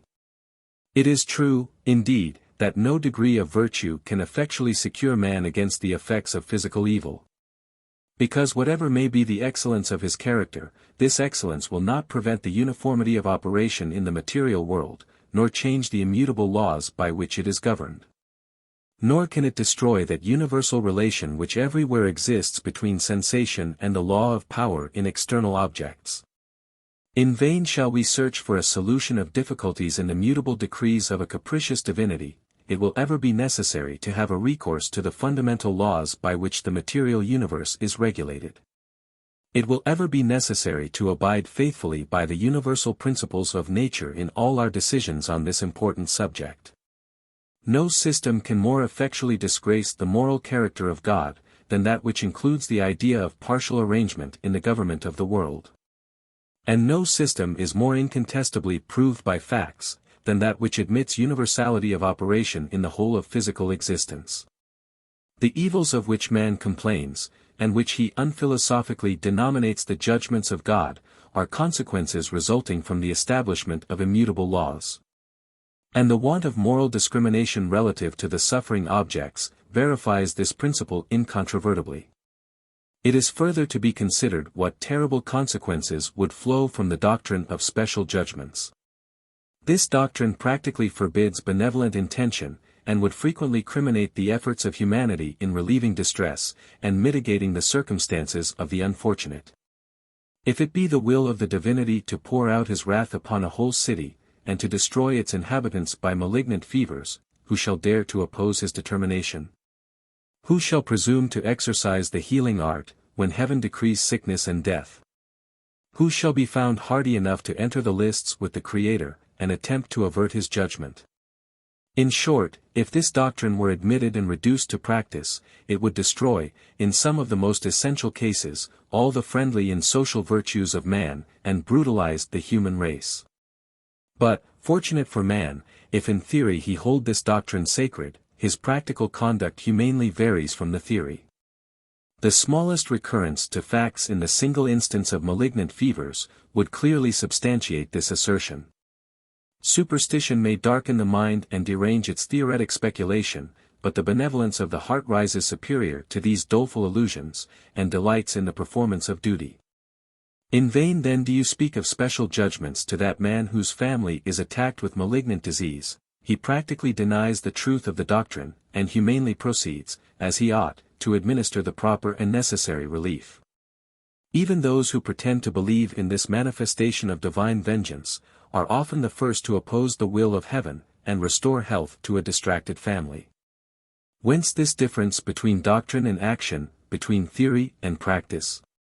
Will man never learn to be consistent? Will he never forsake his errors and return to nature? It is on this grand system alone that he can find consolation. It is here only that the ardent desires of his heart can be satisfied, and confidence restored to his soul. Every deviation from nature is the establishment of a cause which must sooner or later work ruin to his sensations, or essentially disturb the tranquility of his mind. He will find no happiness in error, and the most dreadful of all his errors is to be found in the terrible descriptions of the divinity that he worships. He falsely attributes to this divinity the diversified evils which he himself has produced, and while he remains under the impression of such an opinion, he will be forever ignorant of the true sources of those miseries to which he is continually exposed. How long will man importune the heavens with unjust complaints? How long with vain clamors will he accuse fate as the author of his calamities? Will he then never open his eyes to the light, and his heart to the insinuations of truth and reason? This truth everywhere presents itself in radiant brightness, and he does not see it. The voice of reason strikes his ear, and he does not hear it. Unjust man! If you can for a moment suspend the delusions which fascinates your senses. If your heart be capable of comprehending the language of argumentation, interrogate nature. In what consists the maledictions of heaven against these countries? Where is the divine curse that perpetuates this scene of desolation? Monuments of past ages. Say, have the heavens changed their laws, and the earth its course? Has the sun extinguished his fires in the regions of space? Do the seas no longer send forth clouds? Are the rain and the dew fixed in the air? Do the mountains retain their springs? Are the streams dried up? And do the plants no more bear fruit and seed? Answer, race of falsehood and iniquity. Has God troubled the primitive and invariable order, which he himself assigned to nature? Has heaven denied to the earth, and the earth to its inhabitants, the blessings that were formerly dispensed?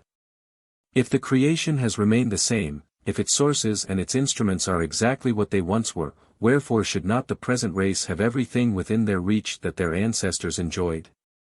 Falsely do you accuse fate and the divinity, injuriously refer to God the cause of your evils.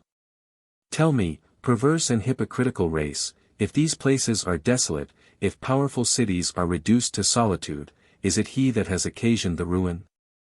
Is it his hand that has thrown down these walls, sapped these temples, mutilated these pillars? Or is it the hand of man?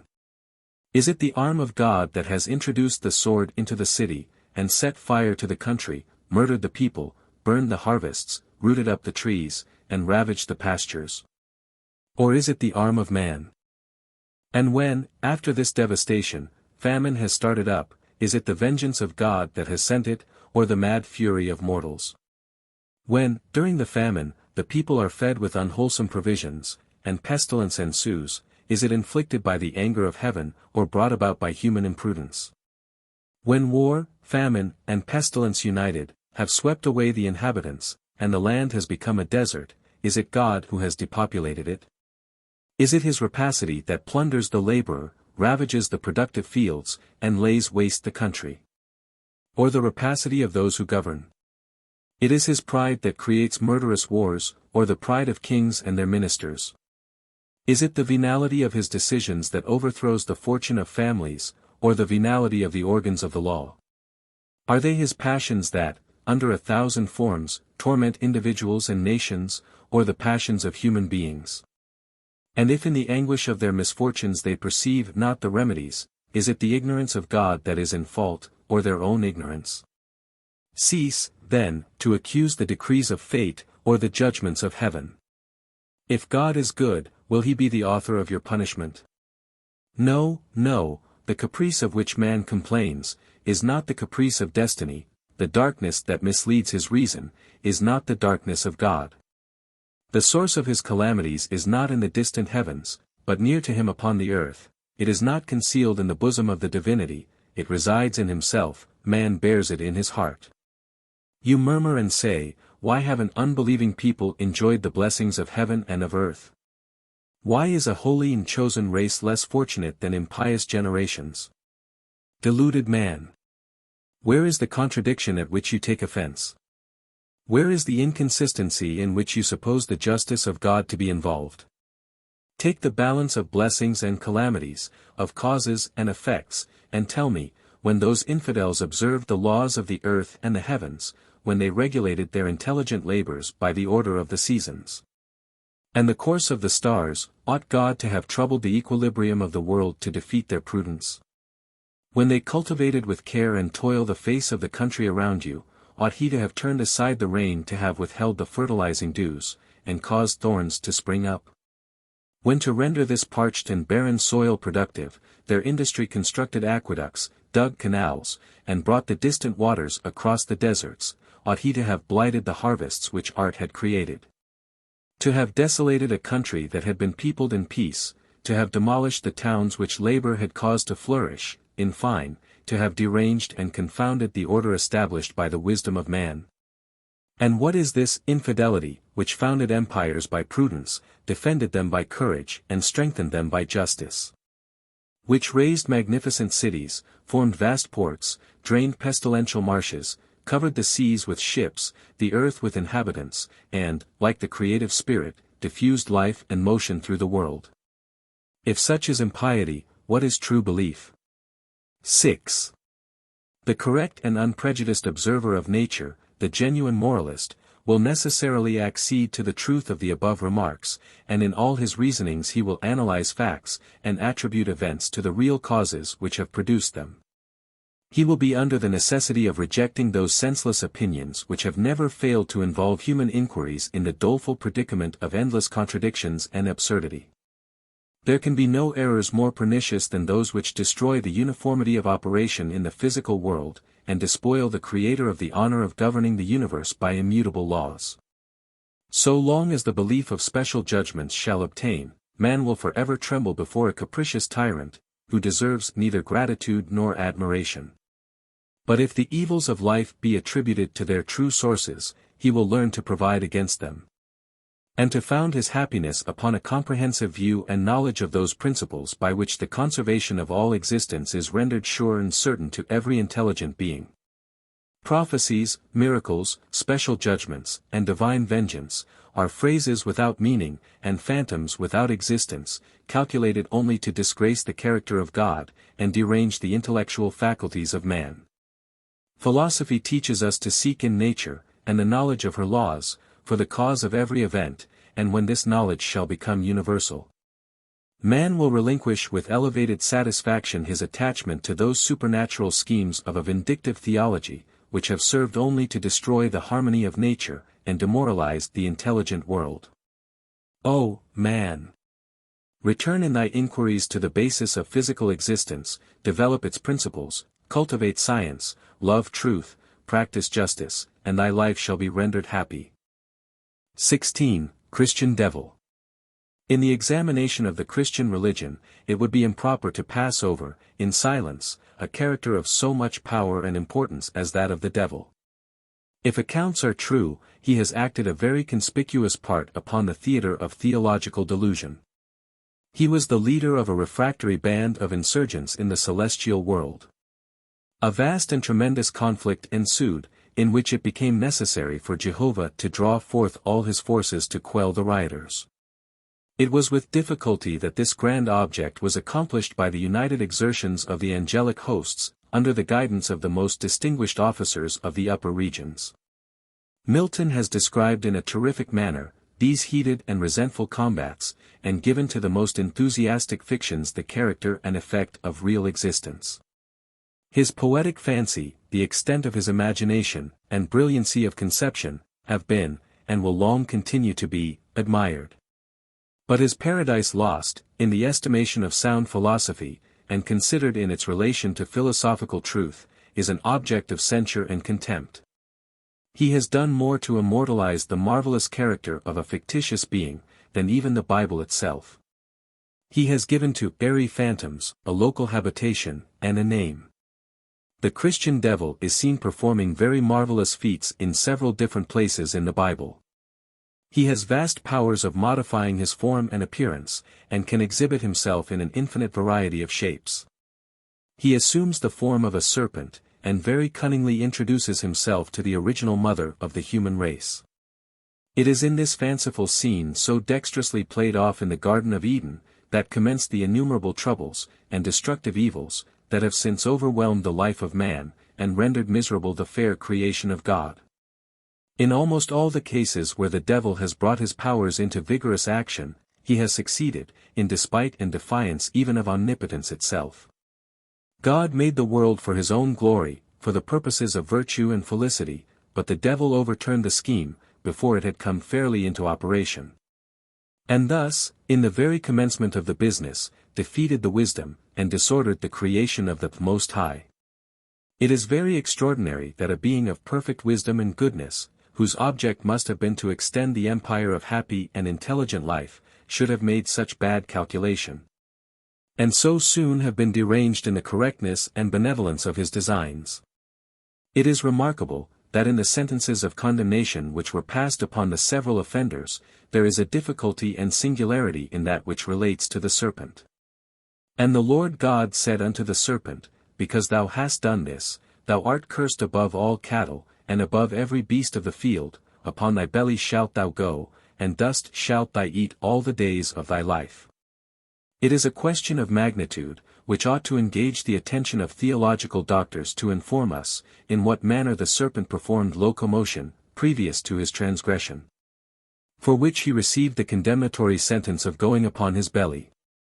Did he walk about erect like a man?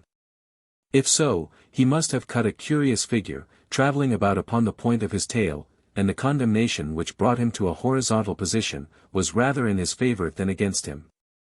This story, in its nature, is too childish and trifling for serious remark. It is, however, a story which has found its way into other theological systems of great antiquity.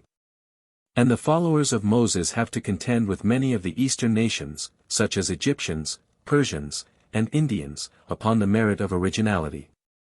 There is a similarity in almost all supernatural systems of theology. They are all founded in a disgusting distortion of nature, they are all interwoven with the marvelous, they have all their serpents, their ghosts, and their devils.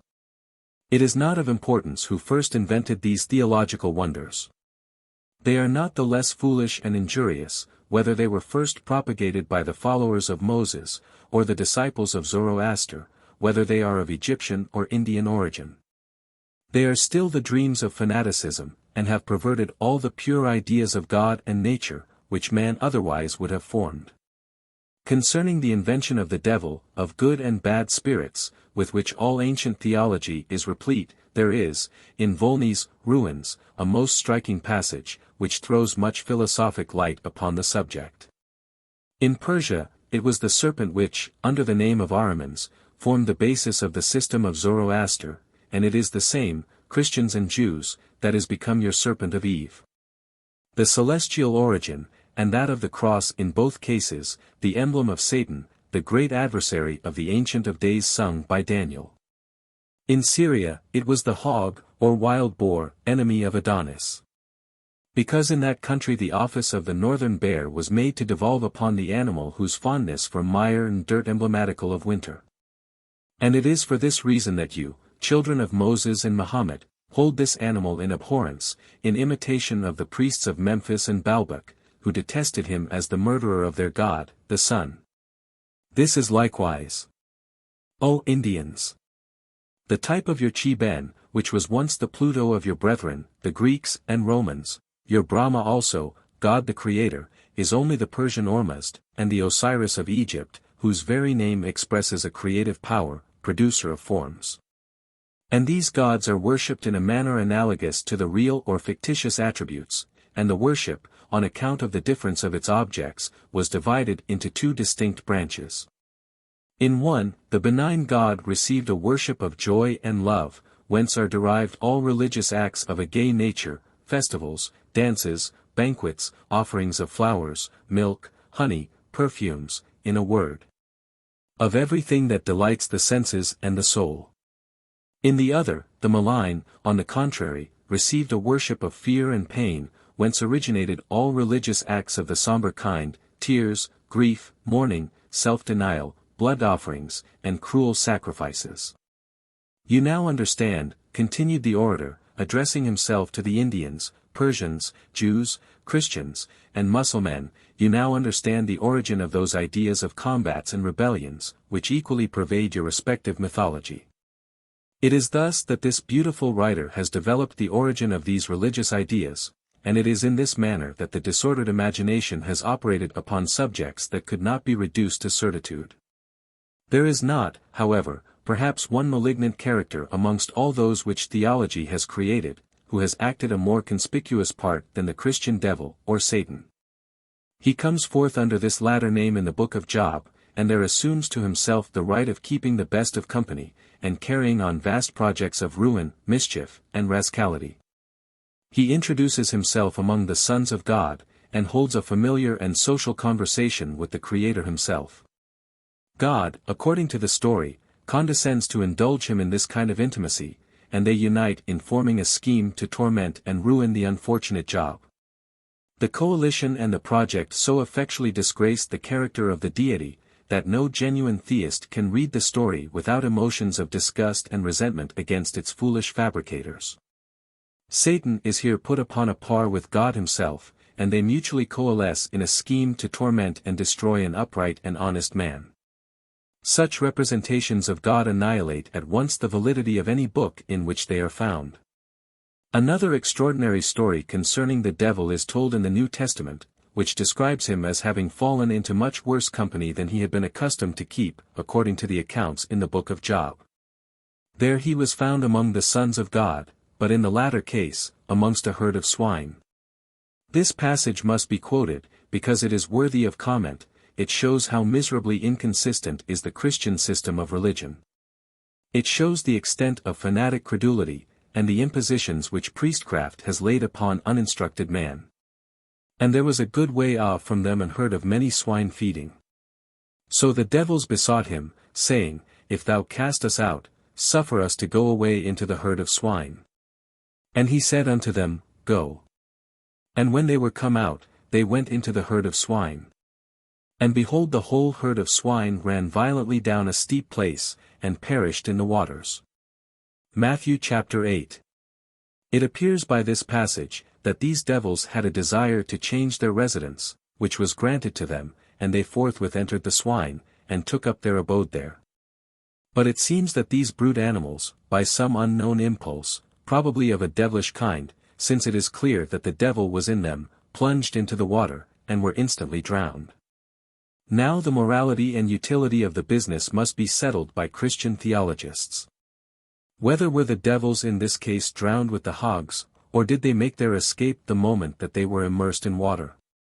If they really made their escape, there could be no use in sending them into the swine, and if they were actually drowned, then one might with truth assert, that the devil is dead.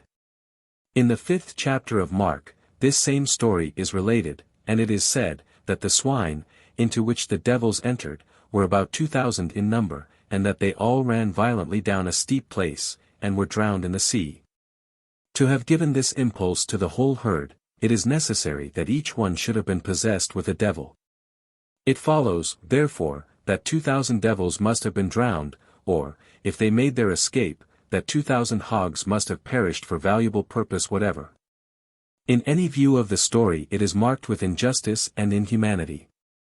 Injustice toward those who were the rightful owners of these swine, and inhumanity or cruelty toward the swine themselves. It is a tale of a childish nature.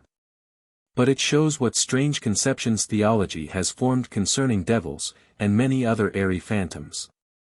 In another part of Matthew's Gospel, the devil is said to have taken Jesus up into a high mountain, for the purpose of tempting him, and offering him all the kingdoms of the earth for his homage and worship. This same Jesus, Christians believe to be God himself, or equal to God, and yet he condescends to be led about by the devil, and holds with him a conversation. A book that exhibits such accounts, such dereliction of all dignity and correctness of conduct in the Creator, could never be written by a spirit of truth. The devil is represented as being everywhere at the same time. Ubiquity is one of his leading attributes, and he goeth about like a roaring lion seeking whom he may devour. He is omniscient as well as omnipresent, he knows everything that is going on in heaven, earth, and hell, and is continually exerting his power to defeat the projects of his celestial competitor.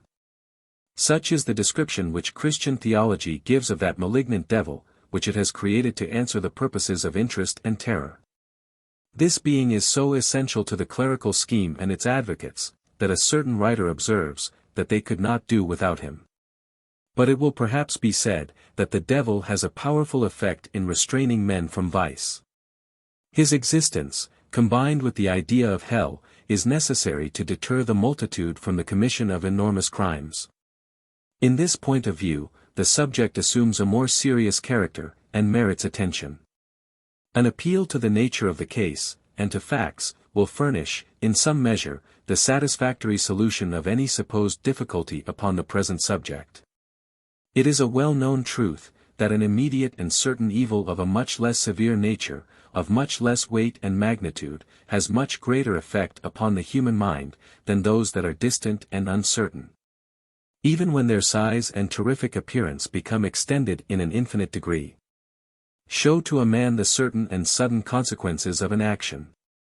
Let his mind be strongly impressed with an idea that there is no escape from such fatal effect, and he will recoil with horror from the perpetration of a deed, which would bring along with it such a speedy ruin and excruciating misery.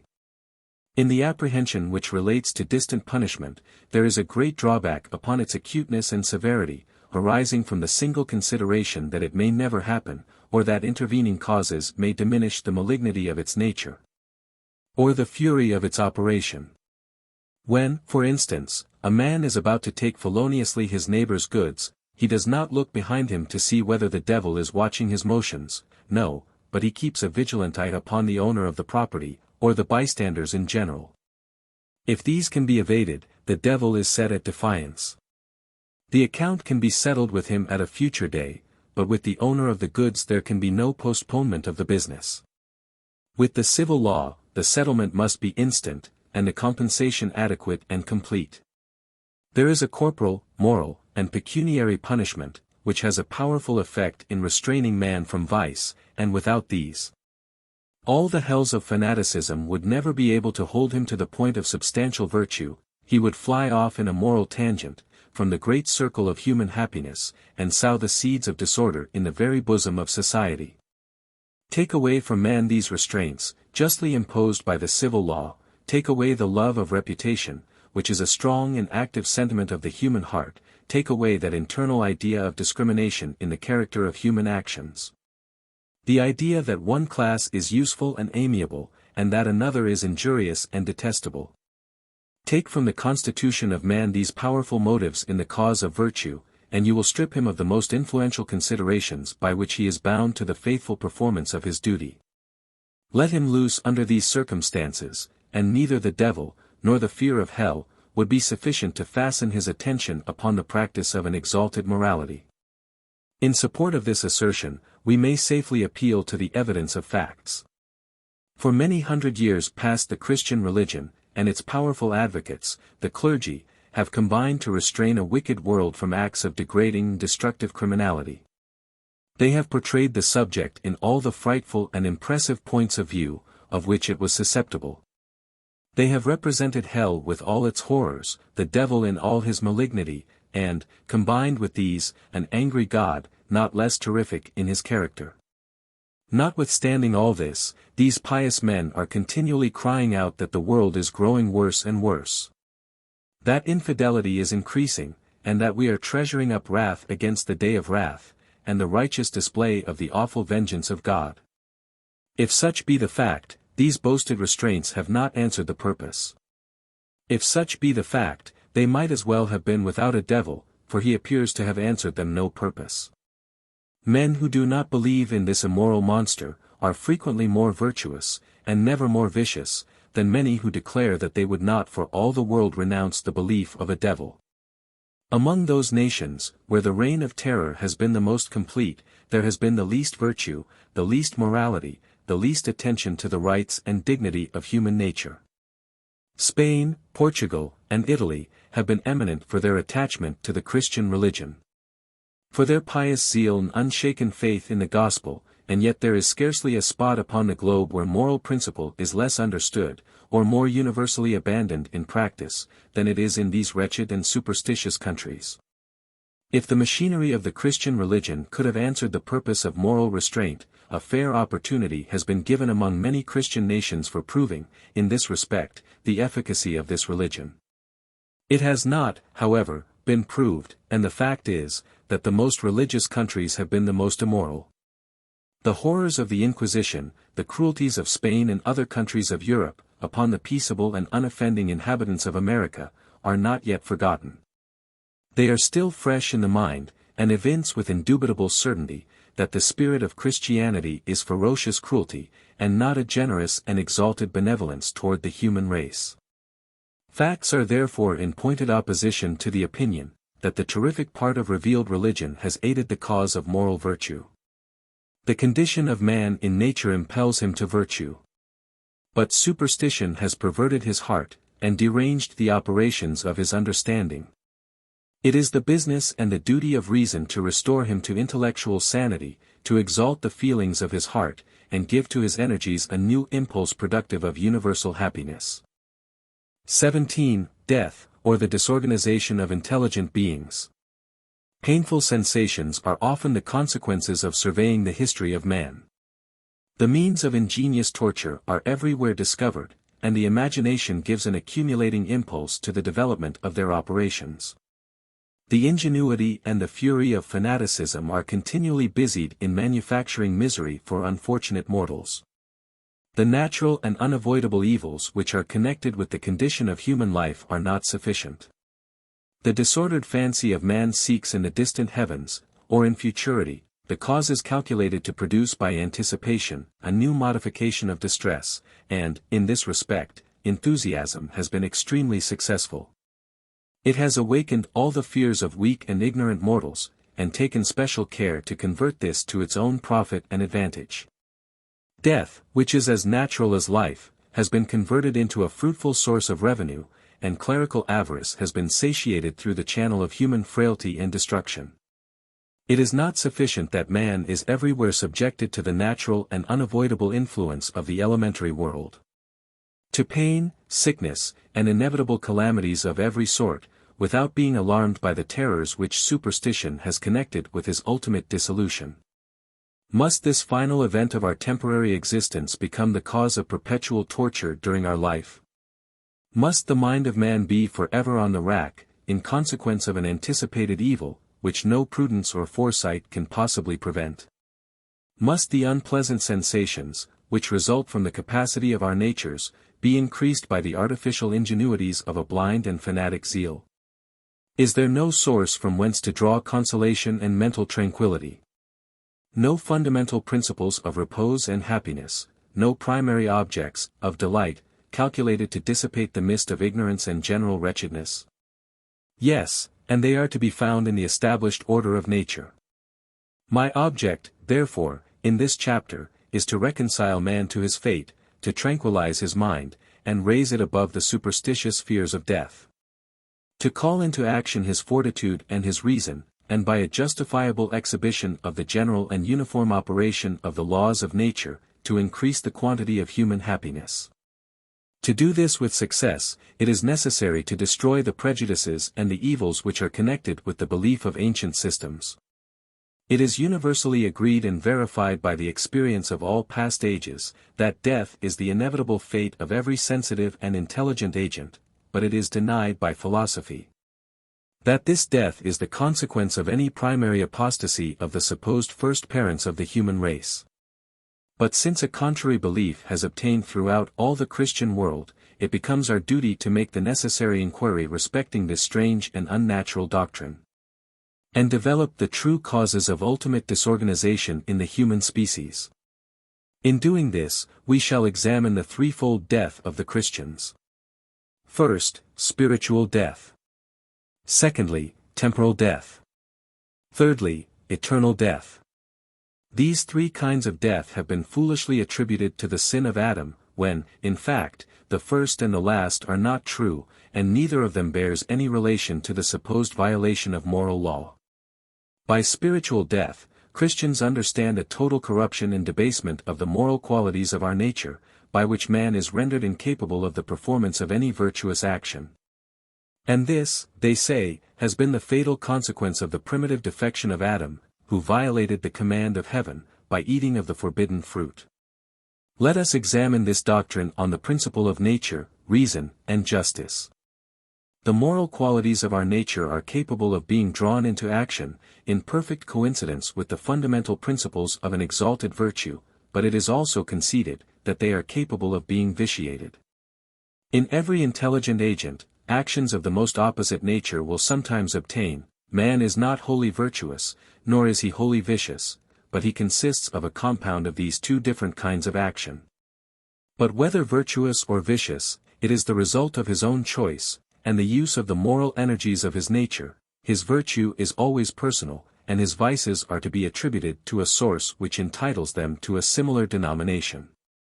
He acts as an independent moral agent, he acts for himself, he is accountable for himself, and he cannot be justifiably criminated by the vices of another, neither can another be criminated by his violation of moral rectitude. In this case, personal moral agency is the correct ground of decision, and to this tribunal alone the whole must be deferred. From this statement it ought to be perceived, that the partial corruption of our natures and character is admitted through its proper channel. But it ought also to be evident, that no concession is made relative to a transfer of personal immorality. What, then, can these spiritual doctors mean, when they speak of a spiritual death referable to the primary apostasy of Adam? Do they mean that these personal infractions of moral law are to be attributed to the conduct of him who lived 6,000 years ago? Do they mean to exhibit the idea of a double crimination, in consequence of one present and personal infraction?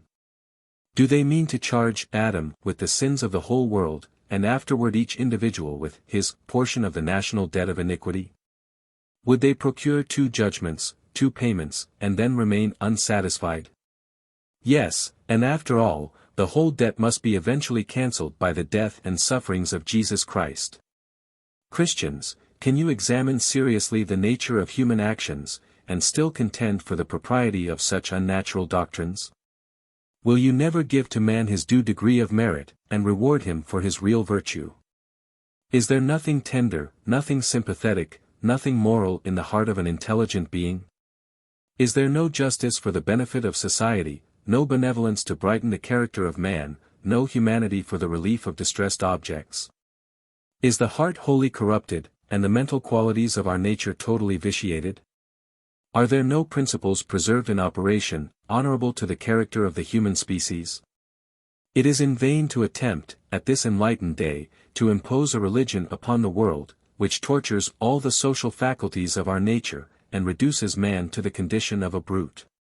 It is in vain to say there is no moral goodness, no elevated sentiments of virtue, no beneficial operations of the heart, by which to preserve the happiness of the human species.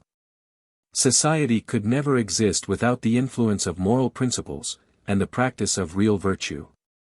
But since it both exists and proceeds in a manner mutually beneficial to all its members, it is fair to conclude, that its preservation is to be ascribed to the exercise of a social morality. And this morality fundamentally connected with the nature and condition of man. But admitting for a moment that the world is as vicious as it has been represented, it does not follow that this aggregate of wickedness is to be attributed to the sin of Adam. But the contrary is evident from the personal nature of moral actions, and the responsibility connected with the character of intelligent beings. Let fanaticism and superstition therefore exhibit their labored discourses on this supposed spiritual death. They speak of phantoms and not of realities, they lose sight of the moral nature of man, and the sources of human action. Virtue and vice are confounded and their transferable nature serves only to perplex the understanding, and destroy the line of personal and discriminative justice. This spiritual death may serve to augment the mysteries and follies of the Christian religion, but I am confident it will never serve the cause of virtue, or lead to the practice of genuine morality. I proceed to the consideration of temporal death. This temporal death, which is the death that every man suffers when he leaves the theater of human action, seems to be less mysterious and more cognizable by the human mind. We are taught the knowledge of it by the experience of all ages and all countries, by our own observation on the facts and events constantly presented to our contemplation. Death is the inevitable portion of every living creature. It is the certain fate of every organized being, it is the counterpart of our original construction, it is a change in the mode of existence, it is a dissolution of the combined modifications of animal life. It is a physical property of every sensitive agent, it is the eternal mutability of infinitely diversified modes of being, it is established in the primary arrangements of nature, it is a property, and ever will be, of the parts of all existence. Death is as natural and as necessary as life. The preservation of the latter is an unavoidable effect of the former. Change or mutability is essentially connected with the uniform harmony and preservation of the great fabric of the universe. And no one can expect to be excepted from the operation of this general law. Vice is not the cause, though it may accelerate the event. The seeds of death are contained in the original organizations of our natures. Sensation and reflection by their necessary operation lead to decay. Life is naturally progressive to a certain point, which, having passed, it necessarily retrogrades toward a state of dissolution. This is the true condition, the just and eternal order of organized existence, and the knowledge of this ought to be the highest consolation of a reflecting mind. But here, superstition, from her dismal and dark recess, cries out heresy, and proclaims damnation to the man who dares to reason on the ground of nature. We hear her awful voice sounding hollow in her dark and gloomy abodes, and we regard it not. Reason whispers in our ear and says, pursue with indefatigable zeal the cause of nature, develop truth, and labor for the happiness of the human race. But after all, how is it possible we can attribute temporal death to the sin of Adam? Did this transgression change the physical organization of man? Did it destroy any of his natural faculties, or make an addition to those he was already possessed of? If so, what was the construction of Adam previous to his supposed fall from a state of innocence? If he was possessed of sensation, he must have been exposed to pain. If he was exposed to pain, he was liable to death, for death is often the consequence of severity of pain. If he was not possessed of sensation, he must have been a being entirely different from ourselves, and consequently could not have been the parent of the human race. It follows, therefore, that there is no point of view in which this subject can be considered, which will warrant the conclusion, that death is to be attributed to the primitive apostasy of Adam. It follows, both physically and morally, it is unjust. Some other cause of corporeal dissolution should, therefore, be discovered, and this, as we have seen, is to be found in our natural texture and arrangement. The next principle of discussion is what is called eternal death, or a state of endless punishment. This kind of death cannot be the consequence either of Adam's transgression, or the aggregate wickedness of the whole human race. It is an idea which has been generated in the brain of fanaticism, and supported by the enthusiastic zeal of persecuting superstition. It was not sufficient to subject mankind to the terrible effects of total moral turpitude, and temporal disorganization, but the fury of religious malignity has been exerted to invent a new species of torture to endure for endless ages. In the invention and establishment of this doctrine, the nature of human actions and the principles of justice have been entirely disregarded. To verify this assertion, it is only necessary to examine the qualities of human actions, and the crimes which are supposed to merit this terrible infliction of punishment.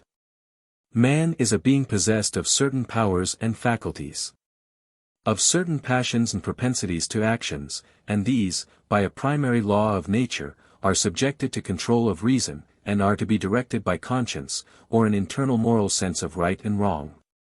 But what are these faculties, what these passions which are essentially connected with the character and condition of intelligent agents?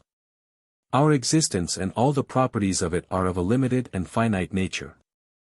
There is not one single quality of man that is not imperfect, the parts of the aggregate of his life do not constitute anything like infinity. In all his movements, in all his energies, in all the capacities of his being, he is regulated by finite and not by infinite principles. He is incapable of any actions which do not result essentially from the faculties which he is possessed of.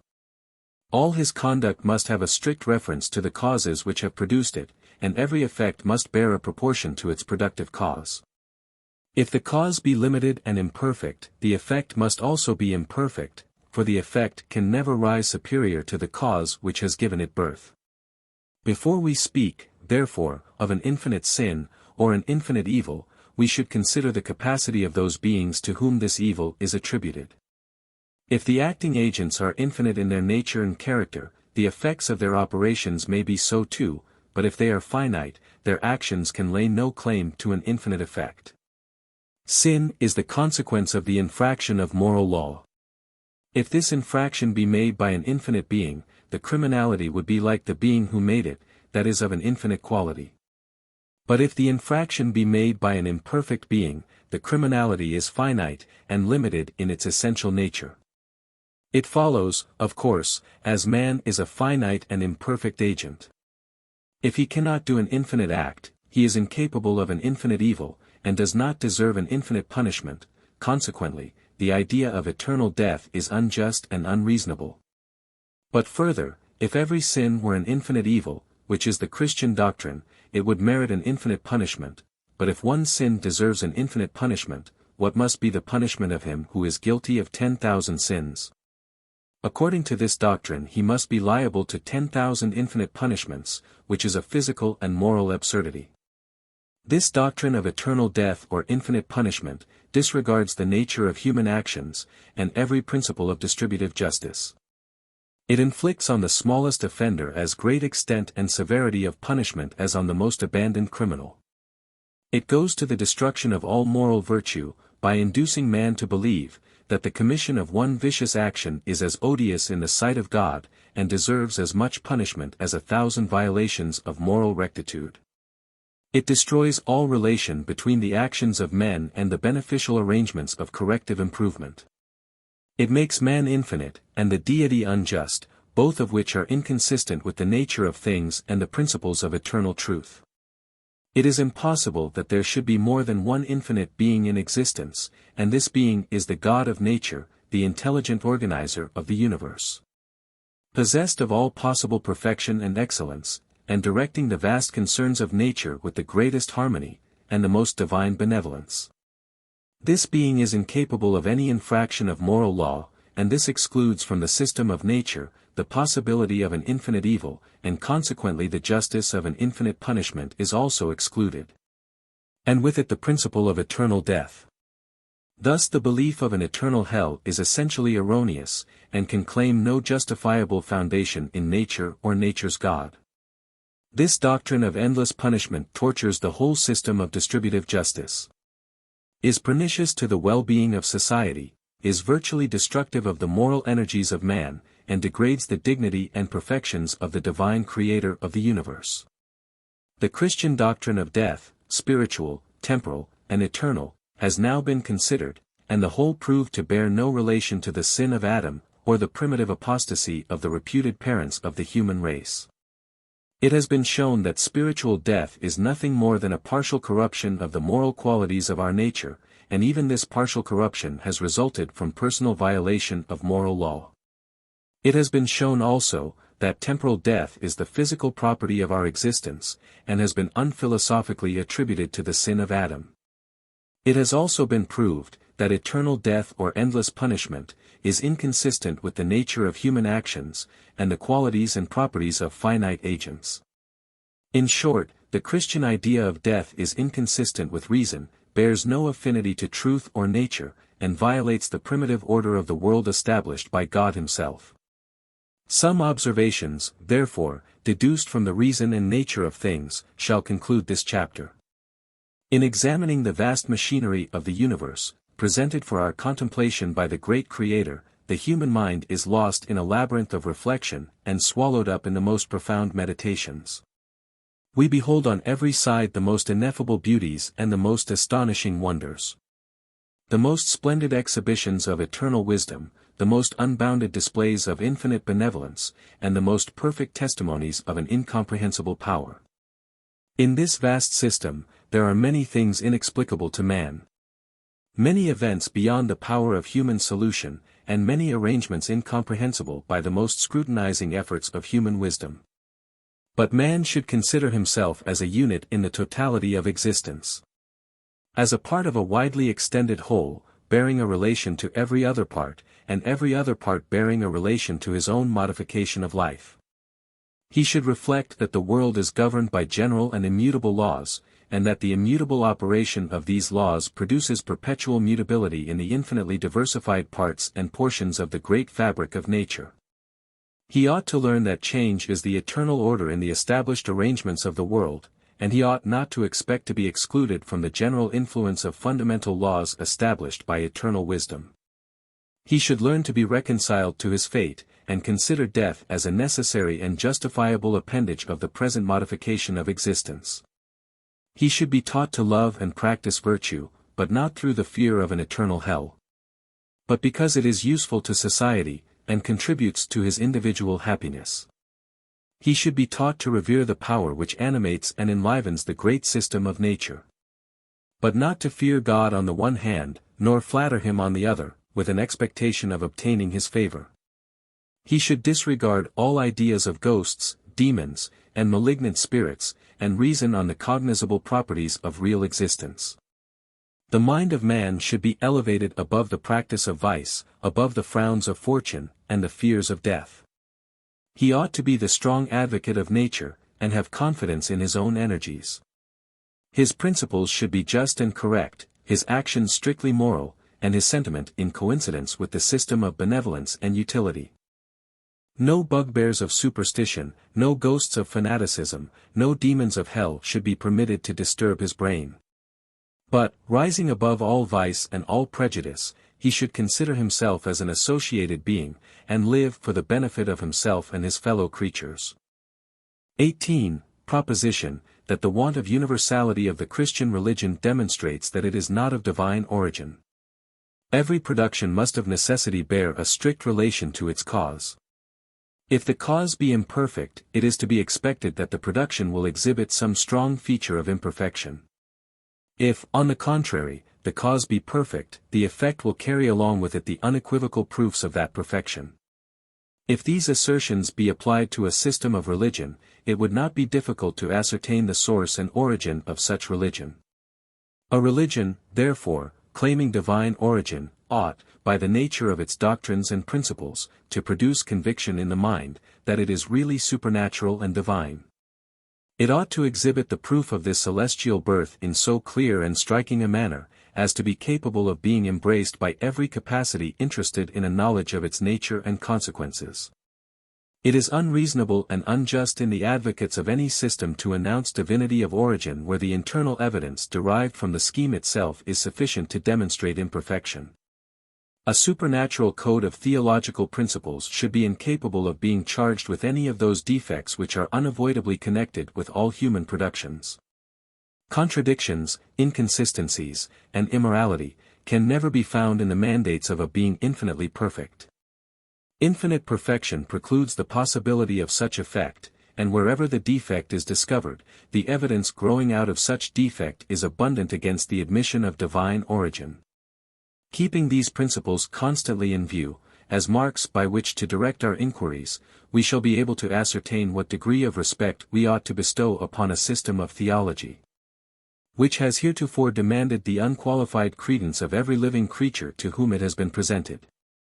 We shall be able to ascertain whether ignorance, superstition, and a fanatic zeal have had any share of influence in producing the marvelous attachment which the votaries of every unnatural religion have inconsiderately bestowed upon the mysterious doctrines therein contained. It is with difficulty, amidst the prejudices that assail us, that the mind has recourse to the fundamental principles of truth, and the immutable laws from which it results. But we should learn to dismiss our unreasonable attachments, and exercise affection toward those principles only which are sanctioned by the voice of reason, and which bear a constant relation to the order of the physical world. Man is essentially interested in the discovery of truth, and the diversified application of its principles to all the concerns of human life. He is equally interested in the practice of a pure natural virtue. Truth, however, will make but little progress, where religious bigotry has seized upon the mental faculties, and suppressed the elevated conception of the understanding. Nor will practical virtue share a better fate, where its beneficent effects are opposed by similar causes. The hope, therefore, of constituting a useful character, compounded of the love of truth, and the practice of genuine morality, will become evanescent, unless man can be persuaded that he is interested in a speedy return to nature, from which, in all his inquiries, he has so long deviated. The plan of revealed religion, in which man for so many ages has reposed the confidence of his mind, should be re-examined under the impressions inducing an invincible attachment to the development of solemn truth, and the diffusion of general felicity. And it is with sentiments of this kind that we proceed to the examination of the subject proposed. If the Christian religion be true, we are essentially interested in a knowledge of this truth. If it be false, our happiness must be increased by a disclosure of those proofs which invalidate its authenticity. It is presumed that forcible evidence can be adduced from the partiality of the scheme itself. This religion, destined to enlighten mankind, and lead them to the possession of sublime happiness, has, by its supposed author, been concealed from a considerable part of those very beings who must all be equally interested in the knowledge and the application of its doctrines. The assertion will not be controverted by any Christian advocates, who have any tolerable portion of geographical information. It is in strict conformity with truth to say, that 2/3 of mankind, and perhaps 3/4 of them, are destitute of any knowledge of the Christian religion. And to verify this assertion, the learned geographer must indulge us while we take a short view of the situation of the globe in this respect.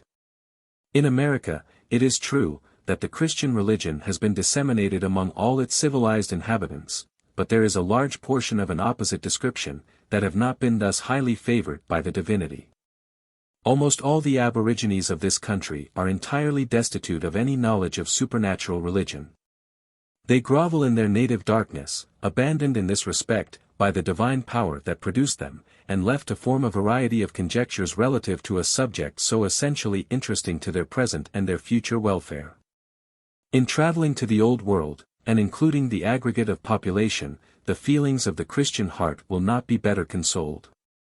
Europe, it is true, with some trifling exceptions, may be considered as nominally Christian, but in going eastward, and entering the vast regions of the Asiatic world, we there behold 500 million of inhabitants, which is more than half the human race, totally deprived of every information concerning this holy religion, deemed by its advocates essential to the felicity of intelligent beings. The exceptions in this part of the globe are too inconsiderable to engage our attention in this general calculation. Here the number of proselytes might have been somewhat greater, had not the conduct of the Christian missionaries laid the foundation of their expulsion forever. In Africa, the remaining quarter of the globe, our inquiries will terminate in a discovery of the same ignorance relative to revealed religion. The exceptions here are as inconsiderable as those already noticed in regard to Asia. For the truth of these assertions an appeal is made to the best information of the civilized world. The application of these facts to the subject under consideration, will operate essentially against the benevolence of that being, who is said to be the author and promulgator of this religion. It will be necessary, on the one hand, for the advocates of revelation to abandon the idea of its universal necessity, and the consideration that it is the sole cause of procuring felicity, or, on the other, to acknowledge that the God they worship is a partial, cruel, and vindictive parent, depriving his creatures of necessary information, and consigning them to future destruction for involuntary ignorance. It is a maxim of this celestial religion, that he that believeth not shall be damned, but how is man to believe a proposition of which he has no knowledge? How can he embrace a religion which he has never heard of? And, above all, how can criminality be attached by a just God to a want of belief, where no opportunity has been afforded of bestowing an assent? Are not all the human race equally the children of one common and benevolent parent? Are they not all fed by his bounty, and supported by his universal beneficence? Do they not all experience the benefits resulting from that luminous body, which in turn enlightens and fructifies the earth? Whence then this unjust discrimination, this partial arrangement in the moral concerns of man?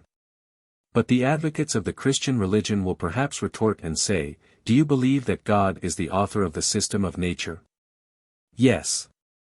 Do you contend that he has been impartial, and that he has bestowed equal talents and faculties on all? No. Why, then, if you admit partiality in one case, do you complain of it in another? The objection is plausible, and deserves an answer. In doing this it is to be remarked, that there is an essential difference in the nature of the two cases. In the case of the Christian religion, man is subjected to damnation either because he is ignorant of the system, or because his mind cannot discern the quantum of evidence necessary to establish its divine origin. But in the system of nature, although there is a real difference in regard to the possession of talents, yet the man weak in intellect cannot, in justice, be subjected to punishment on this account. No Christian will contend that great mental energy will entitle a man to salvation, or, on the other hand, that a feeble understanding will, in the mind of the deity, be considered as a justifiable cause of damnation. No. If God be just, he will require only the due and proper exercise of those diversified talents which he had variously bestowed upon his creatures.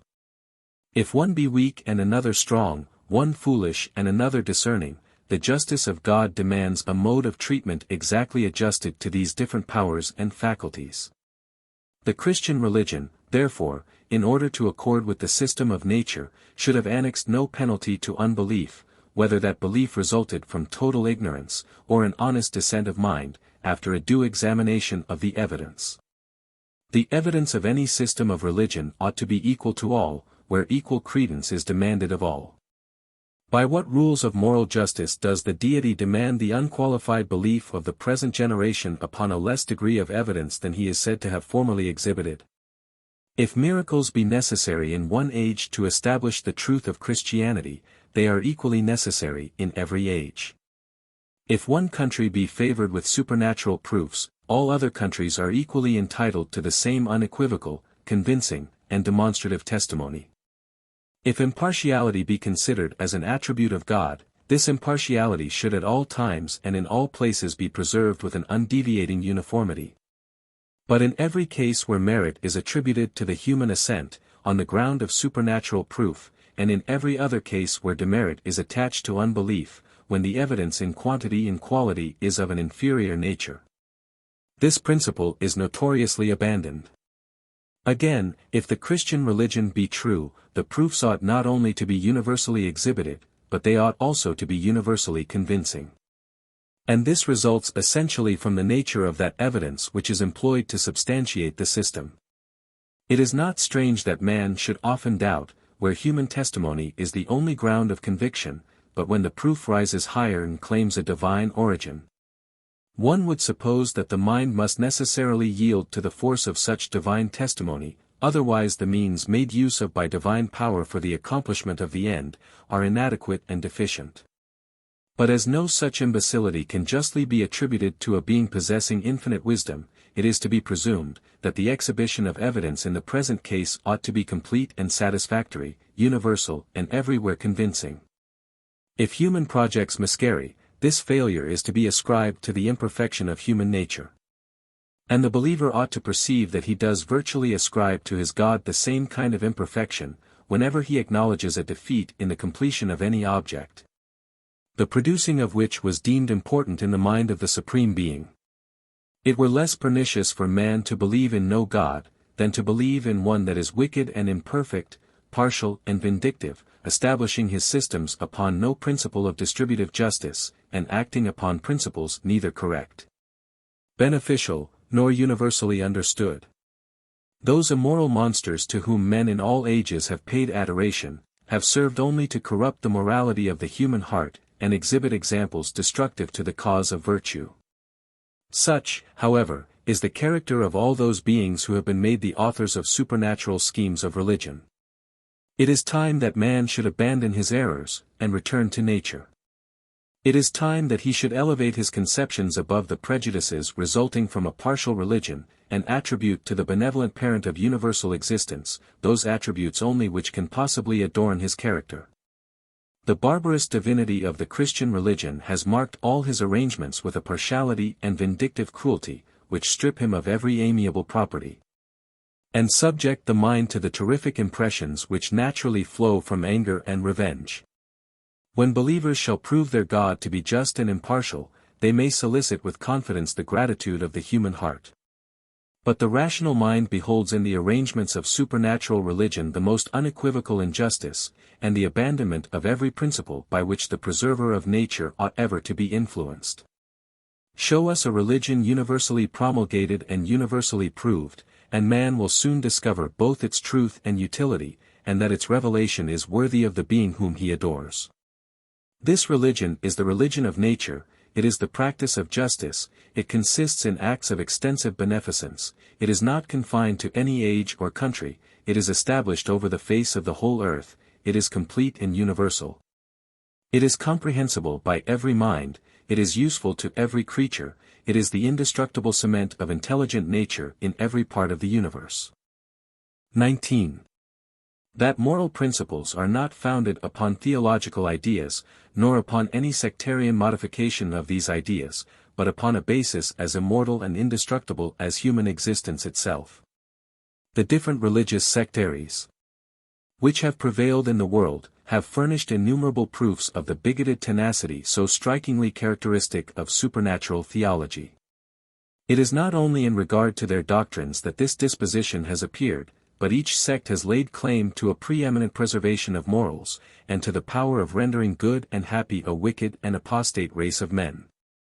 The fulminating anathemas of the Church have been poured forth in every direction, and the most petty sectary has raised around itself a rampart for the alternate purpose of self-defense, and attack upon heretics and unbelievers. They have universally charged each other with holding doctrines of a demoralizing nature, and subversive of the moral purity of rational existence. In such a state of things reason owes to the happiness of man the faithful discharge of an important duty, consisting of a candid and temperate investigation concerning theological ideas, and the foundation of moral principles. Reason has indulged an opinion that virtue rests upon a more stable basis, than the sectarian theology of past ages, and that the aggregate number of sectaries have been altercating superficially the reciprocal relation which their respective doctrines bear to each other. That they have abandoned the ground of substantial support, which nature has given to the principles of a pure and incorruptible morality.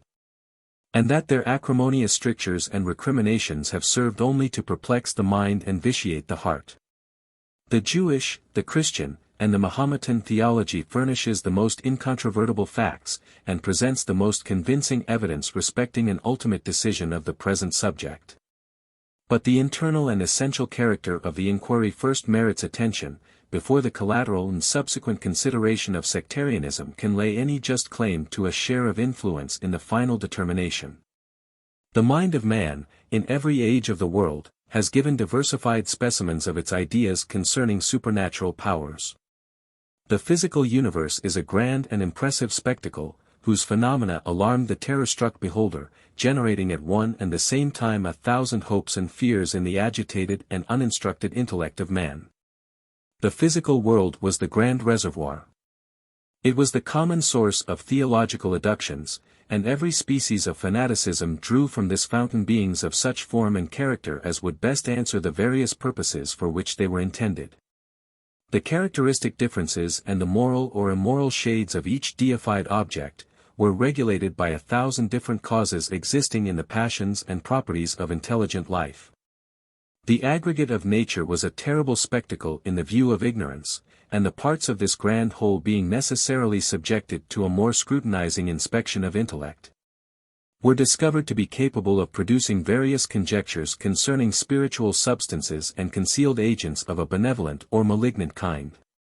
Various moral effects will no doubt be produced by the generation of so many spiritual monsters, but the effects produced upon moral practices are one thing, and the substantial basis of moral principle is another.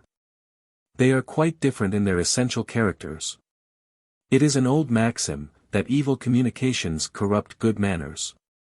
And although corrupt associations, even with the pretext that one party is of celestial birth and character, will produce pernicious consequences, yet these are considerations separate and distinct from the true foundation of those immortal principles of virtue, by which the life of man ought to be governed. If 1,000 gods existed, or if nature existed independent of any, the moral relation between man and man would remain exactly the same in either case. Moral principle is the result of this relation, it is founded in the properties of our nature, and it is as indestructible as the basis on which it rests. If we could abandon, for a moment, every theistical idea, it would nevertheless remain substantially true, that the happiness of society must depend upon the exercise of equal and reciprocal justice. It would also be true, that benevolence is an amiable trait in the character of man, that the cultivation of his faculties is a duty imposed on him, because the faithful performance of his duty extends the circle of his real felicity. That vice is the bane of individual and social existence. That truth is to be preferred to falsehood, activity to indolence, temperance to debauchery, and, generally, that science and virtue claim preeminently over ignorance and vice, the universal attachment of the human race. All these, and many other particulars of a like nature, would stand as immortal monuments of the real nature of moral principles, even after cultivated intellect shall have performed the last solemn act of duty relative to the ancient regimen, and shall have recalled bewildered man to the happy contemplation of the laws and immutable energies of the physical universe. If this be true, in regard to the essential nature of theological ideas, how much more powerfully will it hold upon every sectarian modification of the subject?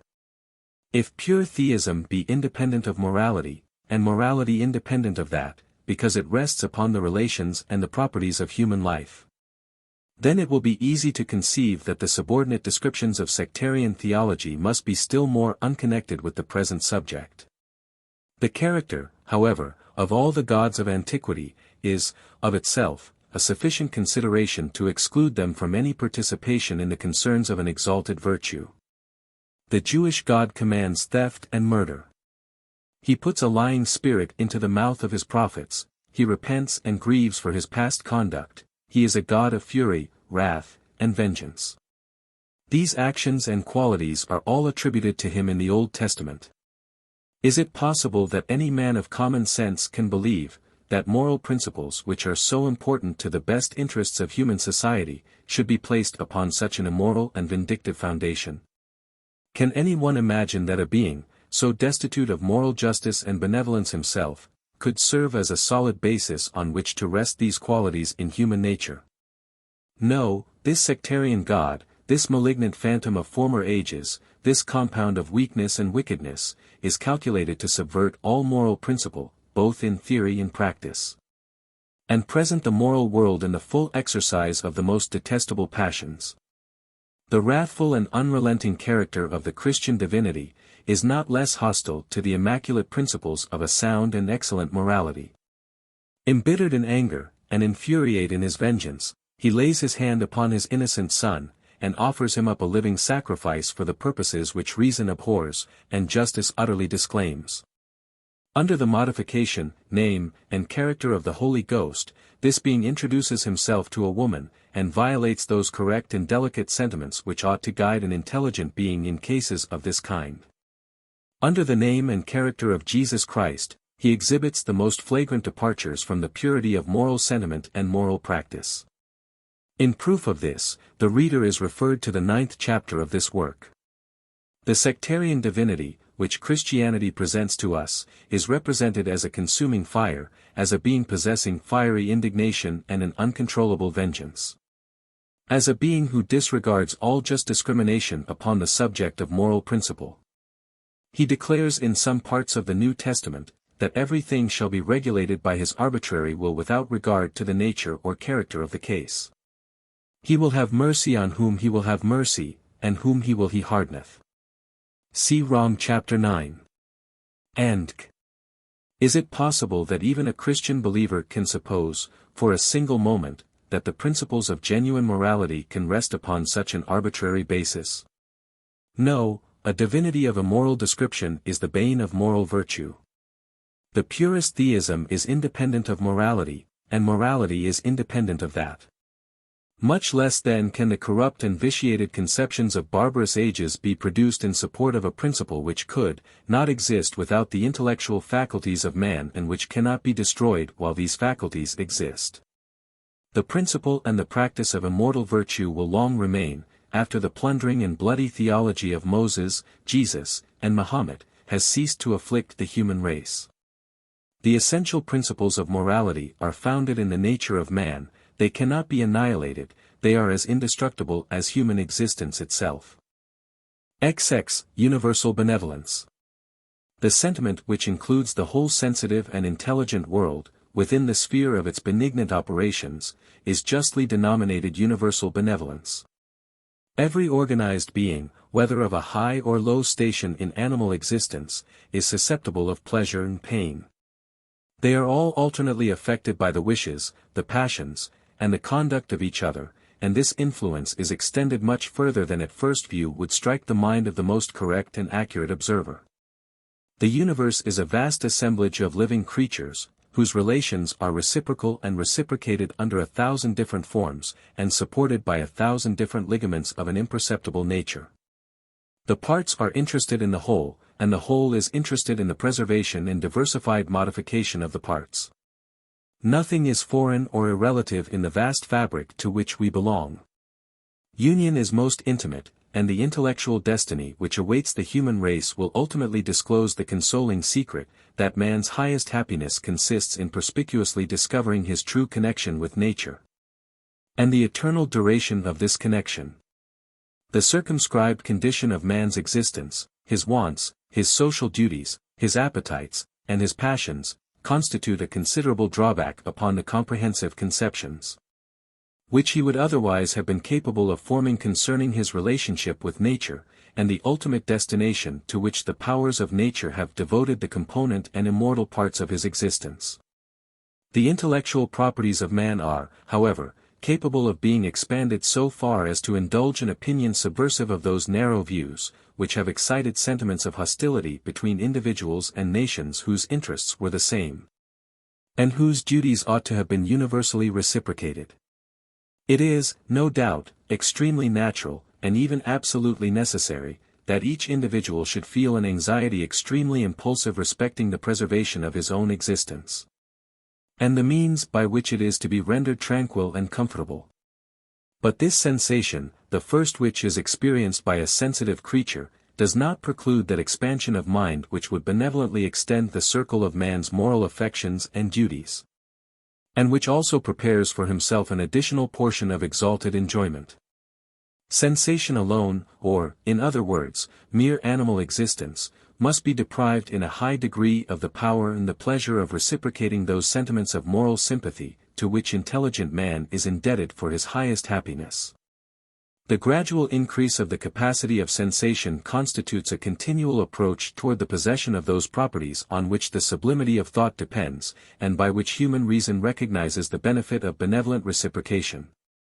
It is, however, denied by some, that man possesses any other qualities than those which are merely selfish or individual, that his sensual impulses repel every sentiment of comprehensive kindness and affection. That in every respect he is a being of insulated nature and character, and that the powers and properties of his existence are necessarily in a high degree hostile to the interest and well-being of others. 2 points of prominent and conspicuous importance invite the activity of mind in the solution of the present difficulty. The one point is the physical relation of man to all existence, the other is his moral relation to his own species and to all other inferior animals. The component parts of which man is formed are all drawn from the great fountain of existence. They are essentially material in their nature, and destined to return to the source from which they sprang. Organized matter cannot lay claim to a preeminent essence. It is modification and refinement which produces visible exaltation, and not the native properties contained in the substance of which man is composed. The constant interchange of matter with matter is a primary and immutable law of nature, and should teach man through the channel of observation the ultimate destiny that awaits him. It should teach him that the pain which he inflicts upon sensitive existence will return upon himself with interest, and will pave the way for eternizing a system of misery, fatal to the sensations of the whole animal world. Humanity has lessons of a different kind, pregnant with salutary instructions, calculated to enforce conviction upon the intellectual powers of man. The spiritualization of human existence has made man a fool, it has taught him to spurn at matter, to contemn its power and ridicule its essence. Whereas, on the contrary, sound philosophy, which unfolds the connection between man and nature, is calculated to produce in the mind sentiments of respect and tranquility. Respect for the aggregate of existence to which he belongs, and tranquility at the idea of an eternal interest in this indestructible mass. The successive changes through which he is destined to pass, and the impossibility of relinquishing his connection with nature, should inspire him with feelings of universal sympathy, with sentiments of universal benevolence. Human reason has an important duty to perform in the institutions which it establishes, for these institutions will affect in succession all the portions of matter destined to pass through an organized predicament. It is, no doubt, difficult to convince the human understanding of this physical or universal connection, or to make man see his true interest in this respect. It is, nevertheless, a solemn and philosophic truth that our sensations are, at this moment, suffering under the cruel lash of ancient institutions. That the whole animal world are reciprocating with each other a system of extensive and perpetual wretchedness, resulting principally from the contempt which has been thrown upon the capacity of material substance. And our ignorance of an important and an indestructible connection with the great body of nature. If man had a comprehensive view of the successive changes of his existence, and a correct idea of the nature of sensation continually resulting from the renovation of organic forms, sympathy or universal benevolence would become irresistibly impressive upon his moral powers, and form the basis of his subsequent conduct. In the second place, man's moral relation to his own species, and to all other inferior animals, furnishes cogent evidence in favor of moral sympathy or universal benevolence. If the subject of man's physical connection presents us with some philosophical difficulties, the repeated and frequent necessity of performing his moral duties will furnish a mass of instruction adequate to every important decision. The single idea of establishing the doctrine of perpetual reprisals ought to constitute an ample refutation of those selfish opinions which regard only the individual, to the exclusion of all the other members of society. It is the interest as well as the duty of every man to be just and benevolent. An opposite conduct would become the signal of universal discord, and the selfish principle, which at first had for its object the preservation of self, would become the procuring cause of self-destruction. The powers and the properties of human existence are of a similar nature, and require a correspondent method of treatment.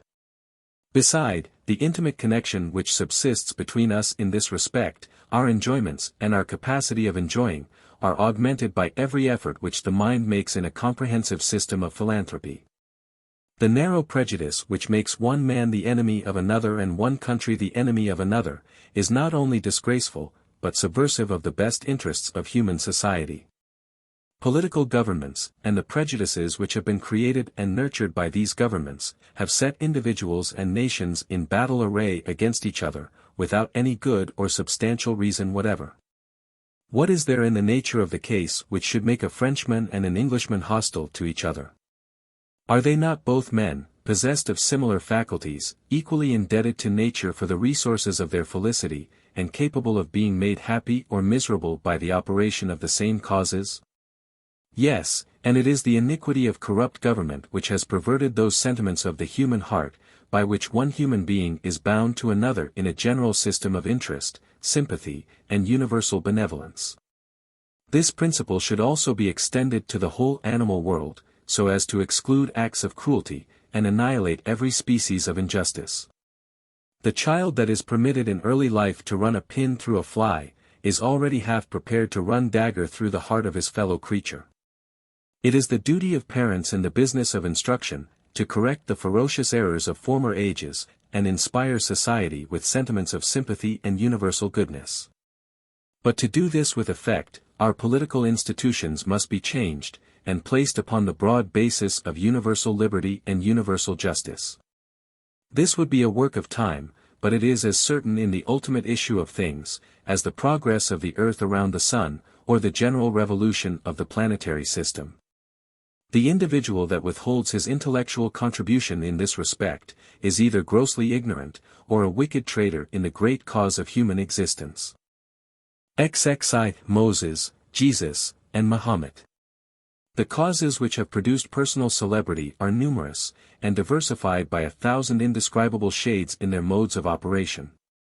It also sometimes happens that the means of popular exaltation and perpetual fame have been either of a passive or uncontrollable nature. Such is the fact in the present case. Moses and Mahomet were active villains, whose characters cannot be examined without horror and detestation. They were both eminent murderers, and their debaucheries have been signalized by acts of barbarous brutality, of which the love-struck Solomon seems to be more destitute. The military ferocities and immoral decrees of these two celestial impostors have placed upon their characters an indelible stain, which the pretended sanctity of the priesthood can never wipe away. Believers in Christianity, in reading the history and conduct of Moses, ought to blush for his crimes, and spurn at his blasphemy in attributing these crimes to the God whom he pretended to adore. He issues orders for the indiscriminate massacre of men, women, and children, in a defenseless condition, making an exception only of that part of the captives whose sexual predicament invited the passions of man to indulge in the gratification of criminal desires. See Numbers chapter 31. Verse 18, and But this is only a single specimen of the murdering temper of this meek man of God. From the time that he murdered the Egyptian and hid him in the sand, till the moment in which he expired, and was buried without any man knowing where he was buried, he exhibited examples of legerdemain tricks, pretended familiarities with God. Scenes of debauchery and malignant slaughter of the human race, which would disgrace the most cruel despot of ancient or modern times. For the truth of this remark an appeal is made to the historic details contained in the books of Exodus, Numbers, and Deuteronomy. To show fully the immoral character of Moses, it would be necessary to quote almost every chapter in these holy and inspired books.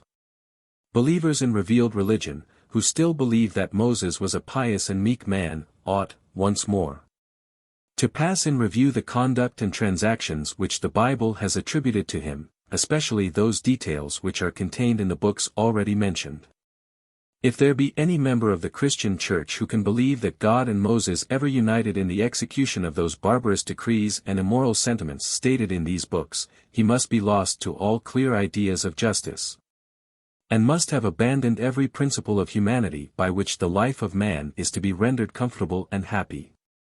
The author of The Age of Reason has placed these enormities in a striking point of light, and, with his wonted acuteness of discernment, has presented, in the way of Bishop Watson, difficulties which no Christian bishop will ever be able to surmount. Murder and theft are crimes of so detestable a nature, and so destructive to the best interests of society, that they never can be sanctioned either by human or divine power. God and Moses, in these books, are said to have sanctioned both.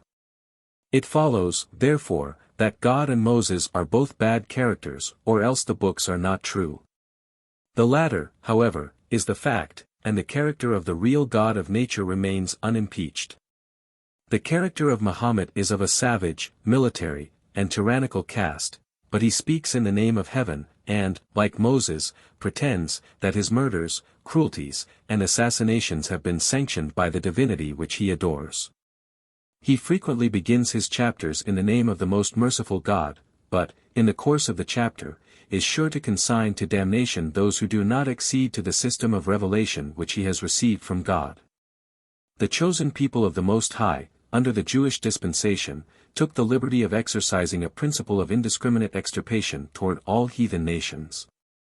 The Mohammedans pursued a similar course in the destructive wars wherever they have been engaged, and to which they have been conducted by their fanatic leaders. The Christian world is not a whit behind either of these two grand divisions in the exercise of a censorious and military spirit. The Crusades and the domestic quarrels of the Christian Church will furnish an abundant verification of this remark. The character of Jesus, considered in an individual and personal point of view, is of a less frightful and destructive nature. The first and the last of these three religious impostors were ferocious men.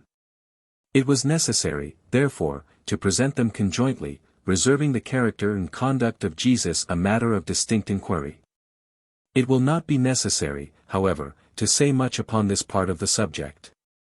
For while it is admitted that Jesus, in a public and national point of view, has produced less misery than either Moses, or Mahomet, yet it is believed that the New Testament presents us with immoral deviations from principle in the personal conduct of him whom the Christian world has declared to be the only begotten Son of God. The followers of Jesus, however, have made up for his personal deficiency, and the Christian world has not been deficient in the number of fanatic phlebotomists disposed to destroy the moral and political plethora of the human race. Christians and deists have sometimes coincided in their opinion that Jesus was a good character. This opinion, so far as it was acceded to by some of the first unbelievers, was either the result of ignorance, or an effect of fear. The Christian exalted this same Jesus into the character of a God, and, by their doctrines, made him equal to the Creator. Such a circumstance struck terror into the human mind, and the idea of associating crimes with the divinity prevented independent inquiry. The New Testament, so far as proof of this kind goes, furnishes us with facts and circumstances which make strongly against the moral character of Jesus. Beside the general duplicity which characterizes his answers to the multitude, he is guilty also of sending his disciples secretly to take and carry away a colt which did not belong either to him or his disciples. The doing of such an act in modern times would be denominated theft, even by pious Christians themselves.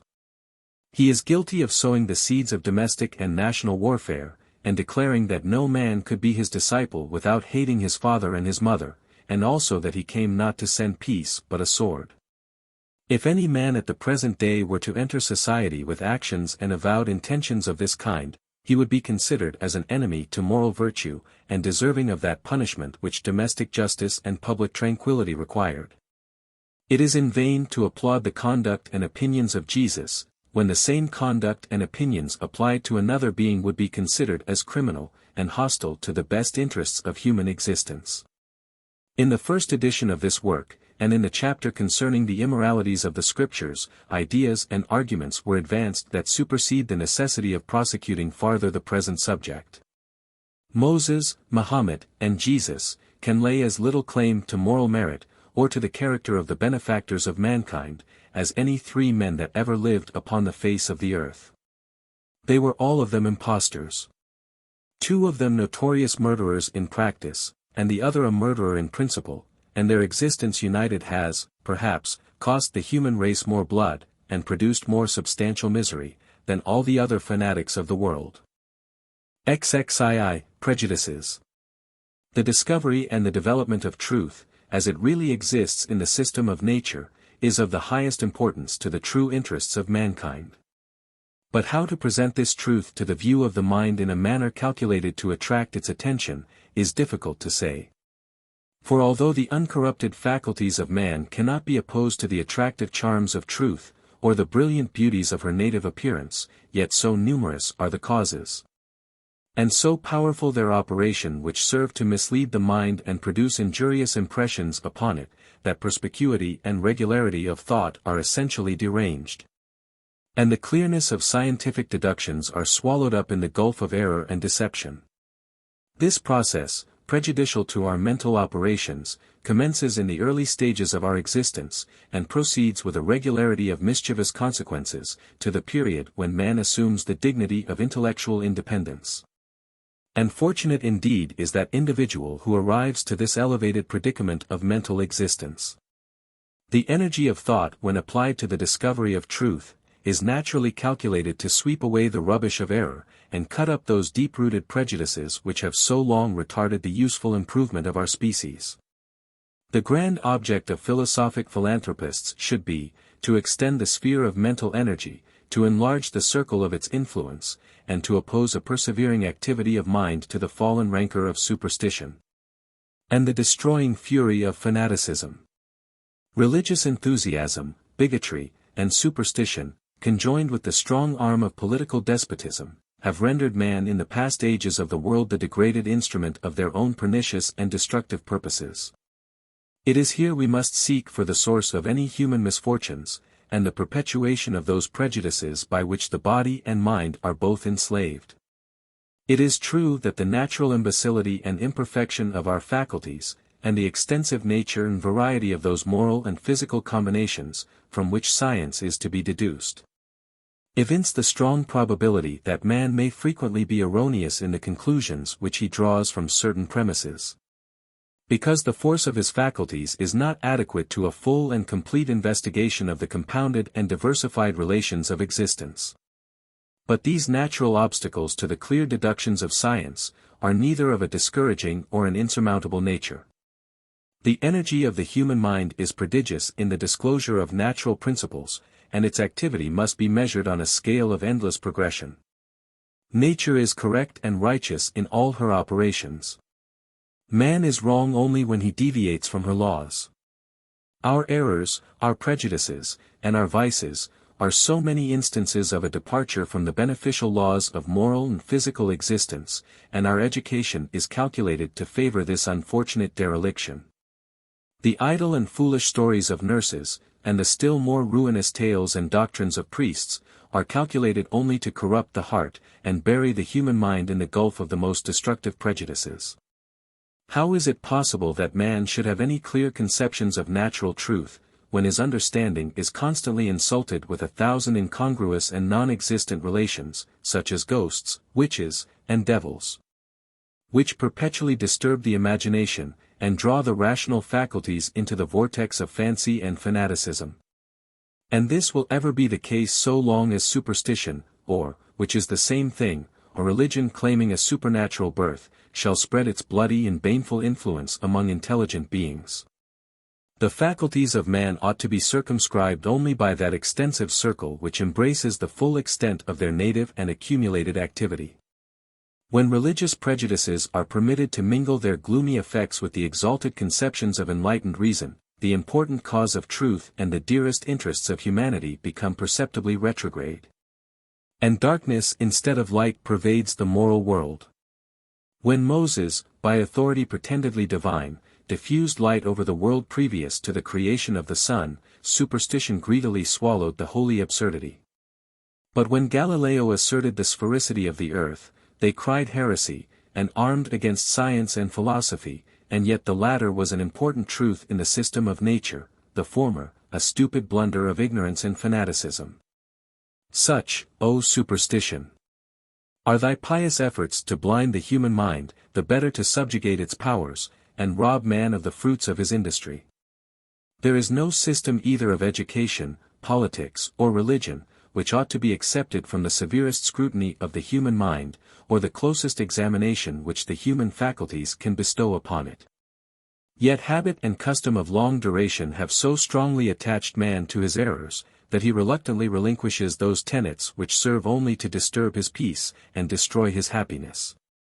While the privileged impostors of the world, or those who feast upon the continuation or error and prejudice, unite their strongest exertions to persuade man that his most important interests in time and eternity depend upon the preservation of ancient and unnatural establishments, which, in fact, are as destructive to human felicity, as they are derogatory to the divine purity of supreme intelligence. The influence of authority, the fear of incurring clerical displeasure, and the dread of eternal torments, have partially annihilated the energy of intellectual powers, and taught man tremblingly to submit to the grossest imposition. If the disclosure of my thoughts and reflections resulting from a constant habit of contemplating nature and her diversified relations and real modes of existence, can throw a single ray of light into the darkened intellect of man, it will increase my hopes of future progression, and essentially tranquilize the sensations of my heart. It ought to be perceived by every enlightened mind, that long-established prejudices are not to be suddenly eradicated. But by protruding the activity of intellect into the field of actual existence, some diminution of human misery may be reasonably expected. Man sees not with clearness, that his sufferings are frequently the consequences of his blind attachment to error and superstition. He seeks for their origin in the distant heavens, or the anger or resentment of supposed supernatural agents, while the truth often is, that his own prepossessions are the causes of his calamity. Nothing is more difficult, while the mind is under the influence of prejudice, than to persuade it of the necessity of removing or destroying that prejudice. Prejudice destroys the discerning power of the understanding, and conviction becomes impossible while the force of evidence necessary to produce it is not discovered. The same idea of right, the same ideas of truth, associate themselves with a prejudiced mind, as are to be found in the clearest operation of the most enlightened. And the fool is as confident in error, as the wise man standing on the broad basis of moral and natural truth. No hopes of reform can be entertained relative to such obstinate minds, until you can render them susceptible of the impressions of doubt or uncertainty. The man who never doubts, or calls in question the truth of any deduction which he has made, is but badly calculated for the development of real principle. There is no extension or perfection of mind which excludes the possibility of error, and it is only by repeated examination of our own opinions that we can arrive through the process of investigation to that elevated situation which unfolds the sublime truths contained in the system of nature. If it were possible to conceive of a mind whose strength and energy had elevated it above all the impressions of associated life, and the deductions drawn from early combinations, and the primary influence of scientific pursuits, we should then behold the intellect of man exhibited in that point of view, which would promise a fair discussion of all the diversified relations of existence, by which we are enabled to deduce all those fundamental laws contained in the physical, mental, and moral world. But in those cases where the human mind attempts the discussion of any philosophic subject, under the impression of a previous bias, every part and view of the subject is subjected to the influence of associated habits, and the unreasonable attachment of an unrestrained imagination, or a cruel and atrocious fanaticism. This is remarkably verified by the conduct of every religious sectary in the world, whose opinions, however variant from the standard of truth, are ever considered by the individual advocate as the only true means of obtaining divine favor. The Jew, the Christian, the Mahometan, are all equally tenacious of those doctrines and opinions in which they have been educated. They contend with equal tenacity for the supposed truth of their respective tenets, and the liberal bestowment of the most virulent anathemas constitutes a prominent characteristic of each religion. The tenacity of prejudice and irritability of temper are not difficult to be accounted for. Every fanatic sect of religion speaks in the name of heaven. It has enlisted Jehovah on its side, it keeps up a familiar intercourse with celestial powers, and discerns, in all the operations of those powers, the most decided partiality in favor of the particular doctrines which its members have embraced. With weak and fanatic minds, the confidence is prodigious which results from a supposed alliance with heaven. A being armed in the name of a ferocious God, slaughters with relentless cruelty every other being who does not pay homage to the barbarous divinity, which his own heated imagination has depicted. No prejudices are so deep-rooted, none so violent, as those of a religious nature, and their pernicious effects are generally in proportion to the ignorance of the human mind, and the barbarous condition of society. It is the light of science alone that can destroy such causes of human wretchedness. Science opposes its own strength to the injurious effects of error and prejudice, and in proportion as the former shall increase, the latter will decrease. So that the hopes of the human race rest upon the diffusion of knowledge, and the general cultivation of science. Ignorance is a soil in which the rankest prejudices appear the most flourishing, and promise the greatest portion of misery to mankind. It is ignorance and interest united, which preserve the prejudices in favor of those systems of religion so injurious to the operation of intellectual power, and so destructive to the general felicity of man.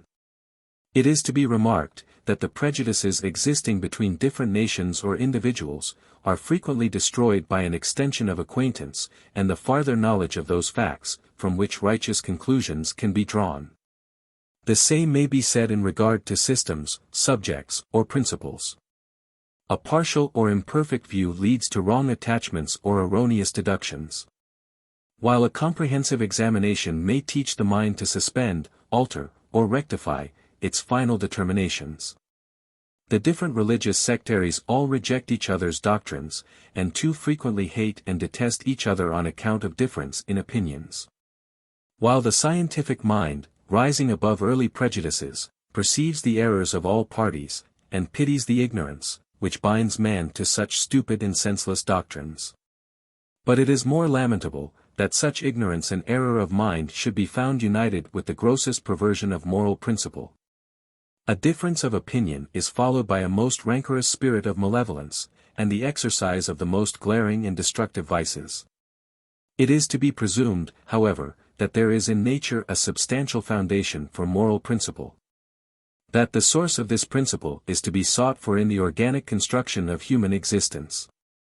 That doubts or differences upon this subject will be, in a high degree, removed, when stripped of theological delusion, and that the human mind is capable of being inspired with a moral confidence, which will seldom be shaken by the current of events, or the difficulty of new cases. 23. Moral principle. In the sacred writings of the Jews and Christians, in all ancient and theological compositions, the idea of correct and moral principle had been so frequently abandoned, and so grossly violated, that the energy of thought, for many ages, was inadequate to an upright and full investigation of the nature of human actions. This subject is, no doubt, connected with considerable difficulties, but these difficulties have been essentially augmented by the rubbish with which superstition has covered the moral character of man. The proofs of any inquiry, which relate to moral principle, adhere so closely to the realities of physical and intellectual existence, that the errors of an upright and intelligent mind can never assume a frightful and destructive character. They will be continually modified, and undergo frequent corrections by the new information of which the mind is continually susceptible. Moral science cannot, perhaps, be reduced to absolute certitude, or become susceptible of absolute perfection. It is in its nature progressive, and the infinite diversity of sensations, which constitute the essential basis of all our intellectual combinations and deductions, will furnish, at least, a suspicion that the decisions of the mind upon this subject ought frequently to be re-examined and subjected to a new and more accurate scrutiny. All the theological systems that ever have been written, have never thrown a particle of light upon this most interesting inquiry. They have established precepts, some few of which are good, and others extremely immoral. But no analysis of the physical or moral powers of man has ever been exhibited, no development of the principle of causation, or the nature of those effects, which have essentially resulted from the constitution of animal or intellectual existence. In all these cases, supernatural theology has prudently observed an absolute silence, probably from a consciousness of the most profound ignorance. This single truth, of itself, evinces the moral deficiency of supernatural religion, and the necessity of returning to the basis of nature for a correct development of principle.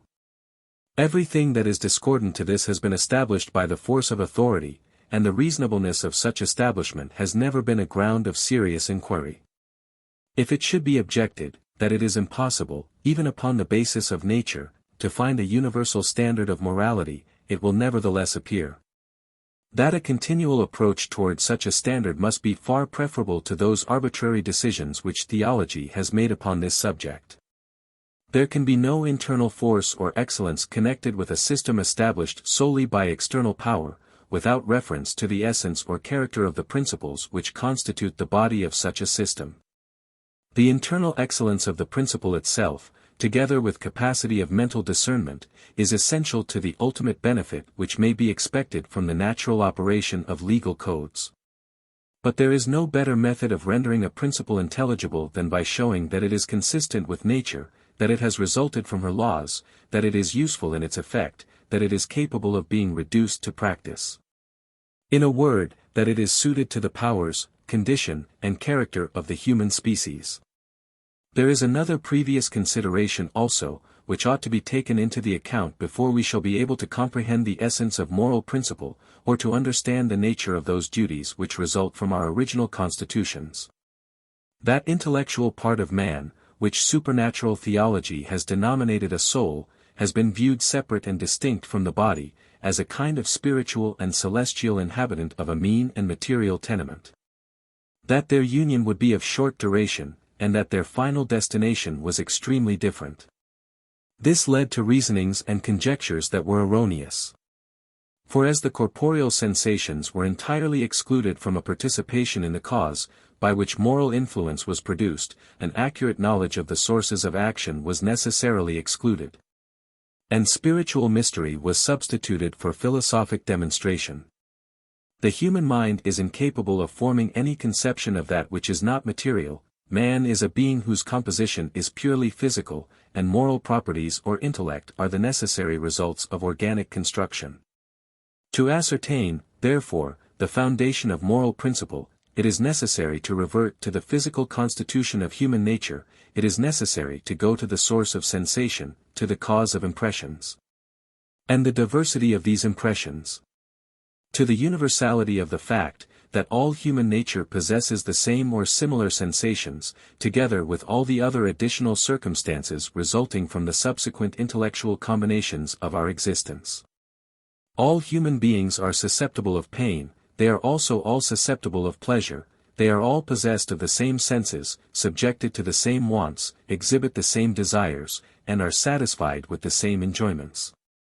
These positions cannot be controverted, they are true in the general features of their character, and the inconsiderable deviations resulting from the variations of animal structure cannot, in any eminent degree, shake the rectitude or universality of these positions.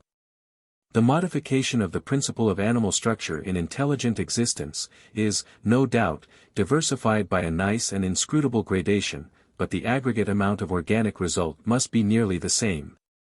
And though the animal sensation were to vary in a still higher degree, yet it would, nevertheless, be substantially true, that certain comprehensive axioms might be laid down, which would necessarily include within the sphere of their imperious effect, every possible diversification of the sensitive faculties of human nature. That happiness is to be preferred to misery, pleasure to pain, virtue to vice, truth to falsehood, science to ignorance, order to confusion, universal good to universal evil, are positions which no rational being can possibly controvert. They are positions to which mankind, in all ages and countries, must yield assent. They are positions, the truth of which is never denied, the essence of which is never controverted. It is the form and application only which has been the cause of social contention, and not the reality or excellence of the axioms themselves. That universality of the principle of sensation generates universal capacity of enjoying pleasure and suffering pain. This circumstance modifies the character of human actions, and renders it necessary that every man should regard every other man with an eye of strict justice, with a tender and delicate sensibility, with a constant reference to the preservation of his feelings, and the extension of his happiness. In a word, that the exercise of eternal justice should be constantly reciprocated by all the individuals of the same species.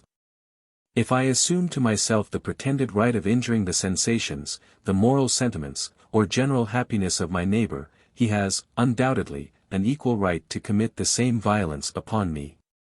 This would go to the destruction of all right, to the total subversion of all justice, it would reduce society instantly to a state of warfare, and introduce the reign of terror and of misery. It is a contradiction in terms to assert that any man has a right to do wrong. The exercise of such a pretended right is the absolute destruction of all right, and the first human being who commits violence, has already prepared for himself a hell of retaliation, the justice of which his own mind can never deny. It is, therefore, inconsistent with truth to say, that there is no such thing as a general standard of moral principle. This standard has a real existence in the construction of our nature. It is ascertained and regulated by the rule of reciprocal justice. It is absolute in the most important duties of human life. But in other cases of less weight and magnitude, it is discovered by the calculations of judgment, by the process of the understanding, and will sometimes vibrate between the impressions of sense and the subtle combinations which constitute an ultimate moral decision. If it be objected upon the suggestion of this idea, that the system of natural morality is less perfect than that which has been revealed, the true answer is, that revealed authority, in the most intelligible cases, is incorrect and absurd. And in the more refined cases of difficulty, a total ignorance is manifested. So that it is evident, upon the very face of the record, that the subject of moral principle, in its subtle discriminations, was never examined or understood by theological writers. The boasted maxim of the Christian religion, all things whatsoever ye would that men should do to you, do ye even so to them, is incorrect in point of phraseology, and in point of principle does not exceed any of the moral writers of antiquity, who lived many hundred years before Jesus Christ. If this scriptural declaration means to establish the doctrine of reciprocal justice, it is incontrovertibly right, but the idea of placing the essence of virtue in the wishes of the human heart is not very correct. It is very possible that one human being may desire another to do unto him many things which ought not to be done, and which are, in their own nature, improper or immoral. To say, therefore, that our desires should constitute the basis of moral decision, is a declaration not consistent with truth, and which, in many cases, would subvert the very essence of moral principle. There is a fitness or suitableness in the thing itself, united with the consideration of the good or bad effect that would be produced, which ought to become the ground of uniform and universal judgment in the human mind. My neighbor may wish me to do unto him an act of serious and substantial injury, which being performed, ought to be returned to me in manner and form exactly the same.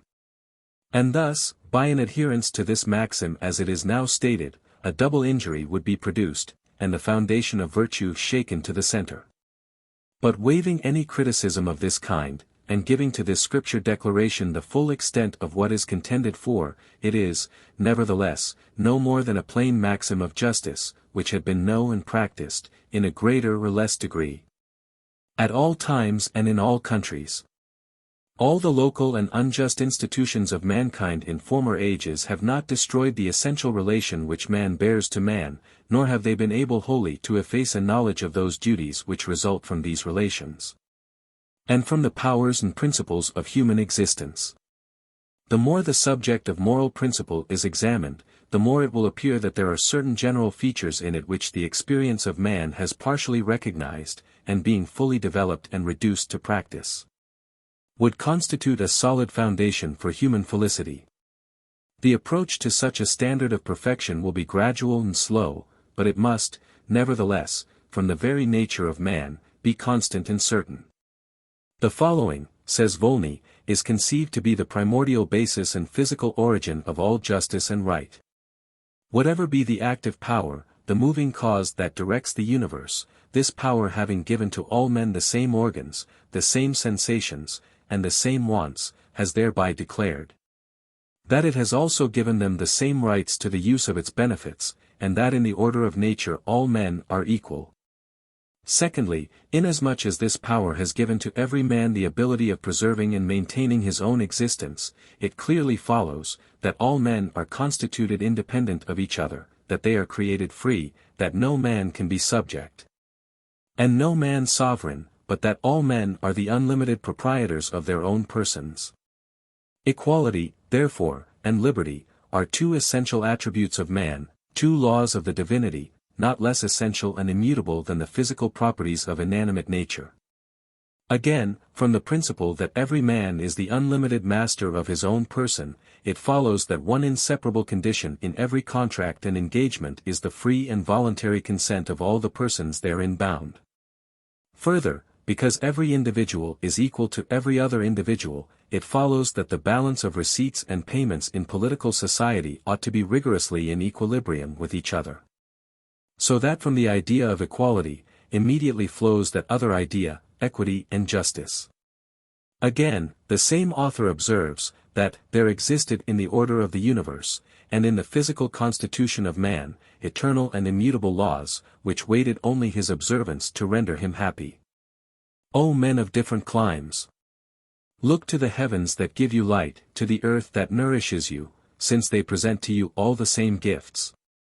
Since the power that directs their motion has bestowed on you the same life, the same organs, the same wants, has it not also given you the same right to the use of its benefits?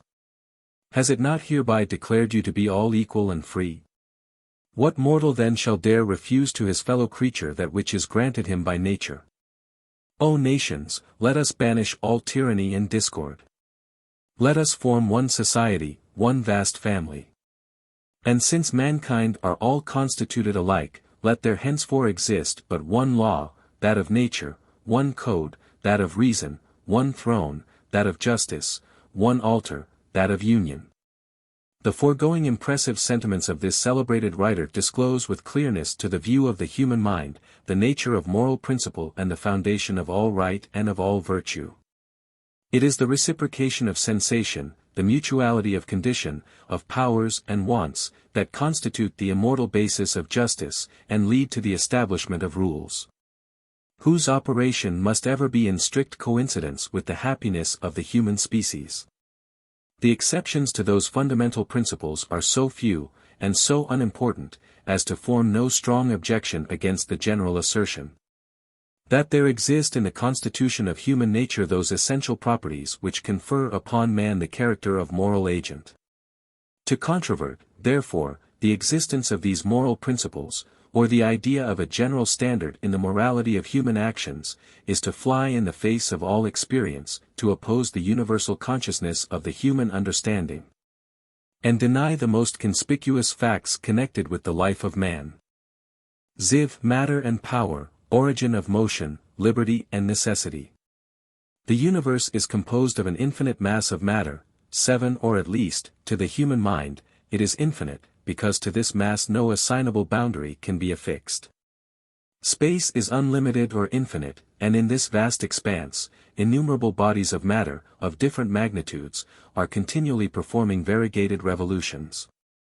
Upon these bodies or higher spheres of existence, other smaller bodies are discovered, of specific modification and powers, essentially connected in their natures with the larger orbs to which they respectively belong. In all these bodies, great and small, motion is an essential and inherent property. The inactivity of matter is a doctrine contradicted by the evidence of our senses, and the clear deductions of a sound philosophy. It is impossible to conceive matter without power, or of power without matter. They are essentially connected, their existence is interwoven, and cannot be separated even in thought. The ancient doctrine of matter and motion, so long exploded, and so much calumniated by theological priests, will probably, at some future day, be considered as bearing a very strong relation to a pure and incorruptible philosophy. Supernatural religion has blinded the human understanding, and prevented upon this subject every clear and correct conception. A belief in spirits had nearly, at one time, overturned the empire of real existence. The power and excellence of matter were exploded to make room for a world of fictions, of phantoms and things that had in nature no positive, no real, or substantial being.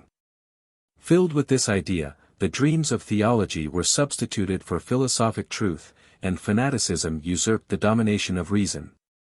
Philosophers joined in the race of spiritual or material glory, and the united effect of their different opinions constituted the annihilation of nature. The spiritualists contended against the matter, and the materialists against spirits, thus sweeping away, by their opposite systems, every species of existence. Matter, and its diversified modes of operation, are the only things of which human intelligence can take cognizance. It is this vast body of which demands our most serious investigation, it is this in which we are interested, and with which we are most closely connected. Much has been said concerning dead or inactive matter, much concerning this inertia. But an appeal may be safely made to the phenomena of the physical world for a complete refutation of this opinion. Every fact that strikes our eyes, or presents itself to the contemplation of the understanding. Every movement in nature furnishes our argument against a doctrine so unphilosophic and erroneous. Everything that we behold, all the elements are in continual flux, agitation or motion is a universal and eternal law of nature. The earth, the ocean, and the atmosphere, are constantly in a high degree of action, the evidence of these facts are presented to every living creature. The raging element of fire is never wholly at rest. It is always powerfully or more silently operating in every part of the world. If these ideas are controverted, let man inquire into their truth by an immediate recourse to the energetic movements of physical existence. In regard to fluids, this opinion, perhaps, will not be controverted, but it will be asked, whether it be equally true in regard to solids. To this, the answer is unequivocally in the affirmative. At least so far as it relates to the question, motion or not motion, action or not action. Beside the general revolutionary motion which the earth has round the sun, the parts of its solid materials are constantly combining and dissolving, as may be proved by the smallest recurrence to the organic structure of vegetable and animal life. And the property of disorganization essential to each specific mode of existence. It will, however, be contended, that if this be true in regard to organic matter, or to vegetable and animal existence, it will not hold equally in regard to other portions of the material world. There is, undoubtedly, a difference in the activity of matter, or in degrees of motion, of which the several parts are capable, but there is no such thing as absolute incapacity of motion, no such thing as absolute and entire rest. For the truth of this, an appeal is made to the power, pressure, and dissolving operation of the most inert and stupid portions of material substance. An appeal is made also to the activity of the most stupid parts of matter, in the composition of vegetable productions. What regular industry do the solids and fluids exhibit in the formation of a common vegetable? The march of each particle to its destined post is with firm and philosophic step, with constancy and physical zeal. There is no such thing as dead matter, all is alive, all is active and energetic. The rays of the sun fructify the earth, and these are considered among the portions of dead matter. These rays, however, are so active as to travel 95 million of miles in the space of 7 minutes and a half. A celerity of motion which substantiates, beyond all contradiction, their essential power and activity. Every fact, in the physical world, forces conviction in the human mind, and proves the energetic nature of the material system. An investigation of the properties of matter, a full development of its modes of operation, would lead to the most salutary consequences, by instructing man in regard to his true predicament in nature, and reconciling him to his fate.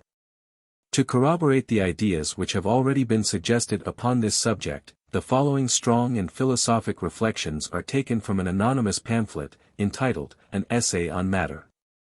All matter is possessed of life, spirit, action, or motion. What is called inanimate matter, owes its motion of life no more to the elements, than what is acknowledged to be animate. This elementary influence presupposes the animation of bodies. For as these cannot move without that influence, so neither can that influence where there is no life. To say that the elements alone give motion, is to say that the elements give life, which is denying a universal agent, or making him appear to act more by intermediate agents than philosophy will allow. No one, I presume, will doubt the independent motion of matter in that form which we name animal, at least, that it is as independent as man. We allow animals to be a composition of matter without soul, yet we allow them to be possessed of the principle of motion. It is from this motion solely that we allow them to be possessed of life. For there is nothing beside that can or does influence the mind to make it assent to this truth, that animals have life, and it is from the different combinations of motion and matter that we form our ideas of the different kinds of animals. It is then from motion, and nothing else, that we judge of, and allow matter of a particular kind of composition to be possessed of the living principle. The same evidence must have the same weight in every other kind of composition.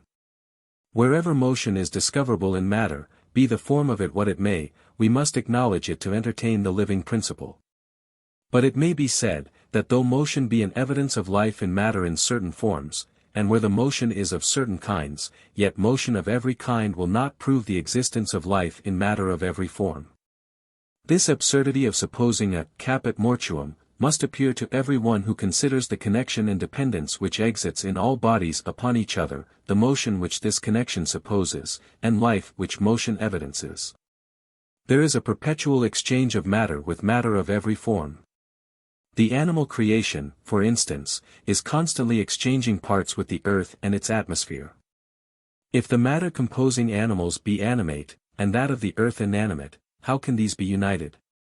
This would be to suppose that two opposites could exist in one body, whereas it is the nature of opposites to recede from each other, and nothing can be greater opposites than life and death. The independent motion of matter in that form called vegetable, can be as little doubted as in animals. Storms, earthquakes, fires, floods, do not cause vegetation any more than they do generation in animal. The natural or preternatural motion of bodies, no more contributes to the motion of matter in vegetables, than in animals. They, like us, receive only the natural and gentle influence of the elements, and thereby mark a link in that chain which connects all matter, and which is the harmony of creation. We shall be more particular in speaking of motion in vegetables, when we come to treat of the nicer operation of matter in that action which we call thinking. We come now to speak of the motion of matter in those forms where it is less observable upon a superficial view of things, but where, upon a nearer view, it is not less evident than in either of the other forms mentioned. Whoever doubts the motion of matter in the form of a stone, let him take the trouble to look upon the first rock in his way, and he will see its surface moldering. Whatever decays, must be replenished, for matter cannot waste. Stones, then, give to, and receive matter from other bodies. Circulation is a very perfect motion. Will any one assert, that the motion of giving and receiving of its substance, does not exist in the stone, with only that assistance, which, in common with us and animals, it receives from the elements?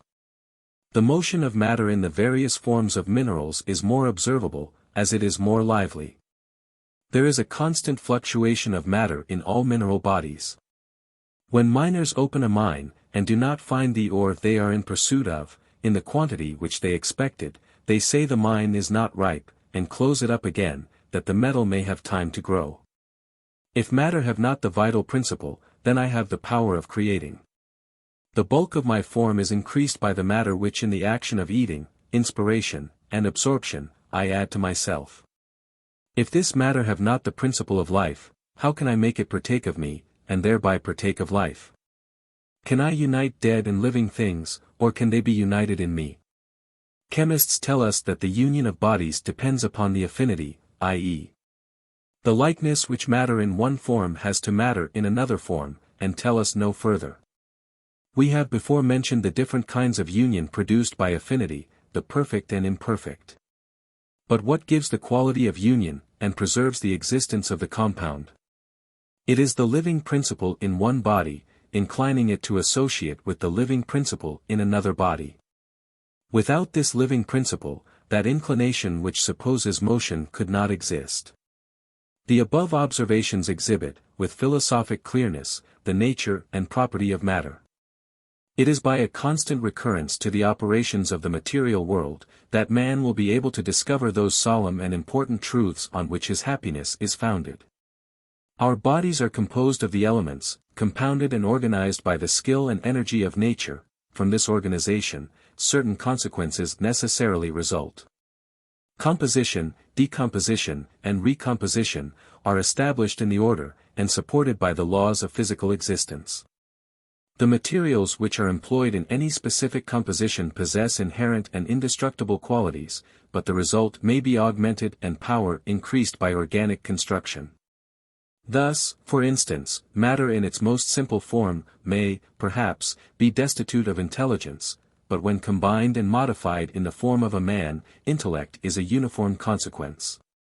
It is impossible to say, how far the properties or qualities of matter may extend in a simple and uncompounded state. It is impossible from the want of communication, to affirm, or deny with absolute certitude, relative to the internal essence of the particles of material existence. There must be in the essence of matter a capacity, when combined in certain forms, to produce specific results. The principle of life must be essentially inherent in the whole system and every particle thereof. But to attribute to each particle a specific kind of life analogous to that which is discovered in large compositions of matter, cannot, perhaps, be warranted by the knowledge or experience of nature. In all the specific modifications of life, disorganization, or death, is a universal law, but the universality of this law among specific combinations upon the earth, cannot, perhaps, be extended to the earth itself. The analogy is broken, when we go from individuals or particulars to generals or universals. But more of this hereafter. It is by the laws of motion that combinations are formed, it is by the same laws they are dissolved. Motion is an essential property of universal existence. The following paragraph upon this subject, is taken from the System of Nature, a powerful work, translated from the French of the celebrated and philosophic Mirabeau. Everything in the universe is in motion, the essence of nature is to act, and if we consider attentively its parts, we shall see that there is not a particle that enjoys absolute repose. Those which appear to us to be deprived of motion, are, in fact, only in relative or apparent rest. They experience such an imperceptible motion, and so little marked, that we cannot perceive the changes they undergo. All that appears to us to be at rest, does not remain, however, one instant in the same state. All beings are continually breeding, increasing, decreasing, or dispersing, with more or less dullness or rapidity. The insect called ephemeron, is produced and perishes the same day. Of consequence, it very rapidly experiences the considerable changes of its being. The combinations formed by the most solid bodies, and which appear to enjoy the most perfect repose, are decomposed, are dissolved in the course of time. The hardest stones are by degrees destroyed by the contact of air. A mass of iron, which time has gnawed into rust, must have been in motion from the moment of its formation in the bowels of the earth, until the instant that we see it in this state of dissolution. Mirabeau's System of Nature, Volume 1, page 42. A philosophic investigation into the laws of nature, would probably furnish a pretty clear solution of all the phenomena of the intellectual world. A certain portion of matter organized upon a certain specific plan, produces, in the animal we denominate man, all the energetic and astonishing effects of mind. A question has been stated among speculative metaphysicians, whether it be not probable that the earth and all the higher spheres of existence in the planetary world, are possessed of strong intellectual powers. Indeed, this conjecture has been carried so far as to combine the whole of material existence, and attribute to it all the properties, qualities, and powers of intelligent life. Nature is considered as possessing a central power, a brain, or cognitive faculty, whose operations on a higher scale are supposed to be analogous to the brain or thinking faculty of man. And this, perhaps, would be the most philosophic method by which to arrive at the idea of supreme intelligence, or the governing power of the universe. But whether the planets in their individual capacity be considered as intellectual beings, or whether nature in its aggregate combination be thus considered, are questions of speculation, concerning which perhaps the human mind will never receive any adequate or satisfactory information. Man, however, should not fear to extend his contemplation to the whole of nature, and, if possible, subject the whole to the powerful examination of his intellectual energies. From the ideas that have been disclosed in this chapter, it will be easy to perceive, that if the inquiry were now made, where is the origin of motion? The philosophic answer would be, that it is in matter itself, coessential and coeternal with it, and cannot be separated from any part thereof, not even in thought.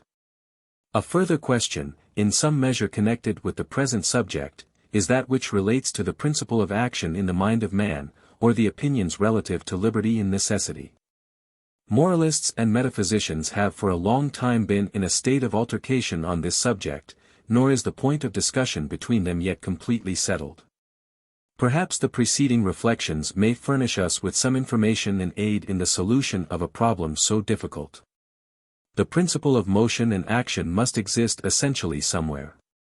If this principle be in matter itself, or in a foreign agent whose existence is presumed to be wholly extraneous from the body of nature, the same consequence will, however, necessarily follow. Man is an organized being, possessing powers of motion and action. If the motion of which man is susceptible be the result of the essential nature of matter in specific organic construction, the motion in this being must be as independent, absolute, and self-existent, as in the body or any part of nature. That is, it must belong to the thing itself, coessential with its being, and acting by the internal force of the principle itself. If the principle of motion be sought for in any intellectual agent foreign to the body of nature, it must be independent and absolute there. It must be self-existent, and as man must have proceeded from one or the other of these two sources, he must be like the source itself from which he emanated, and possess, in a partial degree at least, that independence of power and action, which are so justly to be attributed to these two great sources of all existence. To suppose an infinite series in the principle of causation, exhibits nothing more than a feeble effort of the mind, to get clear of a metaphysical difficulty. The last point that is discovered, includes in it an equal necessity of discovering another point, on which the last may depend for its existence. The links in this chain would become innumerable, its length infinite, and, after all, the difficulty remain as great as ever. This doctrine, concerning the origin of motion, and of giving a solution to the subject by means of an infinite series in the principle of causation, can never satisfy the mind that is seriously in quest of a first point, or essential spring of every action. In short, it is nothing better than the story of the Indian, who placed the earth upon a turtle's back, and afterwards declared, that the turtle stood upon nothing. The fact is, man is independent in his mind. It is the essence of his nature to act, and he feels, or ought to feel, that he is not the slave of any of the phantoms of superstition, or the fine-spun reasonings of metaphysical philosophers. In a moral point of view, the doctrine of necessity is still more objectionable, and goes to the destruction of all human merit, and with it the dignity of the human character. If man be a moral slave, his actions in relation to himself are neither good nor bad. He is impelled by an irresistible necessity, and can no more in justice be punished for his conduct, than a cannonball, which is propelled forward by the explosion of gunpowder, can be punished for taking off a man's leg. The one upon the doctrine of necessity is as much a moral agent as the other, and punishment, in both cases, equally absurd. It is essential to the dignity of man that he be free and independent, both morally and politically. Political slavery is not more derogatory to the human character, and human energy, than moral slavery. They both sink and brutalize mankind, they both have a tendency to diminish his efforts, and destroy his active zeal in the cause of virtue. It is essential to the true and elevated character of an intellectual agent, that he realize the strength of his powers, that he be confident in his energies, that he hold in suitable contempt every species of moral and political despotism. This sentiment will raise him from a degraded condition, and form him into the stature of a perfect man in the glorious system of nature. XXIII, commencement of the 19th century, Christianity, Deism, Reason, Science, Virtue, Happiness. The 19th century opens to the human race with prospects of a most extraordinary and astonishing nature. It is impossible, at this moment, for the human mind to contemplate the past, and anticipate the future, without yielding to the mingled emotions of regret and joy, without perceiving itself to be alternately agitated with sentiments of misery and happiness. The commencement of a new century necessarily revives the idea of a recursive view of those great events which have had the most powerful influence, and produced the most important changes in the condition of human society. The history of mankind has, in general, consisted either of uninteresting details, or a frightful picture of universal carnage and military ferocity. During the last century, however, something more valuable and important has been combined with a mass of historic matter, and amidst the unjust and destructive wars which the poison of monarchy is still generating in the very bosom of the community, there is to be seen a splendid display of those philosophic principles which sustain the universe, and of those moral axioms which are essentially interwoven with intelligent life, and by which it is rendered susceptible of universal amelioration. Of those political laws whose essence is at war with tyranny, and whose final effects will shake to the center the thrones of the earth. It has been during the last century that these things have been accomplished. The force of intellectual powers has been applied to the development of principle, and the combination of human labors already constitutes a colossus, against which the storms of unequal and aristocratic governments may dash in vain. The art of printing is so universally known, or rather the knowledge of it is diffused in so many countries, that it will henceforth be impossible to destroy it. The present moment exhibits the most astonishing effects of this powerful invention in the hands of nations, by that universal diffusion of principle and collision of thought, which are the most substantial guarantee of the future scientific progress of the human race. An effectual stand has been made, and resuscitated nations at this moment bid defiance to the double despotism of church and state. The 19th century opens with lessons awfully impressive upon kings and tyrants. With lessons, the truth of which has already penetrated into the sacred recesses of ecclesiastical wickedness and spiritual domination in high places. America, France, Switzerland, Italy, Holland, Germany, and England, are in a high state of intellectual fermentation. If the government in some of these countries acts in opposition to the spirit of improvement, this circumstance will constitute only a partial drawback on the rapidity of the progress. The general agitation is national, the power of thought has become vastly impulsive in all these countries. The printing press is operating, and if it be in some measure restrained, it will, nevertheless, gradually undermine, and eventually subvert the thrones of civil despots, and teach the hierarchy of every country. That the time is fast approaching in which, if they pretend to speak in the name of heaven, they must exhibit unequivocal proofs of their celestial authority. It is this pretended intercourse with heaven that has subverted everything rational upon earth. Upon this subject, and in describing the fatal effects of fanaticism, the following passage from an original and eccentric writer ought to be quoted. The passage exhibits in strong colors the indiscriminate folly and mad enthusiasm of which ignorant and uninstructed man is susceptible. It has been the constant practice for moral doctors or teachers to pretend to a new faculty of mind, called inspiration, or communication with supernatural power. This is practiced by priests in all parts of the world, from the Lapland Magi to the civilized Pope, and if it was not an insult to good sense, to attempt, with argument, the refutation of such absurdity, I would observe, that inspiration, in proportion as it approaches and identifies with deity, the common source, the diversity of its streams or opinion is augmented. The inspired Catholic abhors the inspired Protestant, this the inspired Jew the inspired Mahometan, and when these bedlamites break loose, their victims burn each other at opposite piles, despising that inspiration in others which they rage with themselves. I know but one remedy for this moral pestilence of superstition, which is, to assemble the inspired idiots of all countries, that the view of their contortions, convulsions, and delirious ravings, in the presence of each other, might exhibit the portraiture of folly in so strong a light, that reason would burst her sides with laughter, and judgment must be restored. Revelation of Nature. The meek and humble character of Christianity in its origin, the fanatic zeal of its partisans, and the pretended renunciation of worldly grandeur, led to a conclusion. That every attempt of uniting with political tyranny would be pointedly discarded by the votaries of this new and supernatural religion. The subsequent history of the Church has, however, placed an indelible stamp of error upon this opinion, and proved that the intimate associates of the celestial Jesus were willing also to become the associates of terrestrial lords, for the purposes of acquiring the support and strength of tyrannical governments. Those who declared that their kingdom was not of this world, were soon discovered to be willing to unite with the kings of the earth, justly considering that earth and heaven united would be competent to every object, even the universal subjection and slavery of the human race. Such was, in a high degree, the effect, when Christianity was embraced by the strong arm of the Roman government. This holy religion at first sought for simple protection from the mistress of the world, but no sooner was this accomplished, than a new and more impulsive desire was perceived to be the ruling sentiment of the Church.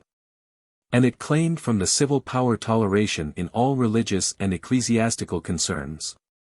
This new success was followed with a new exhibition of ambitious views, and the open disclosure of a bolder confidence in the ultimate triumph of the then infant Church of Christ. Spiritual domination, and the ruling of nations with absolute despotism, which at first constituted no part of the feeble hopes of Christian believers, was at length attempted. And the success of the attempt was completely satisfactory to the most ardent hopes of the new hierarchy. Thus it was that the meek, the humble, and the poverty-struck followers of the meek and humble Jesus were transformed into what sectarian secession has since denominated, the scarlet horde seated upon the throne of the Caesars. This event was followed by many centuries of Christian barbarism, in which the spirit and principle of the gospel triumphed over and subverted every species of science, and buried beneath its despotic weight the intellectual energies of the intelligent world. This long period has been justly denominated the night of ignorance, and may, with equal propriety, be denominated the pure and uncontaminated reign of the Christian religion. Because it was at the period that the authority of the Church was complete, and the civil power was subjected to its absolute will. Because at that time the ecclesiastical dominion was believed to be essentially incorporated with the purest directions of the founder of that holy religion. And because every subsequent secession has, in the estimation of the Mother Church, been considered as a damnable heresy, and an awful departure from the true faith. These secessions from the original Church have constituted a cause which has been gradually operating for the amelioration of the human species, and which must ultimately terminate in the triumph of reason over the compound despotism of the world. The Church of Christ received its death wound by the conduct of two bold and fanatic leaders of the two grand sectaries which first protested against the unqualified authority of the Roman Catholic Church. Luther, and Calvin, with more fervent zeal and holy piety than those whom they opposed, nevertheless, laid the foundation of subsequent events, calculated to overturn every species of ecclesiastical dominion, and bury in one common grave the various branches of celestial tyranny, which for many ages had held the world in bondage. The spirit of sectarianism spread itself far and wide, dividing and diversifying the opinions of the Church, and each new sectary seemed to be endowed with a new portion of that rancorous malignity, which has so universally marked the conduct of those whose pride and folly have led them to conclude, that they spoke in the name of heaven, and were the favorites of the Most High. Such sectarian altercations, however, were destined eventually to destroy each other. Men of contemplative minds began at length to suspect the divine originality of a religion, which branched itself into so many different species of doctrines, and generated amongst its professors endless wars.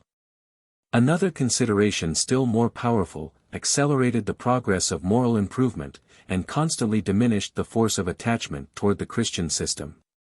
Every new sect discarded some of the absurdities of that from which it had separated, and passed a general sentiment of condemnation upon all those who were in the rear of this long and religious train.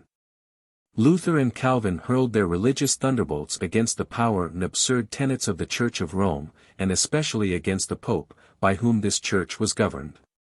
The Armenians, the Arians, the Socinians, and the Universalists, successively followed, with a purifying hand of reason, pruning and lopping off the decayed branches of the old theological tree, approaching still nearer to the source and principles of nature, till at length, by regular progression, the human mind discovered, that moral principle was placed upon a more solid foundation than the reveries of sectarian fanaticism. It has been in this manner that some portion of society has once more obtained a true idea of the religion of nature, or of that which may be denominated pure and simple deism. It is this religion which, at the present period of the world, creates such frightful apprehensions in the household of faith, and threatens to shake to the center the chief cornerstone on which the Church is built. These apprehensions are daily disclosed by Christian professors, and they depict in such strong colors the fatal effects of deism, that ignorant fanaticism believes it to be an immoral monster, stalking with gigantic strides over the whole civilized world, for the detestable purpose of producing universal disorder, and subverting all the sound principles of social and intelligent existence. Such are the horrid ideas which the enemies of this pure and holy religion are everywhere propagating amongst their credulous and deluded followers. This circumstance renders it necessary, that the true idea of deism be fairly stated, that it may be clearly understood by those whose minds have hitherto been darkened by the mysteries of faith. Deism declares to intelligent man the existence of one perfect God, creator and preserver of the universe. That the laws by which he governs the world are like himself immutable, and, of course, that violations of these laws, or miraculous interference in the movements of nature, must be necessarily excluded from the grand system of universal existence. That the Creator is justly entitled to the adoration of every intellectual agent throughout the regions of infinite space. And that he alone is entitled to it, having no co-partners who have a right to share with him the homage of the intelligent world. Deism also declares that the practice of a pure, natural, and uncorrupted virtue is the essential duty, and constitutes the highest dignity of man, that the powers of man are competent to all the great purposes of human existence. That science, virtue, and happiness are the great objects which ought to awake the mental energies, and draw forth the moral affections of the human race. These are some of the outlines of pure deism, which Christian superstition so dreadfully abhors, and whose votaries she would willingly consign to endless torture. But it is built upon a substantial foundation, and will triumphantly diffuse happiness among the nations of the earth. For ages after Christian superstition and fanaticism have ceased to spread desolation and carnage through the fair creation of God. In surveying the history of man, it is clearly discovered that the miseries and misfortunes of his existence are, in a high degree, the result of his ignorance and his vices. Ignorance renders him savage and ferocious. While science pours into his mind the benign sentiments of humanity, and gives a new coloring to his moral existence. Reason, which every kind of supernatural theology abhors. Reason, which is the glory of our nature, is destined eventually, in the progress of future ages, to overturn the empire of superstition, and erect upon its ruins a fabric, against which the storms of despotism may beat in vain. Against which superstition may wreak her vengeance without effect, from which she will be obliged to retire in agonizing tortures. It has been the opinion of some honest and intelligent minds, that the power of intellect is inadequate to the moral and political emancipation of man. This opinion, though sometimes it is found to be operative upon benevolent hearts, seems, however, to be at war with the intellectual structure of our existence, and the facts furnished by modern history. In the great question which relates to human improvement, the cause which is productive of thought, cannot, in any high degree, be included as influencing the final decision. It is probable, however, that the opinion which refers intellect to organic material combination would favor most an unlimited improvement of the human species. If thought be an effect of matter finely organized, and delicately constructed, the best method of augmenting its power would be, to preserve the whole human system in the most pure, regular, and natural mode of operation. Parents and instructors, in this respect, are capable of doing great injury, or of producing most important benefits to future ages.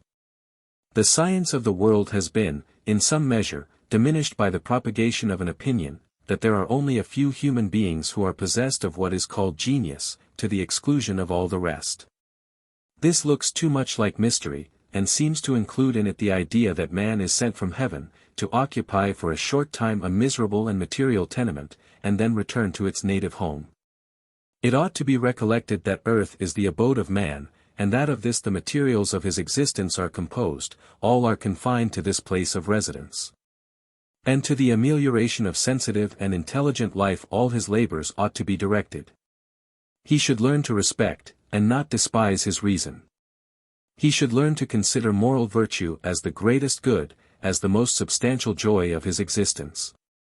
In order, however, to be eminently good, a full scope must be given to the operation of intellectual powers, and man must feel an unqualified confidence in his own energies. The double despotism of church and state has borne so hard upon human existence, that man is sunk beneath its dreadful weight. But resuscitated nations are about to teach kings and tyrants a lesson awfully impressive, in regard to the destiny which awaits the aggregate injustice of the world. The period is at hand, in which kings and thrones, and priests and hierarchies, and the long catalogue of mischiefs which they have produced, shall be swept away from the face of the earth, and buried in the grave of everlasting destruction. Then will the era of human felicity, in which the heart of unfortunate man shall be consoled, then will appear the moment of national consolation, and universal freedom.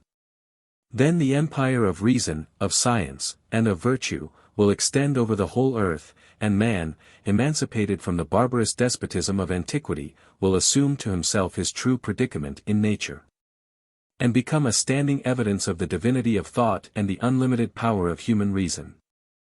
XXIII. Philosophical Immortality. See matter next, with various life endued, pressed to one center still, the general good. See dying vegetables life sustain, see life dissolving vegetate again, all forms that perish other forms supply, by turns we catch the vital breath and die.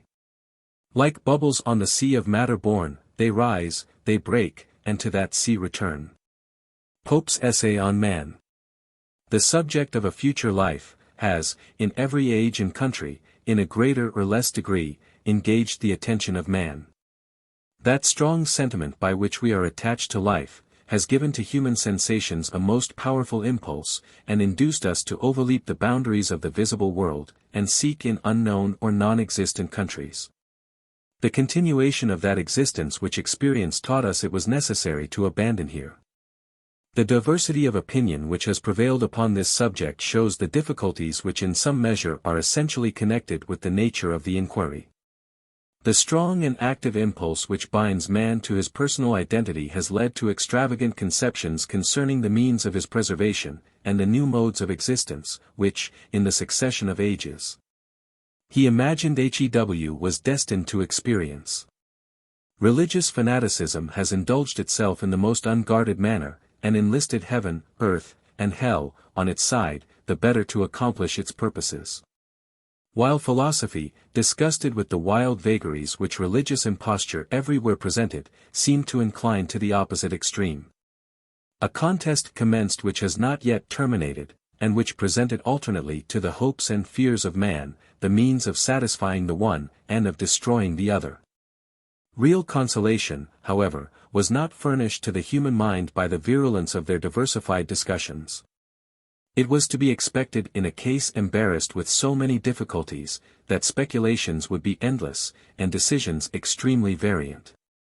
As it commonly happens that people see more ghosts and specters in the dark than in the light, so in the present case, the eagle eye of superstition saw, or pretended to see, in the distant ages of futurity, and in the strange countries to which every intelligent being was hastening, all the peculiarities and local circumstances which would hereafter encircle the life of man. Thrones were erected, marble seats prepared, pomp and splendor in abundance, as the portion of that select company, whose ardent and fanatic hopes gave them a full assurance of a triumphant entry into the mansions of eternal glory. While, on the other hand, the hot, sulphurous, and infernal abodes, presented to the vicious and panic-struck mortal the dreadful considerations which stand connected with the idea of endless torture. Philosophy viewed the frantic ravings of religious enthusiasm with a mixed sentiment, composed of compassion and disgust. She sought in the constitution of nature for the discovery of some solid truths on which intelligent man might repose his existence, without fear and without trembling. The progress of thought upon this subject has excited in superstitious minds the most rancorous sentiments of malignity. Opprobrious epithets have been let out in abundance, merely because reason labored to discover, and declared that it had in some measure discovered, the real connection between man and nature. The terrific idea of annihilation still hovered around the dreaming abodes of fanaticism, and the most substantial and philosophic truth, which a knowledge of nature presented to man, became the ground of a most personal persecution and envenomed malice. Theology, however, frequently exhibits her weakness by condemning in others what might with great justice be charged to her own account. If we advert for a moment to the sacred writings of the Jews and Christians, the folly of their high pretensions to a superior immortality will become very visible.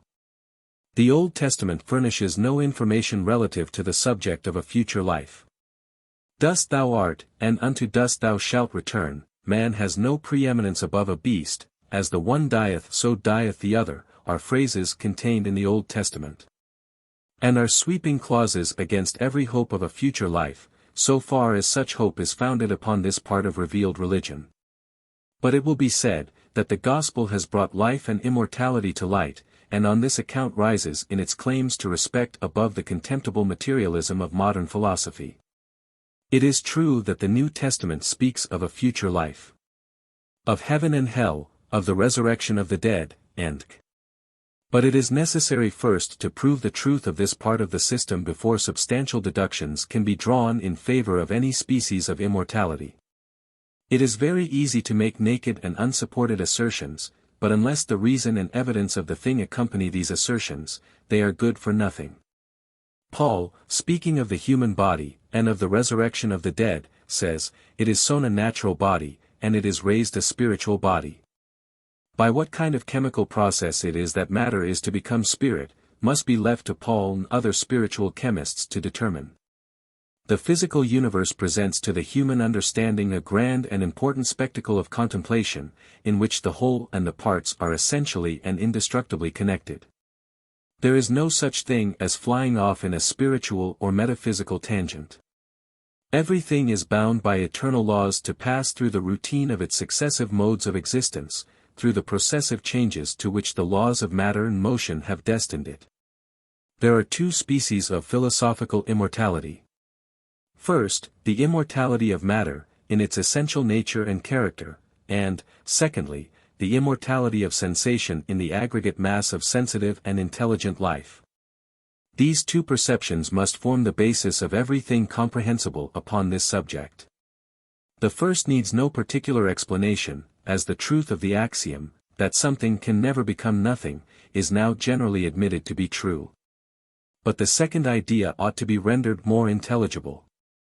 The opinions upon this subject have always supposed the existence of a spiritual, immaterial, and indestructible soul, which was capable of making its escape through the body, and passing in a light and airy manner through the atmospherical regions, spending an unconfined and uncontrollable existence in a manner inconceivable by our gross senses in their present condition. The doctrine of transmigration is a branch of this system, and supposes that the souls of men may pass into other animals of an inferior kind, and reside there for a given time, by way of atonement for past crimes. These ideas of intellectual transmission, of solitary and distinct spirituality, are among those theological departures from philosophic truth which reason has to deplore, and which have retarded, in a very considerable degree, the progress of knowledge. It is in vain for man to deceive himself. A knowledge of his true condition in nature, and his relationship with all existence, will furnish a consolation far superior to all the theological reveries of antiquity. Matter is everywhere in motion. It is matter and motion, or the laws of the material world, by which innumerable sensitive and intelligent creatures are successively modified and disorganized. The rotation is eternal, and all the parts of nature may in time pass through the strictures of animal existence, and partake of the capacity of enjoying pleasure or suffering pain. In this warfare there is no discharge. An undying succession, an immortal mutation awaits the existence of every living creature. Nothing is durable in regard to modification or identity. In short, nothing is immortal but matter, its combinations and results. To wit, sensation and intellect. But it is easy to perceive, that the continuation is specific and not personal. That man is destined to pass through an infinite diversity of predicaments, partaking at all times of the immortality essential to matter, and the perpetuated immortality of sensation in successive forms of animal existence. That this idea, so far from terrifying his mind, should furnish it with instructive lessons of sympathy, justice, and universal benevolence. If it should be objected here, that this is not the immortality to which man is so strongly attached, the answer is obvious: he must be reconciled to that kind of immortality, which nature prepares for her children, and which diffuses through the intelligent world a sentiment of equality, terrifying to every species of spiritual or political aristocracy. It has frequently been said, that the ardent wishes of the human mind, in regard to immortal existence, furnish strong presumptive proof in favor of retrospect identity, but this error is visible upon the very face of the record. Thousands of individuals most ardently wish to continue their life here forever, but this furnishes no barrier against the certain approach of death and final dissolution of the body. Human nature is accustomed to wish for more than it can obtain. Its wishes, therefore, can never be brought as the standard of truth. It might as well be expected that man should become immensely rich, because he wished to be so, as that he should immortalize his personal existence by the extent of his desires in this respect. It is true, however, that whatever does exist must continue to exist forever. This assertion regards substance and not forms. Forms continually perish, but the essence of things is indestructible. The ancient and orthodox idea is, that the eighth universe, with all its component parts, was made out of nothing, and if so, it must remain nothing, for it must be of the essence of which it was composed. It is a gross error to imagine that the eternal nature of things can be changed or destroyed by the operation of any power whatever. The great machinery of nature is governed by immutable laws, its motions are the result of its own internal energy. Hence it may be inferred, that it is at once the cause and effect, the mode and the substance, the design and the execution, an active and never-ceasing operator. The existence of man is essentially connected with this vast whole, and it is impossible that he should ever detach any part of himself from the immortal system of which he forms a component part. The intervolutions of matter with matter, are universal and eternal. The essence of which man is composed, will therefore eternize its reciprocal relation with the vast fabric of material substance, which is presented to intelligent beings throughout the regions of space. A comprehensive view of the energies and relations of the material world, would, no doubt, shake to the center the theological absurdities of antiquity. But it would leave to contemplative man the high consolation of having discovered from what source he originated, and to what destination the unalterable laws of nature have devoted his existence. The highest intellectual joy consists in the discovery of truth. A knowledge of this truth will constantly tend to the practice of an exalted virtue. This virtue will serve as the stable foundation of human happiness, the immortal guarantee of the felicity of the intelligent world. Reason anticipates a progress, which all the powers of superstition can never arrest. Let reason then perform her faithful duty, and ignorance, fanaticism, and misery, will be banished from the earth. A new age, the true millennium, will then commence. The standard of truth and of science will then be erected among the nations of the world, and man, the unlimited proprietor of his own person, may applaud himself in the result of his energies. Contemplate with indescribable satisfaction the universal improvement and happiness of the human race. The end.